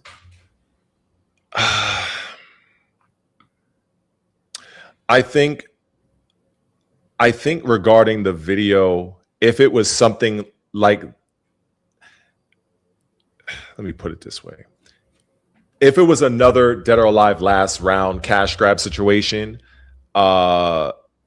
I think what I would do differently is I would probably make an attempt to try to reach out, or at least pose some comments on their Twitter to try to get more insight into where they really, where their stance is. That's something that I think I would have done, because I didn't do it this time. Like, I follow Emery Reigns, and I could have at any point, I could have tweeted, not to say he would have responded to me, but I could have tweeted out to him. But I didn't. And I think that's something I feel a little messed up about that, because I feel like that's something that was within my power to do. That was something I could have done. I could have done it a couple of seconds, boom, boom, boom, that's it. And then maybe after a couple of days, maybe he may or may not responded. I don't know, but I could have done that. I feel like that's something I could have done. But when it comes to like the YouTube video, I think it gets me in an emotional way where it's kind of like, how can I see that this is an obvious scam? And when I look at other people's YouTube videos and they're not seeing what I'm seeing, it's like, to me, it doesn't make sense. It's like, why is there not that true, not necessarily hatred, but there's not that definitive line, like, okay, this is what it is. You know, like I feel like it's a little tough for me to explain this because I feel like I'm not really making much sense because I'm trying to describe feelings that I have because based on how I am and how I look at things. On a Twitter, it's much easier because people will they'll type their thing and you could see it. But when I look at a YouTube video and I'm like, your title and thumbnail, why are you still playing the ambiguity game? Why are you playing the question game? We seen the trailer. We see it's a cash grab. Like, so then that makes me think, it's almost like you're trying to be 1 foot in, 1 foot out. You don't want to completely take that definitive stance and condemn the game because maybe there is some sort of things you have going on the side with the company. Maybe you don't want to run the risk of not having access. Maybe you don't want to lose access of not having game codes, not taking trips. I don't know. It could be that because I feel like saying like, hey, you know what? I don't like that the game is so-and-so. I think that the game is like this, but it's almost like, and I've seen politicians do this all the time. They will do just enough so you can't argue and say, well, you can't say I didn't say it. You can't say I wasn't critical. But it's like when it comes time to like really putting your foot down, putting your foot on their neck and saying, look, your game is a cash grab, period. There's no ifs, ands, buts, maybes. That's what it is.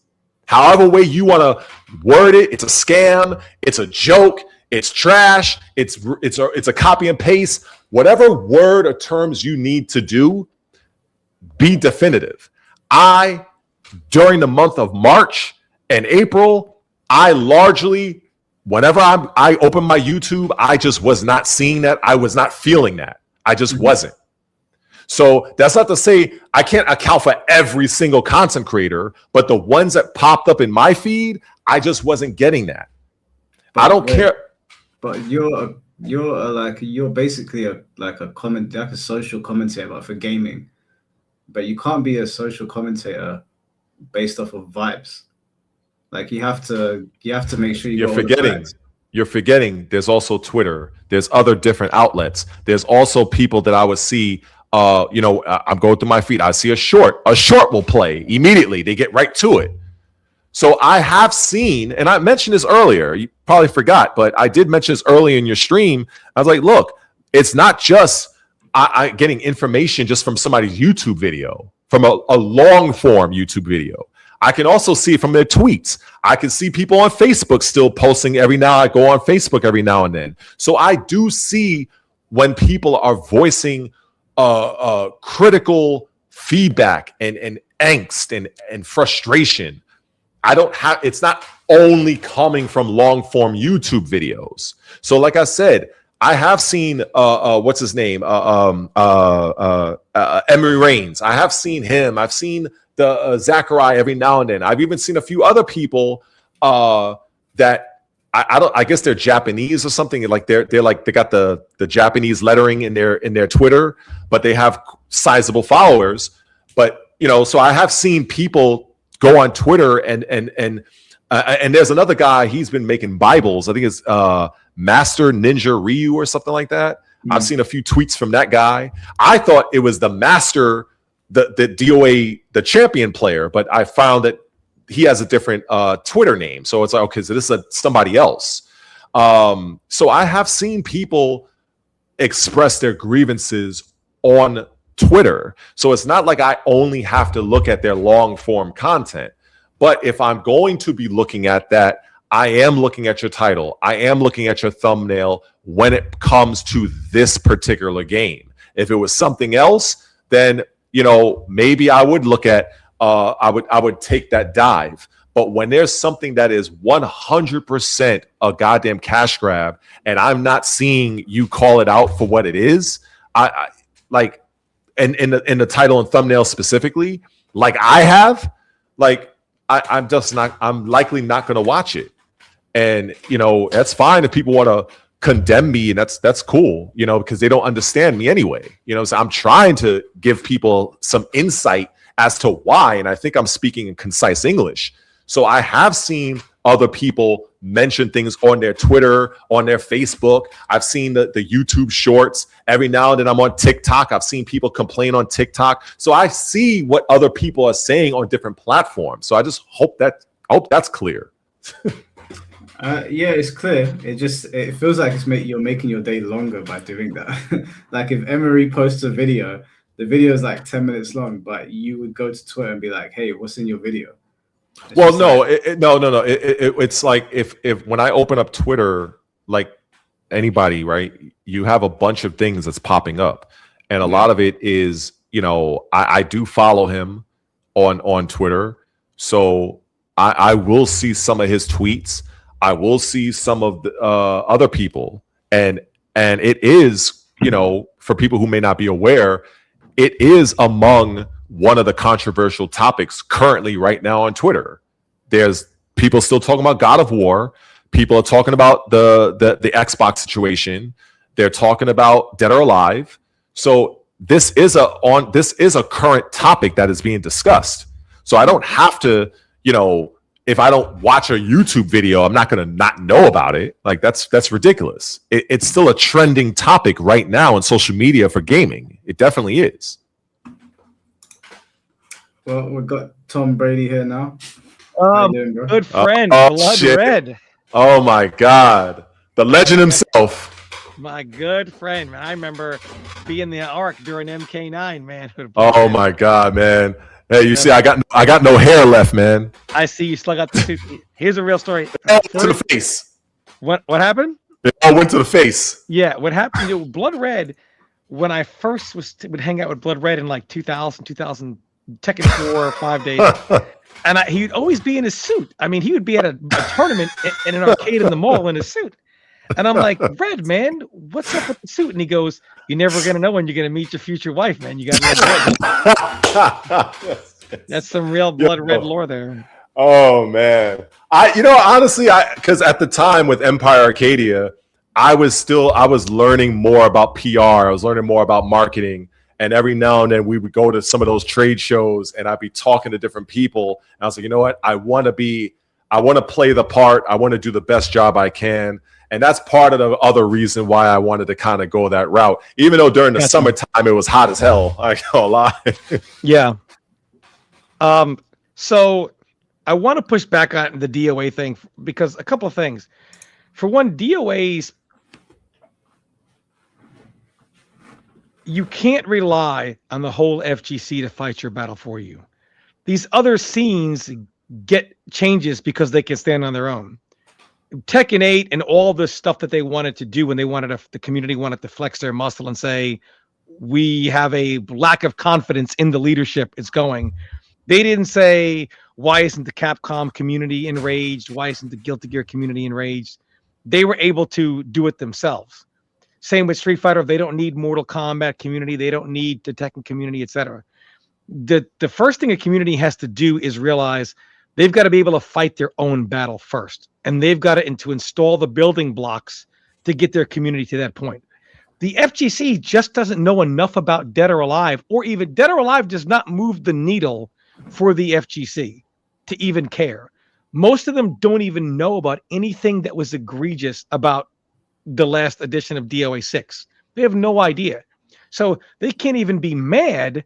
It's not that like, oh, how could you not be mad when you see this? They didn't see it. They have no idea. They don't even care. That's kind of the problem here. The DOA community's real issue is they don't have their own scene to stand up, to make any noise. And the rest of the FGC just doesn't know enough about DOA.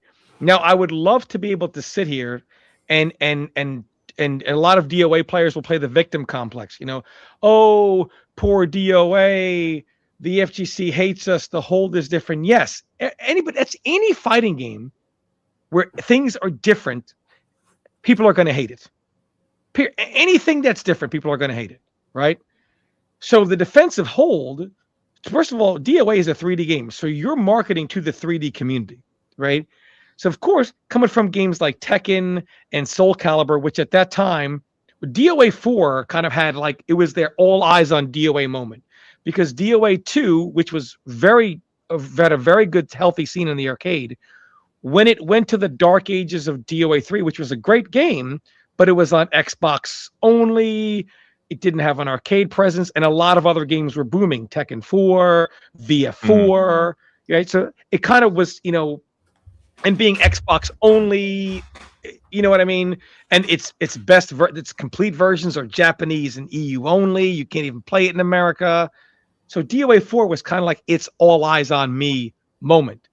The problem is the community didn't, when the greater FGC is finally getting their hands on it, the defensive hold was a real problem for the that's really, it came down to the defensive hold.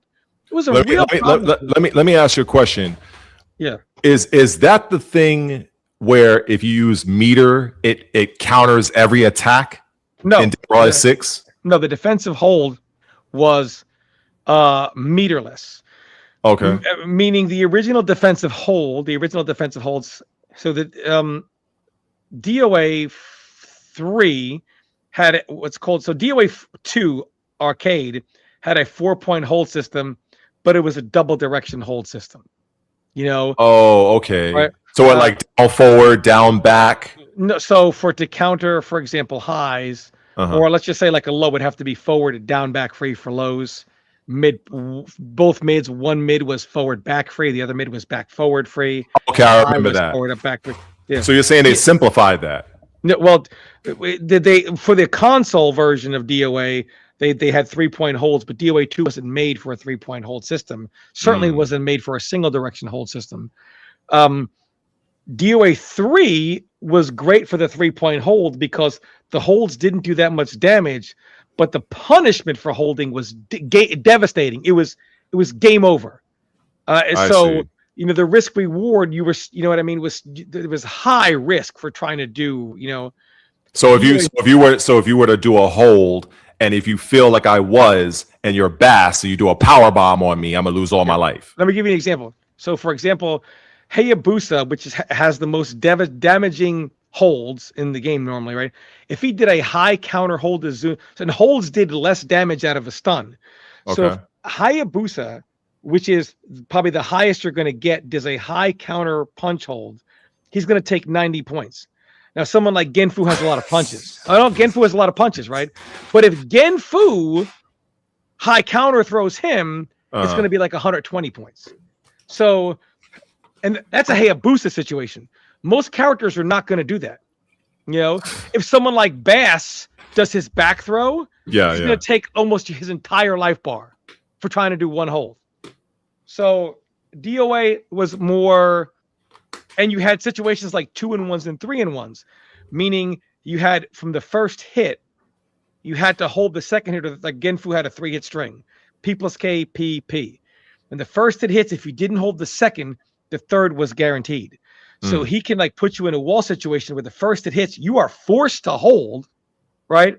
And if you do so, you're going to die. If you don't, he does all 3 hits, you can't hold the third, then he walks behind you as you're stunned on the wall, then continues the stun, launches you, and it's just devastating damage. So the game was kind of built around that system, whereas DOA 2 wasn't.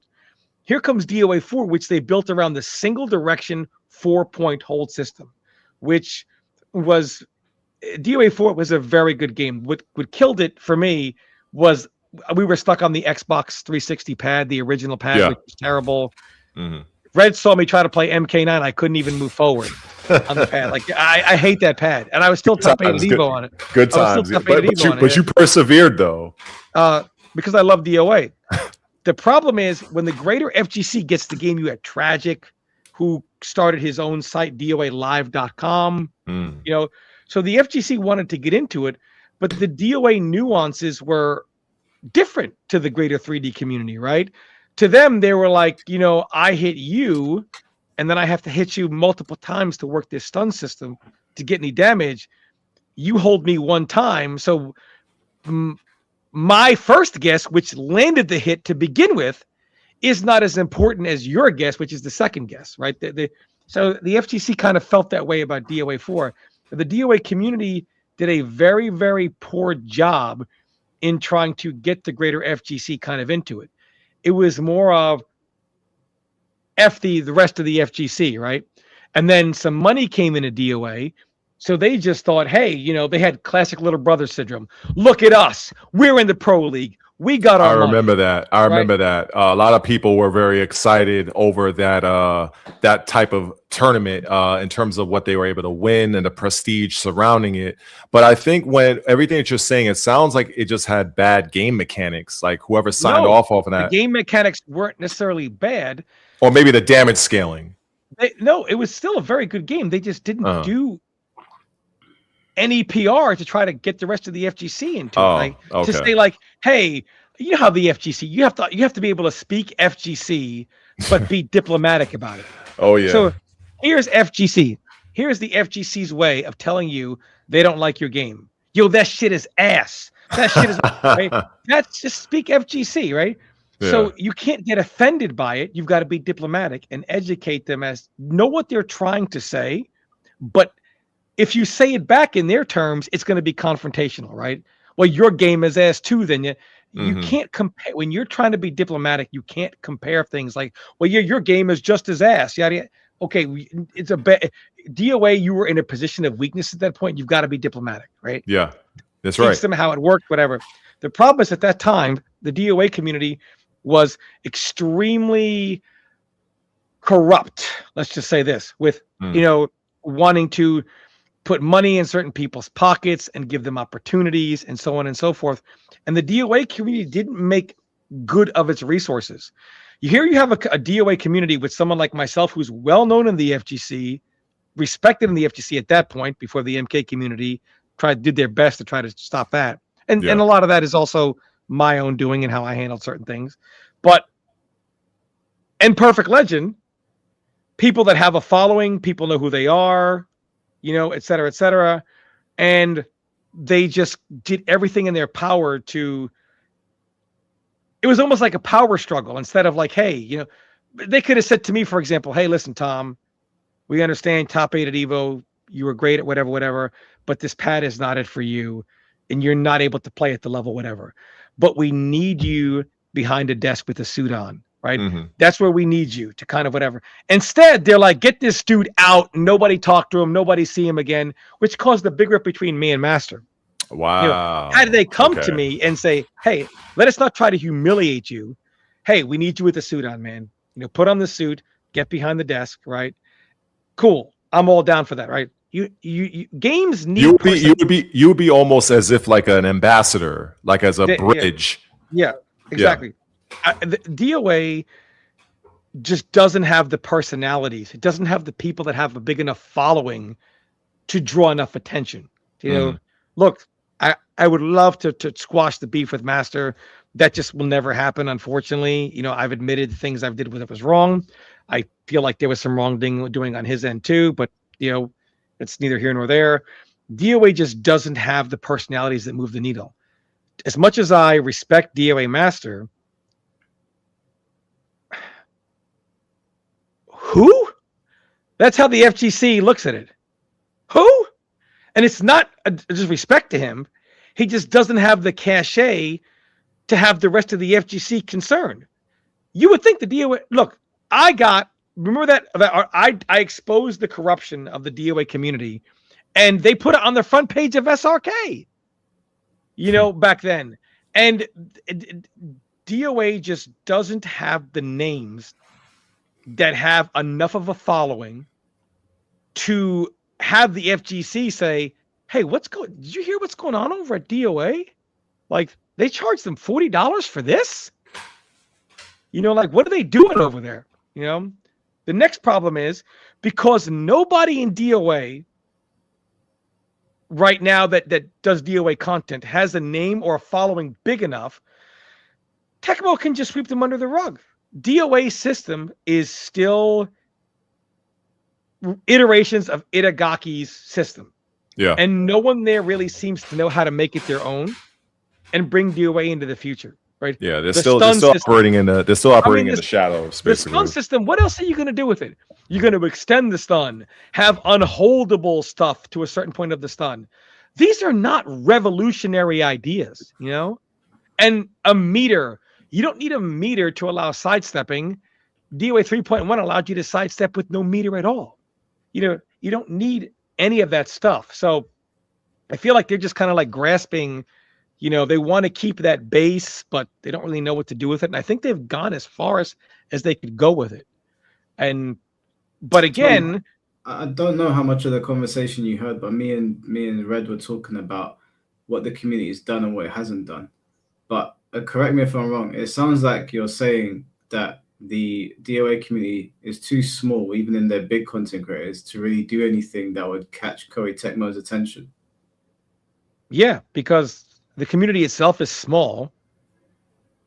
If they all banded together, it wouldn't even move the needle, right? And none of them have a big enough reach to have the rest of the FGC look at what's going on over there and say, like, what's going on, right? Because when DOA needed the FGC, it was kind of like, F you, we don't need you. Look at us. We're big time now, baby. CGS. But now you need them. So the problem is how to get the rest of the FGC to even give DOA a shot to even care about DOA. So is the move then to somehow find a way to get Tekken, Street Fighter, and Fatal Fury and whoever else to back DOA? That's the only way they're going to make any sort of movement. The first thing DOA needs to do, the community needs to do, is, do you have anyone that has a big enough following or voice to get other people involved? You know what I mean? To even start any interest in DOA, right? Who in the DOA community right now can even get someone in the FGC or a part of the FGC to say, you know, I want to try this DOA out. I want to try this DOA thing, right? I don't think any of them can, because none of them have a big enough following to even get the eyeballs on them and to say, wow, this looks really fun. You know? So first they have to try to kind of like, what did Finn say? Most people care about DOA if the game would not literally scam you. Look at me. Well, the thing about DOA is, again, they need to build within. They can't rely on the rest of the FGC to fight their battle. They've got to start building from within a little bit here, right? So literally, like, what are our resources? Who plays DOA? Who has a following? I mean, PL's a 3-time Evo champion. Why not go to PL and say, hey, man, you know, or whatever, right? You need people like that to start moving the needle for DOA again. Because DOA... Emery Reigns is like their biggest voice right now, and he's been on social media making a lot of noise about this, and he just got completely ignored. Because his following isn't big enough. But he's got a much bigger following than PL. Okay, hey, Justin Wong, you hear what Emery Reigns says? What's he going to say? Who's that? Yeah, but that's the problem. That's the problem. It also comes down to accolades. At the end of the day, I've said this many times before, you can have a following, but you can also have the accolades. You can also have that time, that built up equity within the community. And if you just don't have that, if you can't do it by yourself, you have to hitch your wagon to somebody else. You have to combine. And even though Tom just said it wouldn't move the needle, I do think that you would stand a better chance banding together than just doing anything by yourself. Because right now, I will agree that there is nobody, like, basically the largest person in DOA would be nothing compared to the larger person in Street Fighter or Tekken. Just by comparison, if we're talking about an individual person with a following that is able to galvanize a community by themselves. So the DOA community being as small as it is, they need to, it's kind of like you need a bunch of mid-tiers to join together and try to get on the same page so that now you could possibly galvanize the rest of the community as a whole. Even that's not a surefire thing, but it's a better opportunity. It's a better chance of just doing something just by yourself. Does Tecmo ignore Emery Reigns? Do they not pay attention to him? Yeah, well, they've ignored him at least on this run. I don't think they even gave him a code for the new last round. But he's been there. He's worked with them. He's been look at this. Playing the person trying to make the most noise for their game and they don't even give him a code. Yeah. So, but then what is the What they're alternative? saying is he's not big enough to get one. But other smaller DOA creators got the code. I don't know why Emery wouldn't have. If it was about size, then they wouldn't have gotten it. It could So also be here's- because about message as well. No, so here's the real truth. The DOA community is corrupt. It could be about message. Like I said, it could be about messaging. It's corrupt. You have to elaborate on that. I don't know what to say. I mean, A lot of these scenes have their corruption. I mean, technically, every scene has a level of corruption. But it's so small, there's no eyes on it. Mm-hmm. But what kind of corruption are we talking about here? As far as like, I'm talking modern stuff, things happening now. so in the modern era, so they're obviously aware of him. They just don't like his message. They're doing it very much like you're going to get on board or you're going to get off. So then okay, but if the whole thing is people have to be more, they have to be more aggressive with their messaging, and Emery Reigns hasn't even been aggressive, he's just been very to the point, then it's just not going to work, period. If they won't listen to their biggest content creator, then all of this like getting people together thing is going to fall on deaf ears if Emery has not even been rabid about the situation. Because the community is very small and it's... What do they want? What does the DOA community want for DOA? They wanted rollback and they wanted crossplay. That was the first two things that they wanted for the game. Which are and that's what they've been asking for. That's basic. And That's so they basic. can't even get they can't even get the basics. Yeah, they can't even get that. Okay, but again, if they want their scene to ever grow, DOA needs a lot more than that. What do they want for their game? Probably a little bit of respect to start with. Okay, but I don't think that clearly they don't think DOA 6 is the perfect game. What do they want to see happen to DOA? If they don't even know, how is Tecmo supposed to know? But they know what they want. They want the meter system gone. Okay. They want the microtransactions to be lessened because they were outrageous. They want their tag mode back. They want I'm assuming they probably want a proper story mode like these other fighting games are getting. They want the basic things that everybody else is getting, and then obviously the game launches without crossplay or rollback. So they're lacking in multiple areas. So I think they do know what they want. You even said it yourself. Nobody wants that meter system in DOA 6. I have barely played. I've played DOA 6 for maybe like 50 hours. Most of my time is on DOA 5.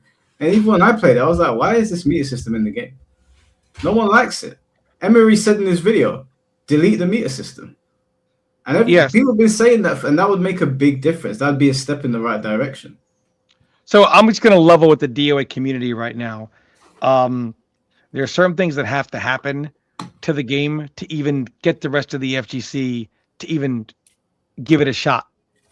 One, this unholdables out of the stun and blah, blah, the stun system.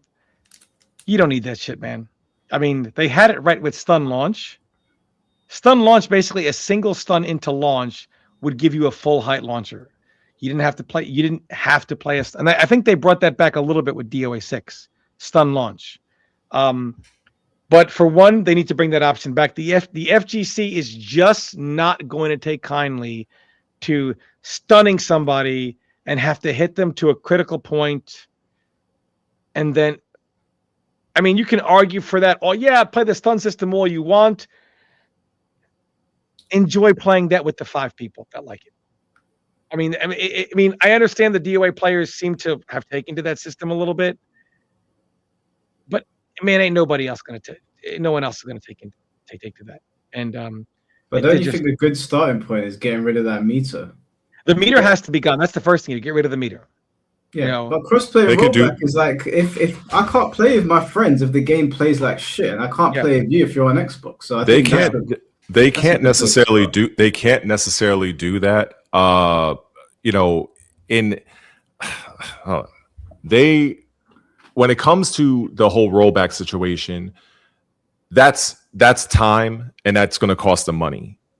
Just like when I mentioned earlier that Sega You know, they did that with Virtua Fighter 5 Revo. So it does cost. It's not a cheap thing to do, but they have to feel that it's worth doing to give people, the players, the community, the best experience, especially online, that they can. And quite frankly, right now, that is rollback. The fact that they're unwilling to do that means to me that they just don't really care all that much. No, I it's don't about believe money. And dude, you can look is. at DOA 5 and just look at the UI and just say, man, they didn't want to spend any money. And they For just all- did DOA the 5 bare is, minimum. at least it's good though. DOA Yeah, 5 but last it's round on good, PlayStation is good. but you can look at the UI and just see they, you know, which is fine. It doesn't have to be whatever, but you can see money is obviously an issue, you know, so they don't see the reason. Mm-hmm. Look, They don't see the value in it. As much as we hate it, money is the number one reason that companies are in business, right? Mm-hmm. And they Yeah. just don't see the money, the return on investment in giving the current community, you know, that they don't see that, they don't think the ROI is going to be big enough. No, they don't. They really don't. So to them, we're going to spend more money doing this than we're going to make back, which is just an L for them. They're not going to do it. You know, it's not, I mean, clearly they're not ignoring you. It's just dollars and cents. A car company that doesn't do a recall, they're not ignoring you. They're just saying, hey, you know what? If 30 people die, we lose less money than in a recall. We'll pay those settlements out. You know, it's a tale as old as time. You know, same thing with DOA. They're not ignoring you here. They're just like, we're going to lose money, more money than we're going to make in doing this. So That's harsh reality. the meter sister gone, that's an overhaul. Not going to happen. It's not. Maybe it's not going to happen. But you asked, what do these guys want? Because if they don't know what they want, then what's Koei Tecmo going to do? But they do know what they want. For DOA 6, it's kind of, there was nothing that was going to fix it, because They don't want to spend money. companies look at this. I said the same thing with Mortal Kombat. Even despite Mortal Kombat 11 selling as much as it sold, most of those copies were in the original version of MK11, right? And look how companies look at it. Then you had the expansion, which sold less than the original version. Fighting games start up here and they just go down. Fighting games will never sell more than they're originally. So, and fighting games start here and they don't go down like this. They go down like this. Like a nosedive. That's not entirely true. Didn't Tekken 7 like go like that? Tekken 7, in generality, you know, Okay. there's always exceptions to the rule. There's exceptions, and also that has to do with the fact that Tekken 7 was around for so long, as well as the DLC that they chose to implement. And that's what gave rise to the current Tekken 8 that we have now, even with Harada's admission at the time saying that if it wasn't for that extra money, we wouldn't have Tekken 8 in its current form. You'd still have Tekken 8 because it's a very popular franchise, but it wouldn't be what it is right now. Sure. So, but what I'm looking at with what you guys are saying in relation to Dead or Alive, this is really what I really wanted to talk about. I didn't care about this person that spent like 4 hours talking about. Anyway, I'm looking at, given the fact that this company does not necessarily want to spend the money needed to elevate this game, which is the reason why I've been calling it a cash grab, because they're doing the bare absolute minimum. It's not a cash grab. Of course it is. The first version was a cash grab because do what they did to it. Yeah. This version here is just to make a little bit of extra cash on the top. It's make as much money in for the least amount of money out. Because again, my original point, if you look at second version was Aftermath of MK1, MK11, it didn't sell as much as regular MK11 that burst money, right? And then if you look at the third version, what was it called? Whatever it was, not Aftermath. Ultimate. I even forget the name. Ultimate. It didn't sell as much as Aftermath, which didn't sell as much as, you know. So of course I said, everyone's like, oh, we're going to get one last patch. I'm like, no, you're not. They're not going to do an overhaul and call it Ed Boon Edition, because for an overhaul, that kind of money, they look at the numbers, they say, we're not going to make as much as we made in the last version, which made less money than the version before that, which made less money than the version before that. The best bet is, if we're going to spend that kind of money, call it MK1 and make a new game where we can maximize on our profit. DOA 6, they look at the money they made with DOA 6. this final version of it, to them, it's not going to, they already lost people, right? They're not going to get those people back. So they're like, we're looking at making money from a significantly smaller pool than even bought the first version. So they're like, even if that smaller pool buys the game, we're still not going to recoup our money if we have to spend money for rollback to kind of get rid of the meter system, to do X, Y, and Z. So there was no possible way they were going to do it. It was simply down to dollars and cents. That's why they didn't get it. Point blank, period. And that's generally the determining factor for pretty much any company. They're going to measure the amount of money they're going to need to elicit certain changes, and if it doesn't make dollars, it doesn't make sense. The ROI has to be there. Now, I think the next argument really would be, how does this look for Dead or Alive 7 moving forward? Are Terrible. they looking? When does it come out? Did we have a release date for them? No. They ain't got nothing other than that little CGI. So the DOA is not unlike where the Mortal Kombat community is, only even worse off, in that they don't have a game right now to build a community off of. I could say till I'm blue in the face. The answer is start building your scene. Get those bigger names, right? People that are DOA guys that have bigger names, right? Get them back into the scene. Get them promoting DOA.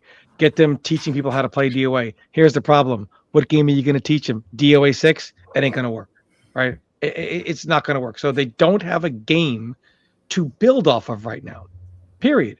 Much like Mortal Kombat, they don't have a game to build off of. So this is their problem. So they really can't, they're in limbo until DOA 7, and then they just have to pray that does something. Bush and Re1ated said, how can DOA 7 separate itself from all other DOAs? What DOA 7 can do is bring back certain things that DOA did well but did different, like their old wall system from DOA 3. I don't believe you can hold off the wall now, correct, Mike? You can't hold off the wall anymore? I don't know. It's been too long. On DOA 6? Chat, can you hold off the wall right now in DOA 6? Or is it a guaranteed? Yeah, I don't know. I've never. Yeah, you got to get rid of the meter. The meter was a dumb thing to do. Completely dumb. Some do a fall. Some moves do on wall stun. He's still waiting on that book. I don't know that book's ever coming. We're waiting. We're gonna keep hounding Tom for the book. So, I would go back. I mean, they gotta. How can they make it different with the DOAs? They gotta look at the stun system. I feel like it's gotten too generic. It seems like their only options are you're gonna stun into launch, or stun extended to a certain point where then you're gonna have this unholdable blah blah blah blah. That's kind of where they're going. I mean, the worst thing to do is, what is it called? Break blow. Break below, I think it is. Break hold. What's it called? The hold where you can hold everything simultaneously. Oh, yeah. That's the thing I mentioned earlier. So it's called a break hold. Okay, I was wondering what the hell it was called. Whatever it's called. I don't know what it's really called. They actually, you know what I think? I think they did that just for the casuals, because I think there are some people that DOA has enough in it for the casuals. No. Hold on. No. What I mean is there are people who just don't want to fiddle around with parrying for the high or holding for the high, the mid, and low. So they figure, let's put in a universal mechanic to where at the expense of meter, you get one guaranteed hold. That usually when they put things in there like that, yes, it is annoying, but it is what it is. It is what it is. And I can't stand it, but that's the reason why they put things in there like that, because nobody in the community, I'm pretty sure, asked for any of that. That was something they wanted to do because it's more in line with making things dumbed down for the community. I see that across all different things. I know it doesn't guarantee damage, and I know you can high counter throw them out of it. Yep. I think there's two things going on here. Why is that? Why? I think there's two things, right? Tom, obviously you can always speak to like the game aspect, but then it's like, on top of that, you also have to try to figure out a way to galvanize interest through marketing, PR, and just the community in general. And I think they have two very different battles, and they're fighting uphill. I think you can make a great game, but then it's like, how are you going to market this game? What I want to do is I want to sit in front of Team Ninja, and I just want to ask them, take certain mechanics that we know people don't like and ask them why. In other words, clearly, let's say a sidestep, clearly you thought, you know what, besides DOA 3.1 and 3.2, sidestepping was only for positioning. Even like DOA 2, while the movement was very good, you couldn't really step anything. Those are the only games that you could step anything in. And clearly they were thinking, you know what, let's make sidestepping a much bigger part of DOA, you know, for more than positioning. Let's take it to what it was in like 3.1, but let's make it more of a true sidestep, right? Clearly they had that idea. And then somewhere along the line, why clearly you wanted sidestepping to be a bigger part of the game. Why did you feel it needed to be governed by meter? You clearly wanted DOA to be more of that true 3D game. Yeah. Why would you then gatekeep it behind meter? Gatekeep it behind meter. Why? What is the purpose? And I'd want to ask them, what are you trying to achieve with the sidestep? You know? I always thought it was kind of strange when I played the game, and I was like, being I spent more time in Tekken and Virtua Fighter, I'm like, why do they even have sidesteps if I can't move out of the way of anything? Like, this is a 3D game, but yet and still I feel like it's more rooted in a two-dimensional plane, even though you have the illusion that you can sidestep. Well, I mean, you can animation-wise, but I'm not moving out of the way of anything unless I spend meter to do it. I'm like, what is this? Yeah, I mean, why are you? I just want to know what are they trying to achieve there? Yeah, I got it, Matt. Believe me, myself and Matt have had discussions like this over years across multiple DOA games, and I'd be like, "Hey, Matt, don't you talk to Hayashi? What does he say?" And Matt just like, he doesn't say anything. He doesn't care.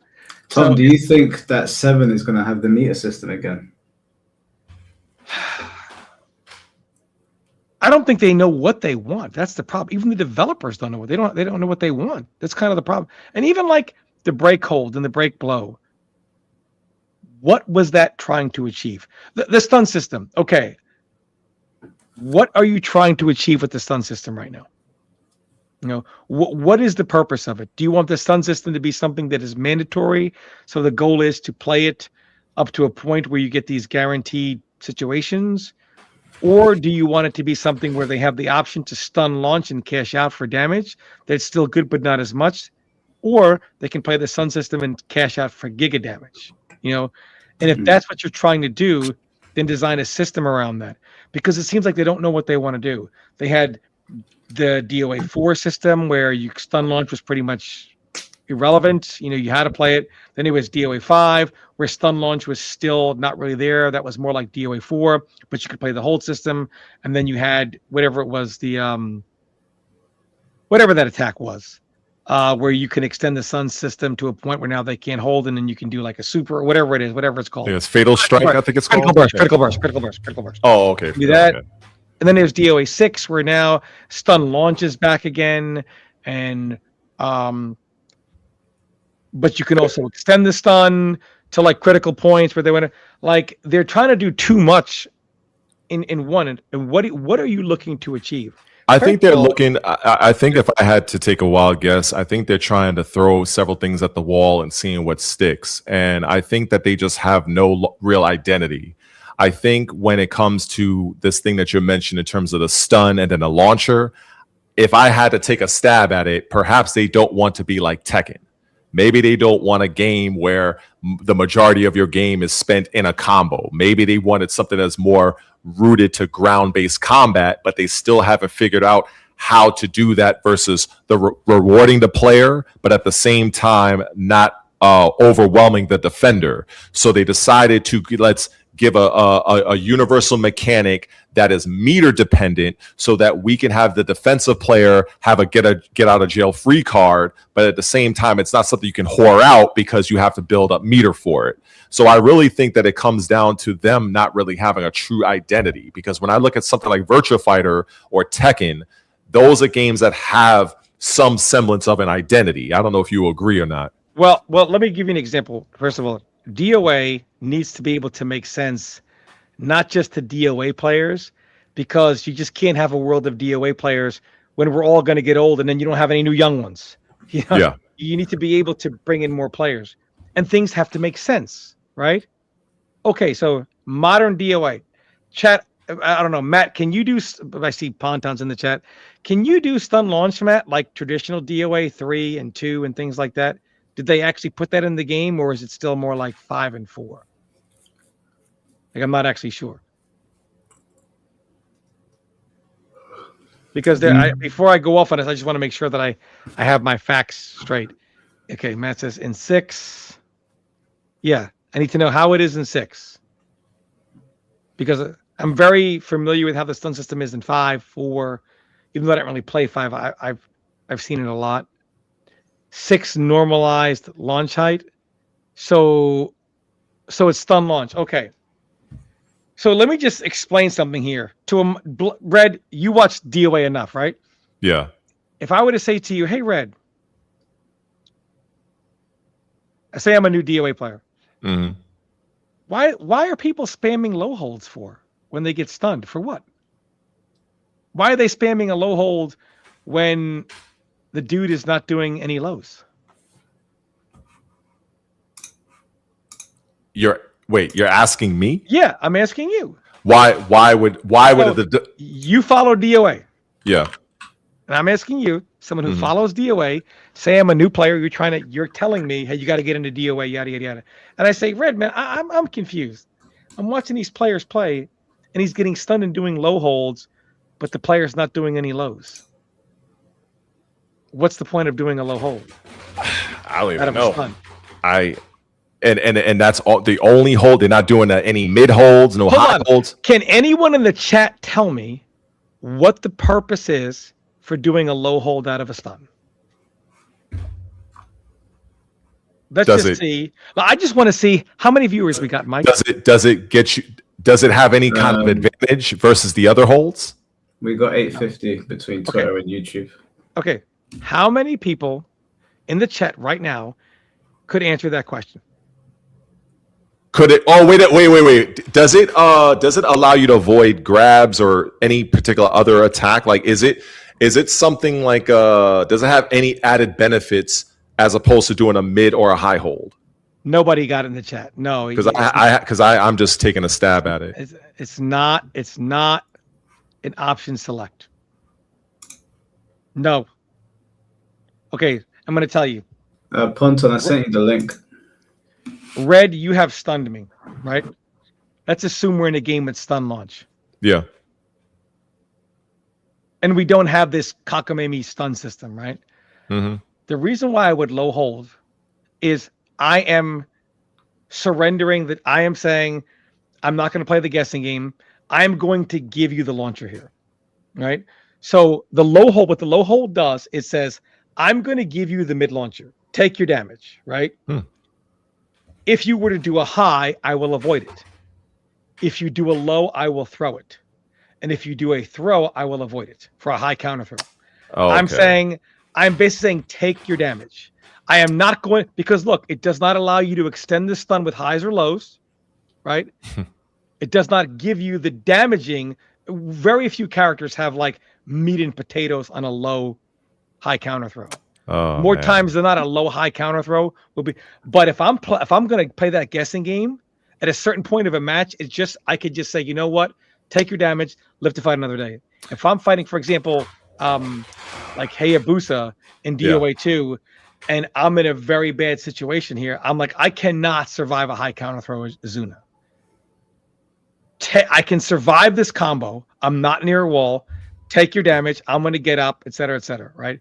Now, if you go for a high counter throw with Azuna, you will not get it. Your low high counter throw will do as much or maybe even less than your launcher combo, right? And your highs and lows will not be able to extend the stun. So I am not giving you a stun extension. I am not giving you your devastating high counter throw. I am saying I'm going to take the launcher. I'm going to live to continue. Look, I am so mad that I kind of felt like it was something like this because many years ago there was a great player by the name of JOP way back in the Tekken Tag era, and I remember I overheard he said something when it comes to my character Lei. I believe he was playing against a Lei player that would use tornado kicks and try to get him to block, and then he'd be forced to take a 50-50. He just started taking the hit and just eliminate the whole mix-up after that. Yep. So that's what that's what that reminds me of. What's up, Bonzo? Oh, hey guys. What's up, Matt? And myself and Matt have had so many talks about this. That's like, for example, like Matt knows this, like in those stun launches, you're saying I can, especially DOA 3, you can't survive high counter throws in 3, like the high ones. So you just say, okay, launch me, take it. I think I remember running into you, Red, at the V Time 2 tournament. I was showing you some DOA 3 at the time. I remember. The thing is, I remember that many years ago. Yeah. It was a group of you guys. We had the DOA like TV right there. And Tekken 5 was on the projector to the left of us. And I was just like, man, this game just still looks way better than the game on the projector with the. Yes. Yeah. I remember, and that's the thing. I remembered, but I didn't remember it was you. But now that you bring it up, I always wanted to say I appreciate that because I just want to tell everybody in the chat, this guy, he actually spent a lot of time with me trying to show me how to play the game. You were a bass player, right? At the time, yeah, I was a bass player, yeah. So I was like, man, because at the time, for me, the Tekken community really was shitting all over Dead or Alive. I mean, left and right. Like we didn't respect that game at all. And I didn't really know much about DOA, really. And then so I think I was wandering around the event. I think the tournament Tekken was all off, or it was set to begin. I forgot what it was, but I wandered over to where you guys were. It was a little bit of a crowd there, and I remember I sat down next to you, and you were just showing me like things that you can do and why you would do certain things. And it was, that's something that is really, really cool, and I really appreciated that. Yeah, no problem, man. I've been coming in and out with the conversation for the past 4 or 5 hours, so I don't remember everything that was said, but I think the original point we were making, right, was that like you felt that the community itself didn't do enough to I'm not sure I really got what it was specifically you wanted the community to do besides be more vocal about something, like about how bad the game is, or. Oh, you're asking me? Yeah, I'm asking you. Like, because the original topic of the the original topic. I gotta admit, I was like, man, I felt like we were kind of going around in circles. Yeah. But because I really, honestly, I really wanted to just talk about. I mean, obviously, I knew we were gonna talk about that, obviously, but Mike really wanted to hammer home the community aspect, and that was fine. But I just felt like, from my perspective, I just felt like. I think the community could have did a little bit more, but I use the example of if all you know is what numbers 1 through 10 and you don't know nothing beyond that, if I were to suggest something else, you're going to be like, what are you talking about? That doesn't make any sense. I just feel that when you are in a community that is underserved and smaller, as opposed to like something like Tekken or Street Fighter, you have to really band together and move forward as a unit. Now, that doesn't guarantee that you're going to have some success, but as Tom has alluded to, there really isn't a true definitive like powerhouse star in Dead or Alive, at least not right now. As opposed, if you could look at one in Street Fighter, there's several in Tekken, but in terms of Dead or Alive, it doesn't seem to be one. You can have like people that are looked at as like leaders, like you got the Emery Reigns and maybe some other people there, but even them by themselves, they're not commanding that type of star power as some of the other people in other games. So this is where I believe under those circumstances, it's beneficial to try to link up and coordinate with the other content curators and the players past champion players. I even brought up Perfect Legend, and just kind of try to move as one unit, try to make your voice heard, because I feel like from a company standpoint, if I'm Team Ninja and I'm seeing you say whatever you want to say, it's not going to really move me as much as somebody that's coming together collectively as a unit over the course of a period of time. This is why I say you come up with a campaign. A lot of companies do this for varying reasons. They're all on message, whether they're sharing specific hashtags, they're doing videos. Not to say that anybody is not doing anything individually. I just feel that something that is more unified across a period of time would have been at least a little bit more effective. But I feel like I was criticizing people for not doing something that they probably are not aware of how to even do. So that's where something I had to really look at myself and say, all right, maybe I'm expecting too much. Because when you have another gaming community like Tekken or Street Fighter, if you had somebody like a Justin Wong, or even that guy that won Menar RD, or many of those guys that are very champion level players that have high notoriety, they can probably get further by themselves than a smaller community like Dead or Alive, where I feel it's more beneficial to kind of get everybody on board. That's just my personal belief. I don't expect everybody to agree, but that's fine. I'll say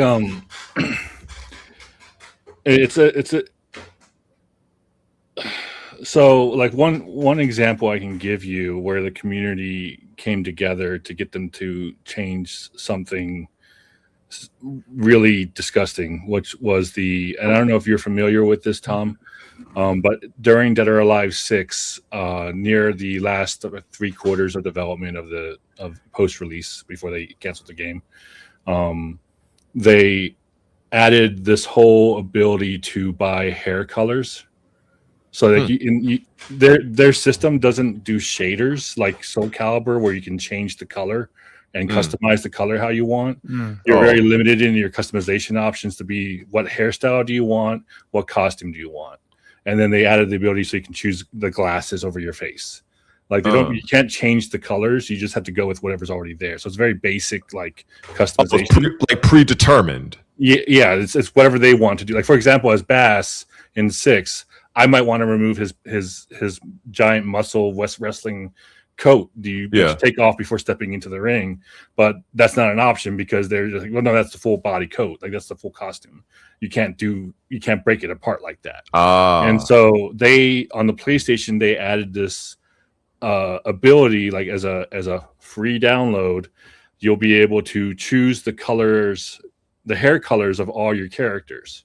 Like you can change the hair color. So Tina can now be her original brown, and Kasumi can be black haired instead. And when it first came out, I initially thought it was a bug. It had to be a bug. That's how I looked at it. It was like it had to be a bug. There's no easy way. So you would pay to change the hair color from like the default to like one of the other 8 different colors that they had, which is just a texture change. They literally just swathed over the actual hair in a new color. And then you'd have to pay again for another color, even if that was the last color you just had. So you're paying every time you're paying $1 for a haircut. Oh my basically, God. Like for a hair dye job. You're paying the $1 for the process, not for the product. Jesus. And for like, the first day or two, I was like, this has to, you can't be like this. This is even a new low for you guys. Yeah, I was like, I was trying to tell my front page article creator, Death of a Ninja. I was like, something like, hold off. I know it seems like you gotta just see if it's actually a bug. And then like my contacts over there, like, because even my contact over there, he had been pulled off to go work on Neo. And so like he came across one day and was like, what is this? Like he was just as shocked as I was when I was telling him, no, it's per like service. Like you don't get to keep the hair color or hairstyle. And then you had to, if you change the hair color, it was per hairstyle too. So you couldn't, if you wanted it on all the hairstyles, you had to pay like $5 or $6 in total to change it to the hair color you wanted. Right. And even he was just like, no, I'm writing up a bug for this. There's no way that this is real, even inside the studio. Like, and then like 12 hours later, he's like, yeah, it's a bug. Or yeah. This is how it's supposed to be. It's not a bug. And so I was like, okay, Death Ninja, go ahead, write an article, put it up there. And we were just like blasting this like news out to whoever we could. We got like all the YouTuber, like the mainstream YouTuber, like video game news content creators, like I think Young Ya. Oh, yeah. That's what he commented about it. Like it was making mainstream news. So it's not that the community is inexperienced with getting stuff like that out there. What happened? If I could take us back to when the 6LR trailer came out for a second, like I was doing a live reaction stream. I could tell that it was going to be a reaction stream to it, but like I joined DOA Master, who had on Zachariah and Hoodless watching the state of play with Sony, and I'm like, there's only one reason why he has these two guys here. So I decided I decided like, oh man, Master, can I join the stream? Like, yeah, sure, no problem. It's like that 6LR trailer plays, and I'm like, where's the rollback? Like everyone else, like where's the rollback? Because I'm assuming that's what you're referring to, right? Is that you're. So this is where it came off. Is like it seemed like you were placing blame on the victims, i.e., like it's the placing blame on the community as a whole for why we don't have rollback. When I first saw that trailer, I just already knew what I saw was just an absolute cash grab. There was nothing there that was.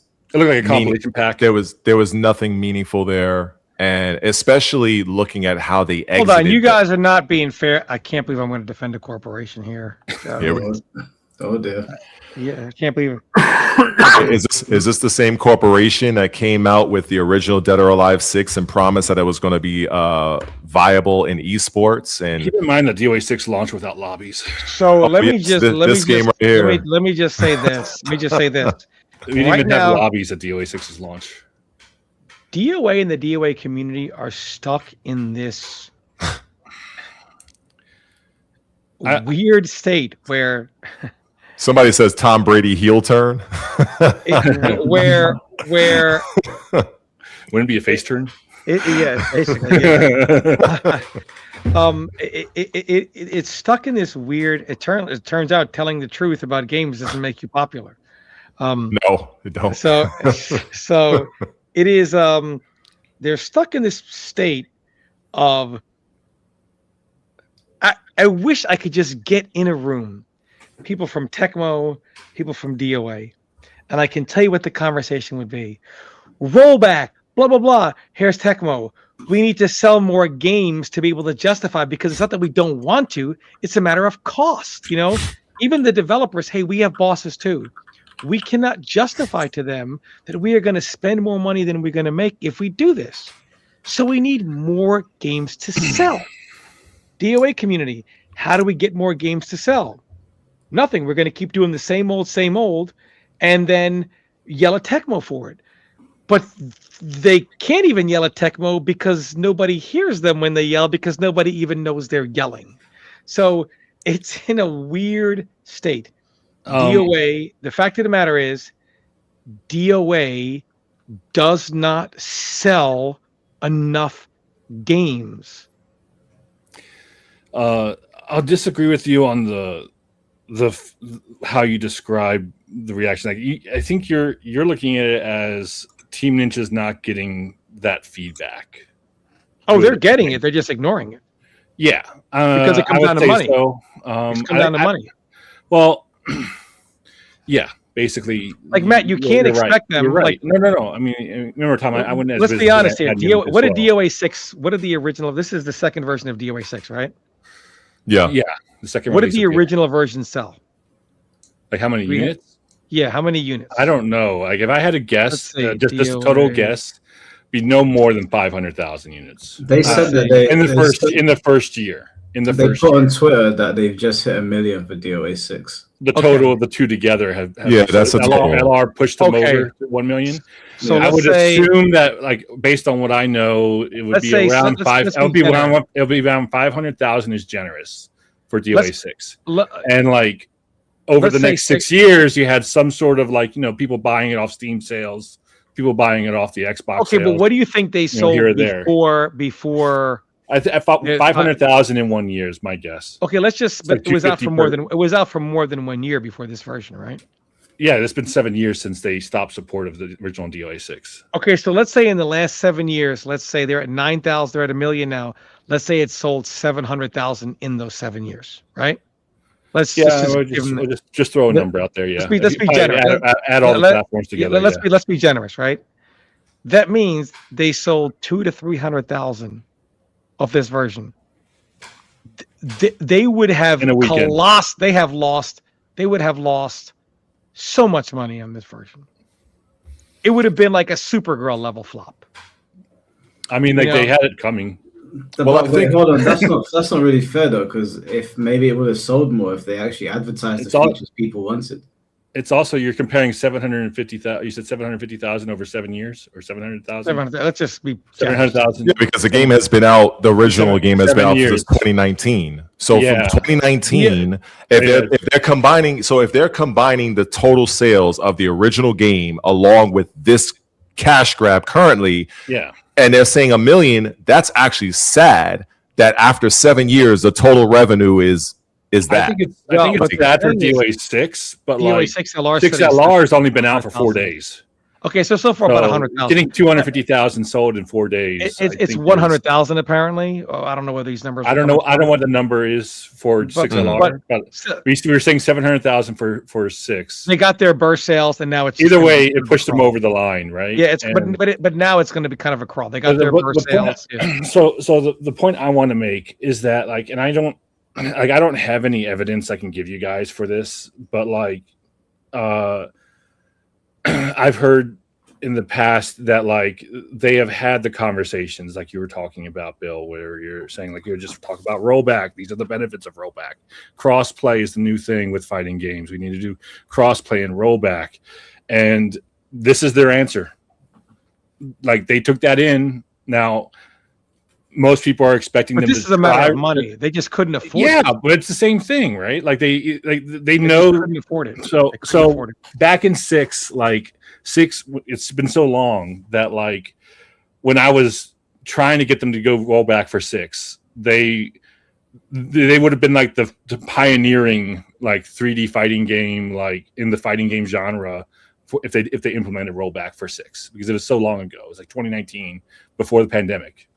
Before every fighting game re-released with rollback, and I would get comments from the guys there that I would send a video to a guy, say, hey, watch this video, it's really informative, and they're like, if this is another video about rollback, man, I swear to God.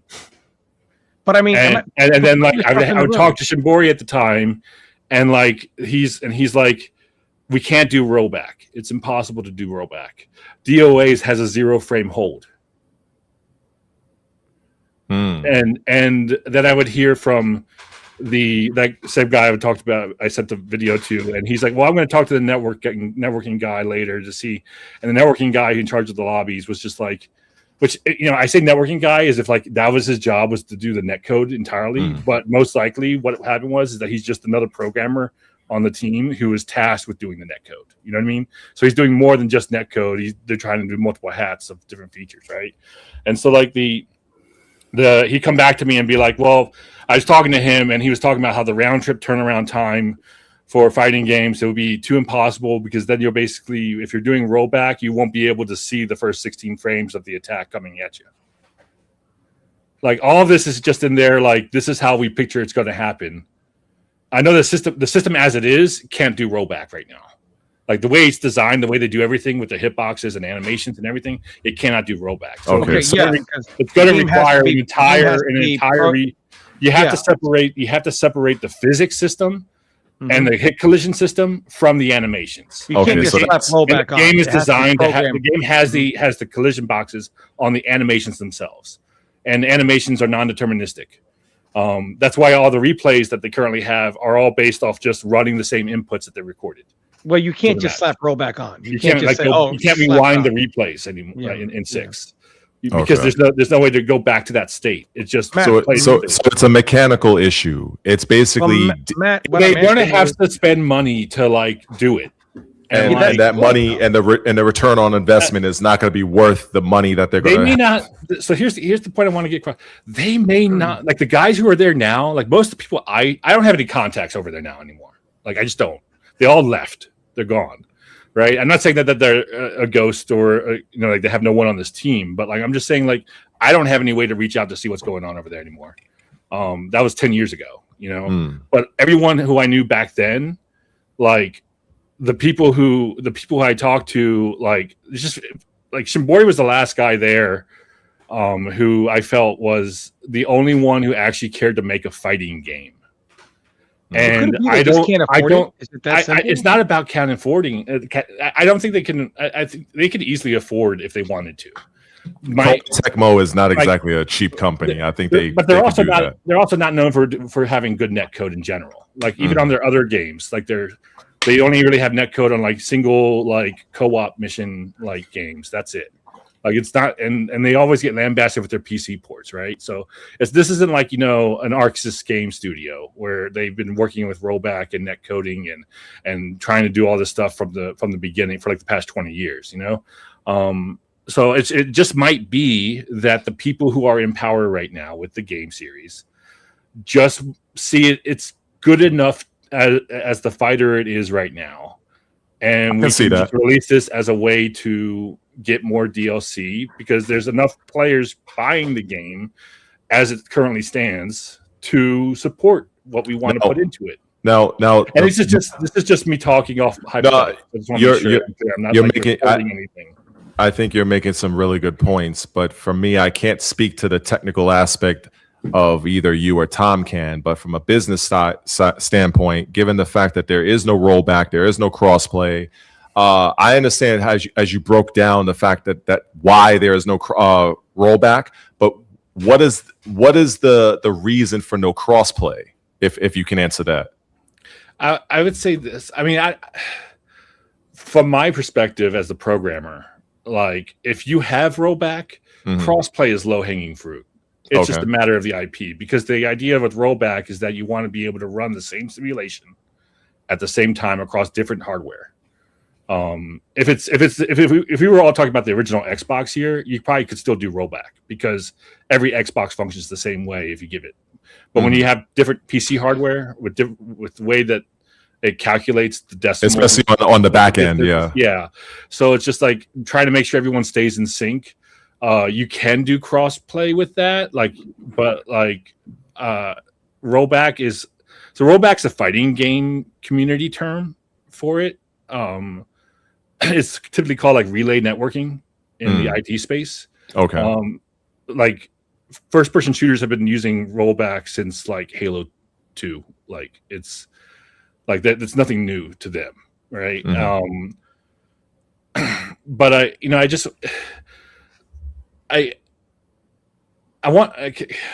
I know we're talking about the business side of things, and I'm being sort of hypothetical with what I believe their team is doing and their team. For example, I just don't think that they're going to have rollback with 7. I really don't. Then it's dead on arrival. They haven't. I preaching to the choir, but like. I'm not saying that it would succeed without rollback. I'm just saying that, like, in my personal opinion, I'm not, based on what I've seen from this team, this current team, I would be shocked to see that they have rollback with 7 and that it works. Do you reckon they'll have crossplay in 7? I don't see them doing crossplay without having rollback, but that's just me having my This game, this fucking franchise is cooked. So, like, to go back to that, what we were saying with the trailer released, right? The problem you have is that 6LR's trailer came out, and everyone else was like, well, that was a big nothing burger.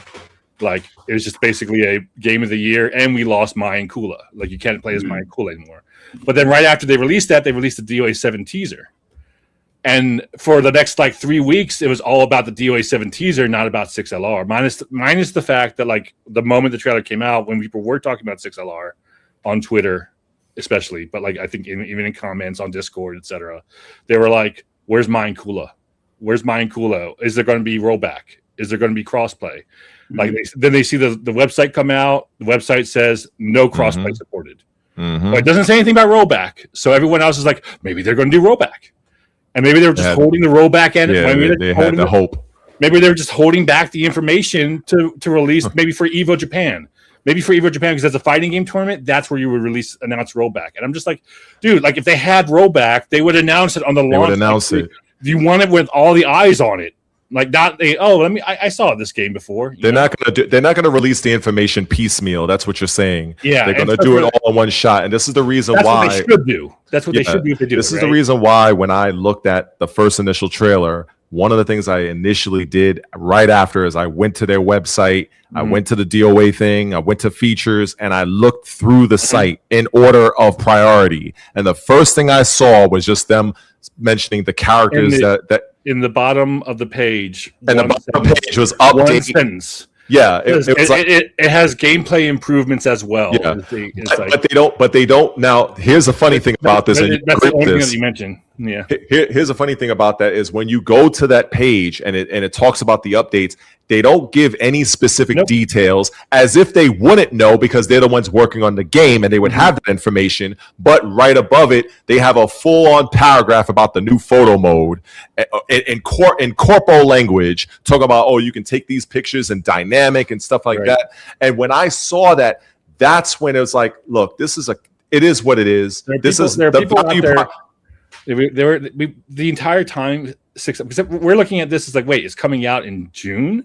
That's only 4 months. That's not like, I mean, maybe if you're Itagaki, you can get that done in 4 months, but like, or get something worth it in that 4 months to be pushed into it, right? But the problem you had is the reason why you didn't see like day one backlash was, one, people were sidetracked with the 7 teaser. That's why I was on this channel before to talk about the 7 teaser and how it was censoring everything. And then additionally, like people wanted a response. There was a bunch of negative backlash to 6LR when it first came out, but people like Nintendo Team Ninja was silent. They didn't say a thing. And then like the only time they broke silence was when they said we put up the webpage, and the webpage just has that one sentence blurb on it. But then like, so like there's a lot of people who were like, okay, well, we'll just, Evo's coming around the next month, so we'll just see what they have to say about that.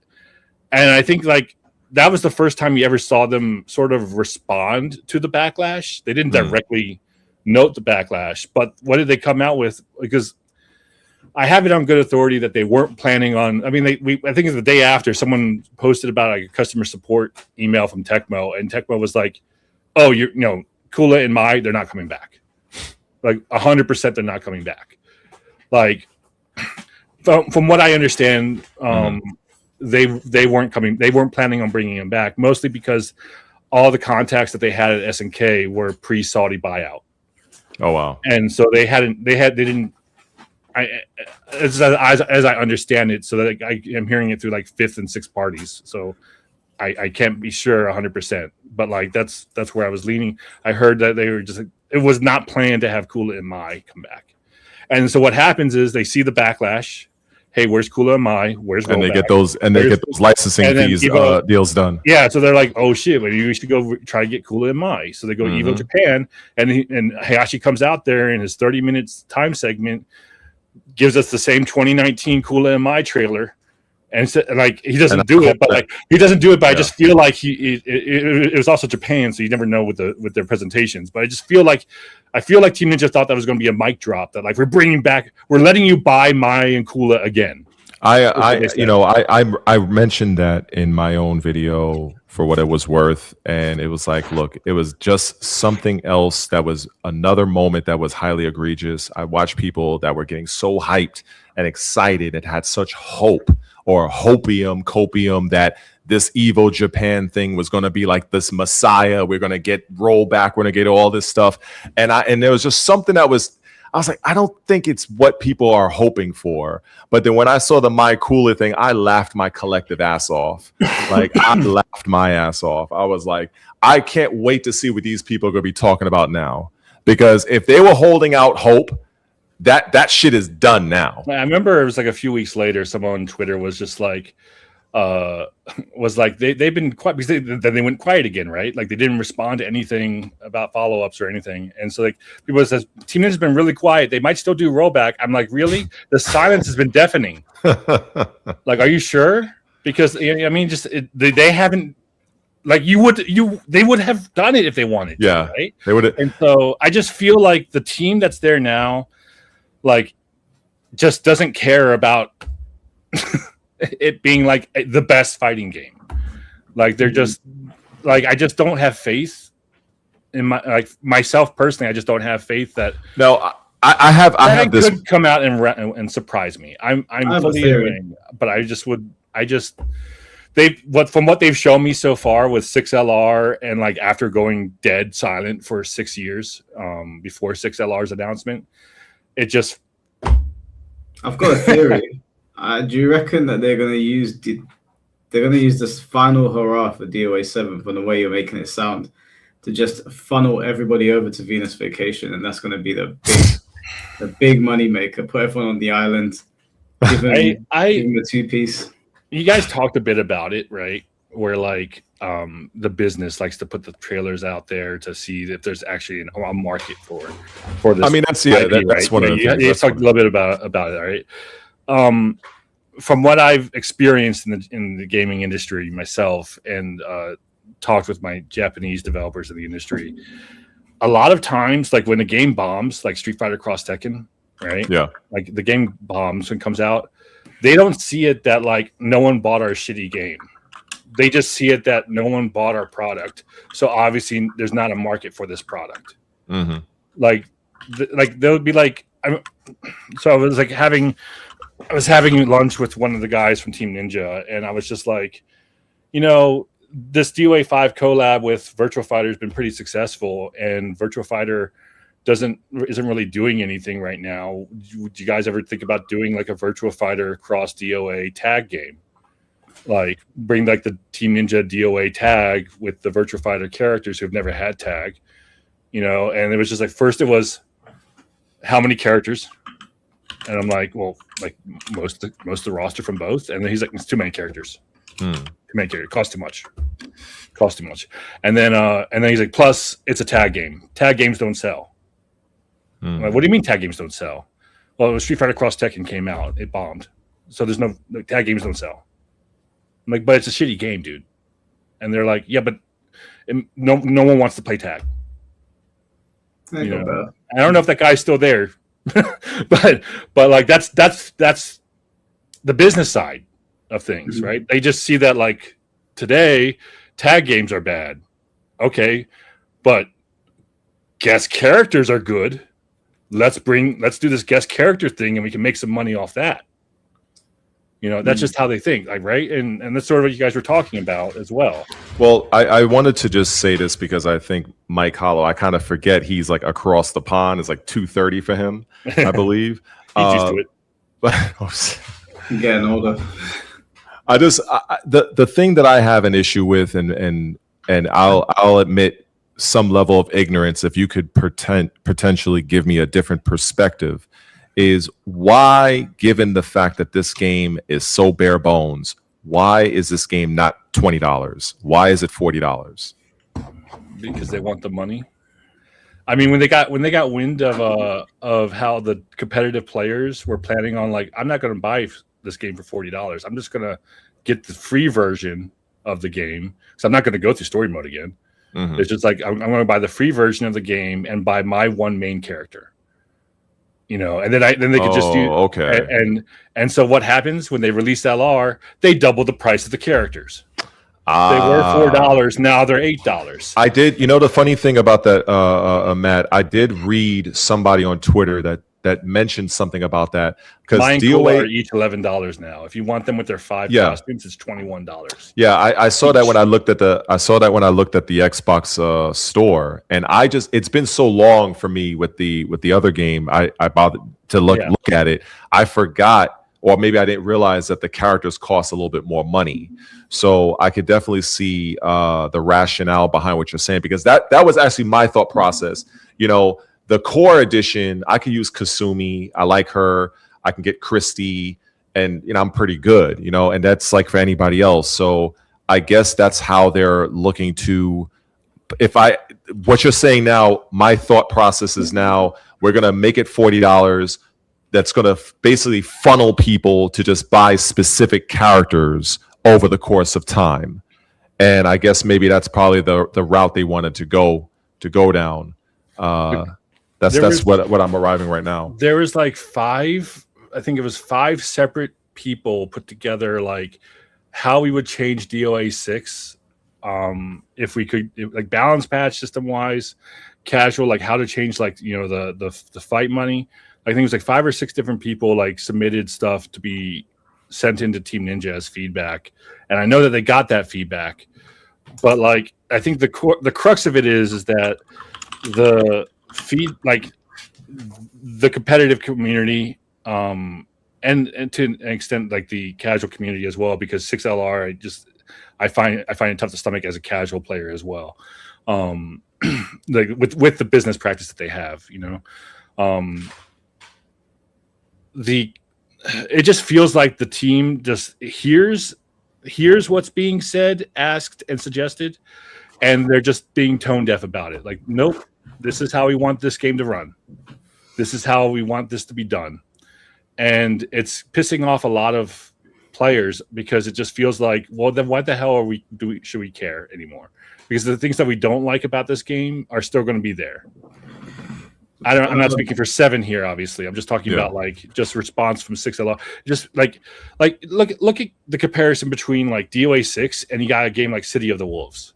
Like City of the Wolves, you got characters showing up in backgrounds. You can unlock concept art from like the past 30 years. We're sitting here we're supposed to be celebrating the 30th anniversary of DOA. You can tell like what you're saying. There's nothing in 6LR. Like there's nothing in 6LR that feels like anyone on the team like cares about DOA. It's soulless. A fan of DOA, and it just feels like what's the point now? And the only thing that's there is like, well, buy our costumes.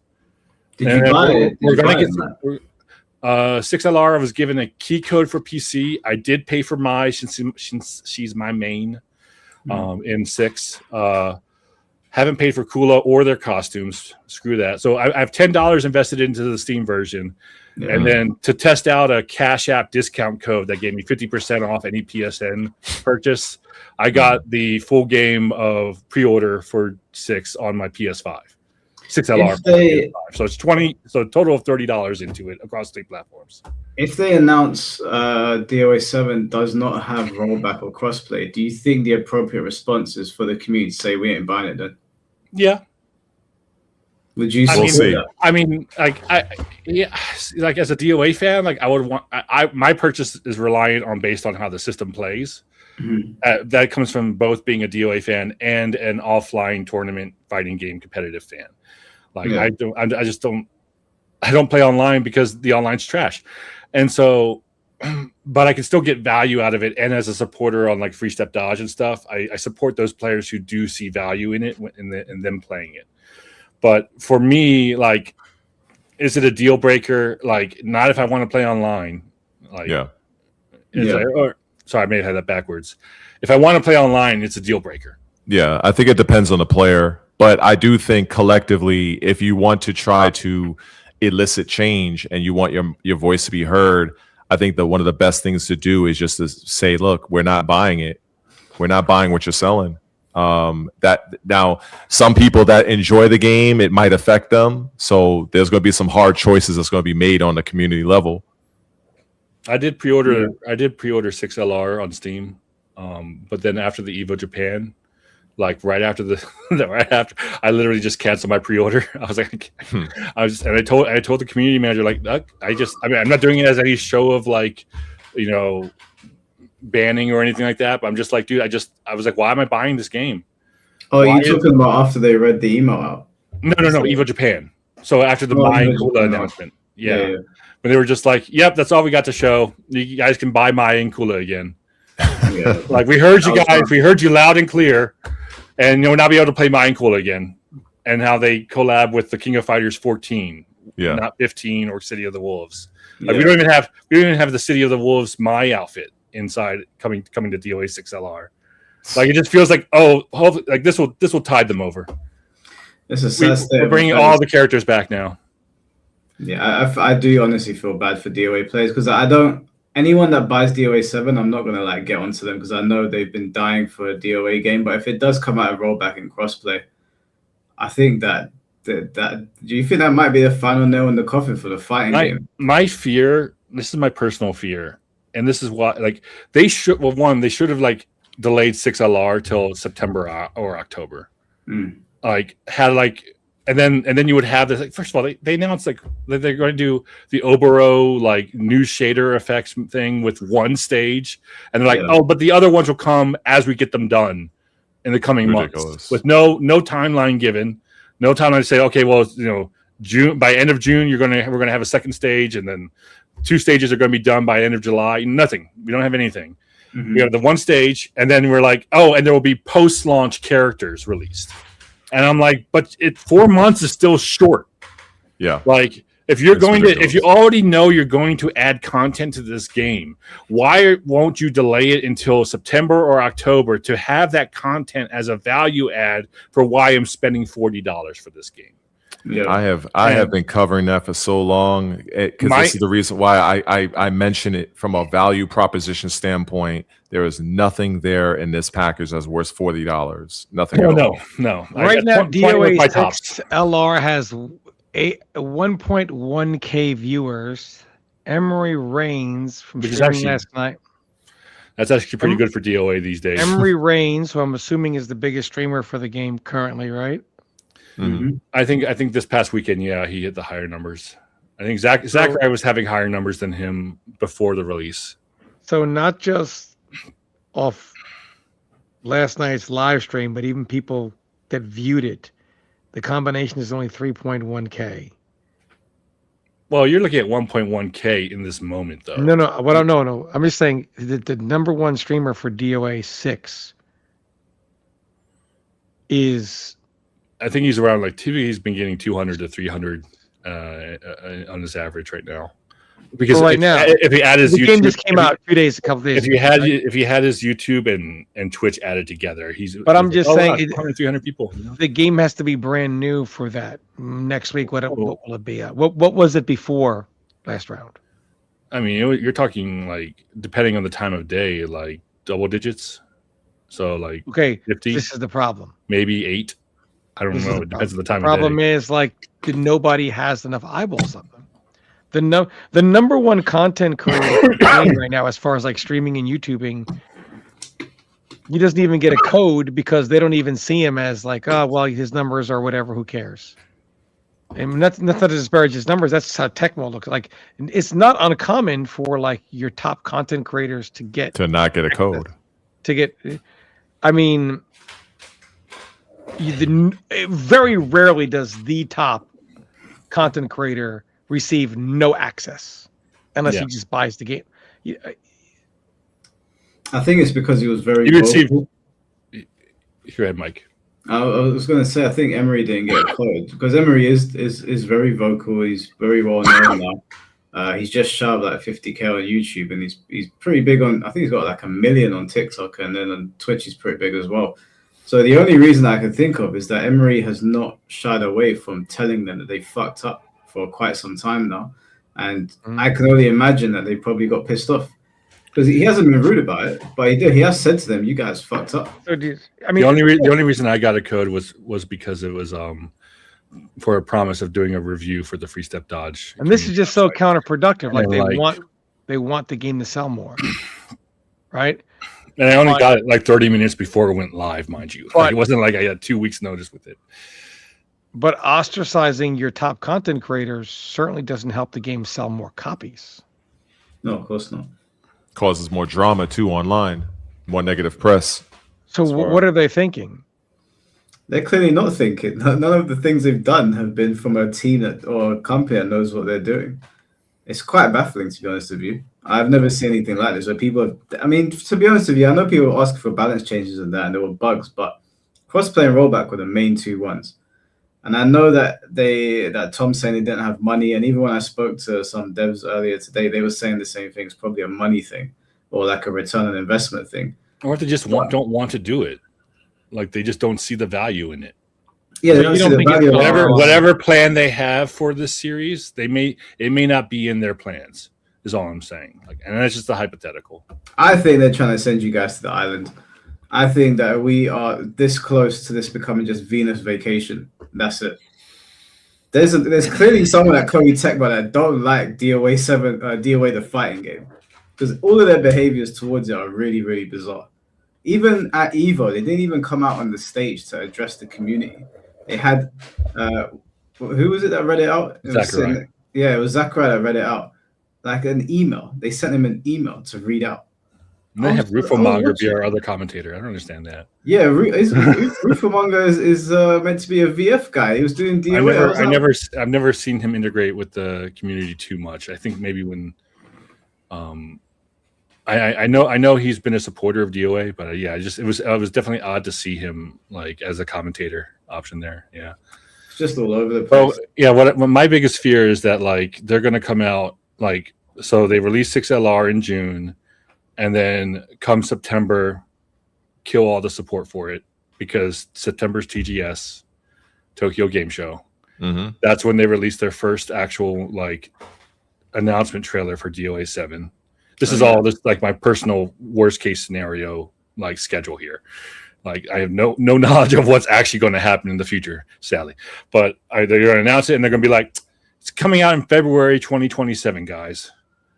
And give you like, what is that? 5 months, 4 months plus like, I don't know. It's probably digital only. So 5 months of work with whatever they've done so far as well, you know, and you could do it. It just feels like they just want to get it out there. If that happens. I just wanted to just say this just from my business marketing standpoint, because like I said, I can't really speak to the specifics of the game like you guys can, but knowing full well that rollback netcode was probably not on the table due to the explanation you gave, Matt, with how the game is wired, like mechanically, like deep in the source code or whatever. The fact that you're still charging $40 for it, then you gave the reasoning behind that, or a theory, which I'm inclined to go along with, in getting people to just buy their preferred character over the course of time, and maybe you buy one, you buy another, and so on and so forth. Yeah, it's once you buy more than 3 characters, you've lost the cost advantage. Yep. So I feel like, you know, there's some developers that I feel that they operate more ethically. I look at a company like, for instance, it's totally off, but it's CI Games. They're coming out with Lords of the Fallen 2.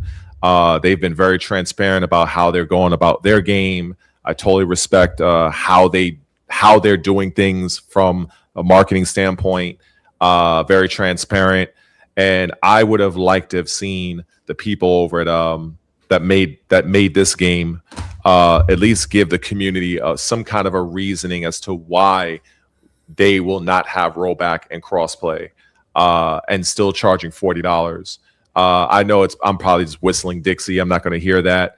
But I think the community would probably appreciate a little bit more transparency, especially from a game that is a very small community, but they're very passionate. And I just think it's just a complete sham. It's very shameless. I don't know that, like, for instance, I like Team Ninja's work on the game Neo. I've liked them on Wulong, like other games. But for this Dead or Alive thing, I think it's just absolutely egregious. And I don't know, man. It might be time to stop making it. One of the ex-devs for DOA 6 posted on Twitter this past weekend, his educated guess he was saying, like, why, Koei, I got to ask you, he's no longer with the company. He was like, Koei, I got to ask you, why did you only assign 8 people to work on this game? And he's like, and then he clarified, he's like, just my educated guess based on who I know works on this game. So that's not an official number, obviously, or anything like that. But like, it's just like, it just feels like it's a skeleton crew with launching a game out the gate. That was the assumption that we were making earlier, that it's like a B team that's just working on this, that have like finite resources. This isn't good, because they're going to be coming out basically in the same, like around the same sort of time as Virtuify, or at least in the same year. VF is getting all the attention. If they bring this game out without crossplay and rollback, it's going to die immediately. It's a checkmate situation. Maybe VF inspires someone over there to like go for it again. Matt, is it possible that we come to a point where in the near future with DOA 7 that they just say it's time to retire the franchise? Try to pack it up. Yeah, they're going to go over to the also how the islands. sales go, of course. They're going over to Like Venus if vacation. if they keep setting it up for failure, then Get that bikini. Get those bikinis on look, boy. Mike, they might send him over to the island. You're right. They're going to the island. You lot are all going to go meet Punisher over there. Oh my getting them goodness. bikinis. Absolutely outrageous game. I don't even know much about it. I've been hearing more and more people talk about it. I don't even know what the deal about that is. it's like one of the most popular like gacha games in Japan. So it's like a stellar blade or something? No, it's not even No. Stellar Blade. No, it's a gacha No. game. So it's like Uh. it's a volleyball manager simulator. Oh, I've seen Dead or Alive a volleyball game before. Yeah. That was years ago though, but Yeah, but you don't actually play anything because it's all server based, so that way they Yeah. can keep your money. Yeah. There's no Oh, skill wow. really involved. It's just about rolling the dice on slot machines to basically get characters. and Oh, I think I've and seen then when it. you actually play the volleyball, you can say, "Oh, go for more." You can like hedge the RNG seed to be like, go for more serves okay. or more passes, but you don't actually control the girls. I in this- see. in this game. I think I've seen It's all this meant to on, make money. but I think I've seen this on the Xbox store, and it had like about 6 different images of some very well animated females.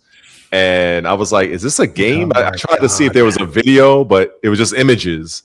And I guess that's the game y'all guys are talking about. Possibly, yeah. Yeah, Which is sad too, because like they're using the DOA 5 engine. What was the DOA engine like built up from the ground? That ended with Venus Vacation, because when they got to 6, they were basically forced to use the failed Dynasty Warriors 9 engine, spend most of the production running on most of the production of the DOA 6 was under the hood stuff. Whoa. Going to the island. Prism. This is Prism. This is another version of this their is game. this is like plus $1 million on hit, or block. This is Pokemon Snap with waifus, basically. Guys, if you don't take Red's advice and start getting together and unionizing, we are all going to the island. You better enjoy your stay. Hey, you know what? That might not be a bad idea. Shit. That might not be a bad idea. We could all unionize and go to this island right here. We need to stay away. Anyway, Mike, I'm gonna head out. Red, always a pleasure, my friend. Matt, Man, we gotta talk some more, man, because I wanna understand why the hell NetherRealm did not put you in control of this goddamn game. Like that's what I want to hear. That's what I want to talk to you about. That's probably gonna be a long time, but we got to talk about that, man. Yeah. All right, Mike. I'll see you later, guys. Tom, Matt, one good second. seeing you. Tom, Yeah. I get asked the same thing about the DOA games. See, there we go. Wait, hold on, Tom. Before you go, I need to ask you a question. Yeah. 1, we're doing the podcast on Thursday, right? Mm-hmm. 2, are the guys on the Test Your Might forum grown men? Yes. Okay, we'll pick that up. Mature is a different term. You know? Yes, sorry, my mistake. We'll talk about that later. That was my first interaction with Test Your Might since 2019, and I was so shocked. Grown men. Anyway, we'll talk about that later. I won't keep you. All right, later, guys. Take care, Mike. Take your Tom. I mean, Tom, yeah. But yeah, man, I think I'm about to get out myself. But I appreciate your time, Mike, and inviting me on your platform. Appreciate you giving me the time to share my piece with you and your audience, even though I guess a lot of your audience would probably against me, but that's totally fine. I'd rather have some reaction than no reaction. Pro wrestling term. I'd rather hit either they're cheering or they're booing. At least they're doing something. That's kind of what I like. And the Matt, again, I appreciate all those years ago and taking me under your wing temporarily with Dead or Alive. I appreciate that. I never forgot that. I just forgot the name, but I didn't forget you, the person. I went by a different name back then. Okay. I didn't have my real name be my gamer name back then. Yeah. But I remember showing you like Genfu and how you can sidestep the attack from Genfu. Yeah. Yeah, I was like, man, what is there anything I could do about this? Yeah, I was seeing people like from the DOA community being like, who the hell is this red guy and why is he talking about DOA all of a sudden? And I'm like, oh, I know the guy. He's a prominent Tekken player. Man. Yeah, I just I'm getting there, man. I'm catching up. I'm 42. Are you now? Okay. I turned 40. I say 42. I don't know why I said. I turned 41 this year. So hey, God bless. About 4 years off, I think. 4 years out. Yeah, I'll be September 6th. I'll be 46. I wanted to honor the red in my shirt today for you. Oh man, I wanted to dress up a little bit because I was coming on the Mike Hollow stream to talk about something more serious. So I was like, let me bring it back to old blood red with the shirt and the tie. Just want to be a little professional here and just kind of talk about these things. You ain't gotta dress up. I look homeless half the time, so we're good. It felt good to kind of speak about this. I mean, you did open my eyes to a few things. I'll just reevaluate a couple of things moving forward. But in terms of this Dead or Alive thing, I think I'm pretty much done talking about this game. I think right now for me, my main interest right now is what's going on with Microsoft in terms of them supposedly selling off Xbox and hearing those rumors. And then also apparently there's going to be no more third-party support for Game Pass from what Asha Sharma is saying. So I'm looking in that realm right now. Dead or Alive, they got their cash grab money. So I'm like, whatever. Yeah, we'll see how it goes for us. Just let it burn at this point. We'll see what happens with DOA 7. But yeah, Ponto, anything that you wanted to end on? Any what? Anything you wanted to end on before we wrap it up? I mean, besides the fact that I don't think 6LR is worth $40, like you can still get DOA 5 on PS5 through PS4. Yeah. And Xbox Series X through Xbox One. They're both still playable. At least you can't get mine anymore, but like that's a fun game. Short end of it is that 5, I feel like all the things they changed about the system in 5 more or less work together. And 6, my problem with 6 is that it just feels like everything that they tried adding didn't really gel. And the guy who designed that game system is the current game director. Mm-hmm. So that's why I'm very pessimistic about it, because I just would rather be I just don't want to be let down any further than I already have stuff. You know what I mean? Like it's just like if I was too optimistic, I would feel let down, even if they gave me like half of what I wanted. Whereas I can just, you know what I mean? It's that standard thing. But like, yeah. I mean, I've tried taking control of this. I've tried getting my movie over there. If I was more fluent in Japanese, I probably would be over there trying to fix this series. But I'm not. So, listen, I pray for you guys. Like, obviously, I want you to do well, because the more fighting games that are doing well, the better for all of us. Of course, competition. I would love for DOA 7 to come out and we like get some cool stages and music, but this might be a topic for another day. But I just wanted to say that like, because what you just said reminded me of like how I view it. It's like as 3D fighters alone, like not even just before you even get to the fighting game side, like just the 3D fighting genre, the players of the games need to be more supportive of each other. Like of opposing games. Like I think we had a cordial conversation here today, as an example. It's just like, there's a lot of people out there who still believe that Itagaki didn't like Tekken. Like they didn't realize that it was just the marketing speak in front of it, that there was actual 3D fighters. We're dying. Now, granted, VF's trying to bring it back. I hope they do. I hope they get some. You remember Harada mentioned about Tekken 8 as well. That like, there's no one here challenging us to be better than ourselves. Yeah, and that's the thing that I remember I mentioned one time in one of my videos where I made a video talking about Dead or Alive, and I said that competition is key.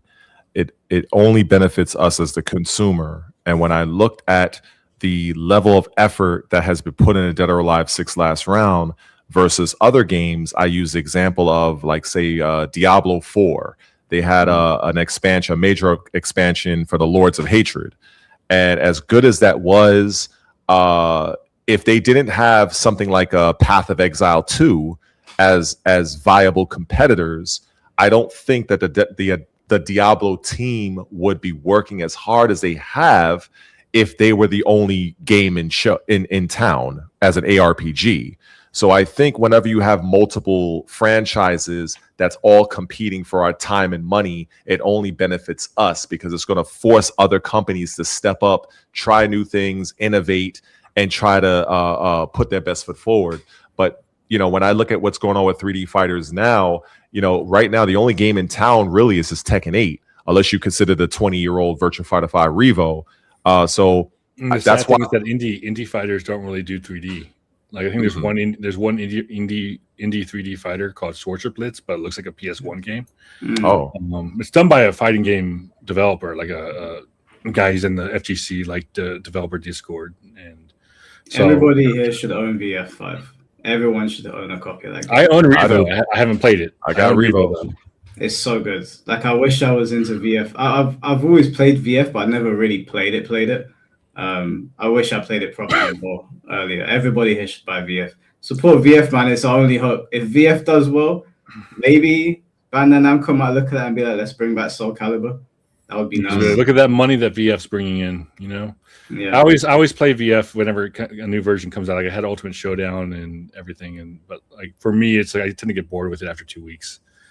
I gotta say that the VF community is one of the more loyal and passionate communities I've seen over the years. I've known a few of those guys over the years. Denkai, Kanjo Akira, like these guys are very, very good players, elite level players, and they absolutely destroyed me whenever I tried to play them. But much like my experience with Matt here, they pretty much showed me some aspects of the game that got me more interested.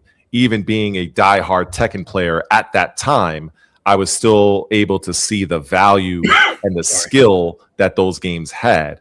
And so when seeing VF5 Revo have rollback, netcode, and crossplay, and also the stuff for $20, I mean, come on, man. And then seeing this cash grab last round, it's just ridiculous. VF5 Revo. And Sega knows they're trying to make a fighting game. They're trying to advertise a fighting game because they're looked at as that hardcore fighting game, right? So it doesn't surprise me to see them like, well, we've been on hiatus for like almost 20 years. I think it's been more like 10, but like, yeah, it's just like they were like, what do we need to do to compete in this market? And then at first they tried with the Ultimate Showdown, and the way they did rollback failed. And then I heard Revo was way better on the rollback netcode side. Again, like I haven't tried it myself, but that's what I get from Team Ninja. It's just that like I just feel like they've shown what you just look at them for the past, like what how they treated DOA, and it just feels like is there anyone here who actually will make a fighting game? Like actually cares that it's a fighting game, which is like the old DOA 5 slogan, which is "I'm a fighter," right? Yeah. Like this game is a fighting game, right? You don't see that passion right. I don't see that passion in 6 or 6LR. And now 7 I can't go by off much because we've only seen the teaser of the 2 characters. Maybe it looks possibly a new engine, looks very similar to Platinum Games. When did you say we're going to see it? Did you say Tokyo Game Show? No, that's just my worst case scenario. Like that's the next I don't want show. I personally don't want 7 to come out anytime before 2028. Yeah, I agree. I want them to put the time and effort into it for once. That's me personally. I know there's a lot of fans who want to see it in like late 2027, but like that's why my worst case scenario is that they're going to stop support for 6LR. More so of a chance if it bombs. And then like September comes and we get our first like DOA 7 trailer. I think for 2027 is going to basically be the time for VF. I think they're going to aim for like October, November for next year. That's why I would honestly like to see DOA just wait, because one they might even be fortunate enough for once, since they weren't since 5, but like 5 and 6 both came out at the end of their game console life cycles. So if you come out no earlier than 2028, there's a better chance you might be a launch unit sale like Itagaki used to do. Yeah. to help push the sales. When you're like one of only 5 games on the launch unit, Yeah, the that only would be fighting good. game, and look at the spectacle that it had, that he brought to the table. Like, there's no wonder why it sold so many copies when there's so little choices to be made on it, right? That would be a smart marketing decision. Hopefully, they'll follow suit with that, because to rush would be foolish. That's my worry, though. It's that they don't care about the fighting game aspects. They just care about making the system. You know. Yeah, just get it out there, right? Mike, it looks like you have to go. I know it's Yeah, been man. a long night. It's been a long talk. Appreciate you having me on at the last minute. And if you want to talk more about it, Mike, we can just text me. No, 100%. I'm gonna have Emery. Same for you, Wednesday. Red. Ask Mike, and he'll give you my my Twitter. You can message me on. Oh yeah. Definitely pass that along in the DM, the Twitter DM. And just Okay, no make problem. that Man. happen. You guys take care and have a wonderful night. Okay. All right, guys. Yeah. See you in a bit. All right, y'all. Take care, man. Take care, Peace y'all. out. All right, guys. Well, that's the podcast for today. Tomorrow, we'll have Chad the Third here for the VF stream, the Chad the Third Kumite. Play some VF5 for a couple of hours. Wednesday will be Emery Reigns. And then Thursday will be Tom Brady addressing the Test Your Might forum, because those guys are being a bit weird. But appreciate all the donations today, guys. Appreciate all the support. And look, shame we can't ask questions. What do you mean? You had the entire night to ask questions. And I also put it up for people to come on. People that were coming on, no one came on. So you had questions. You had time all night to ask questions.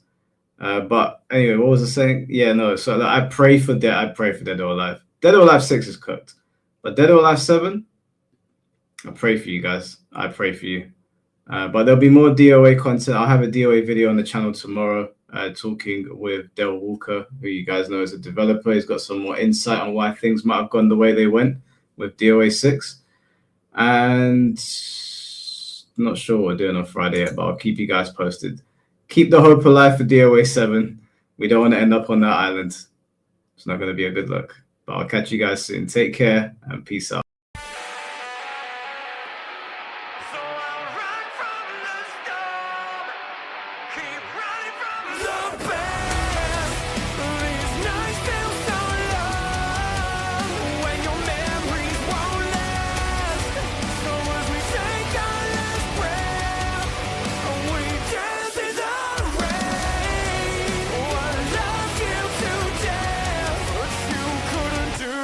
The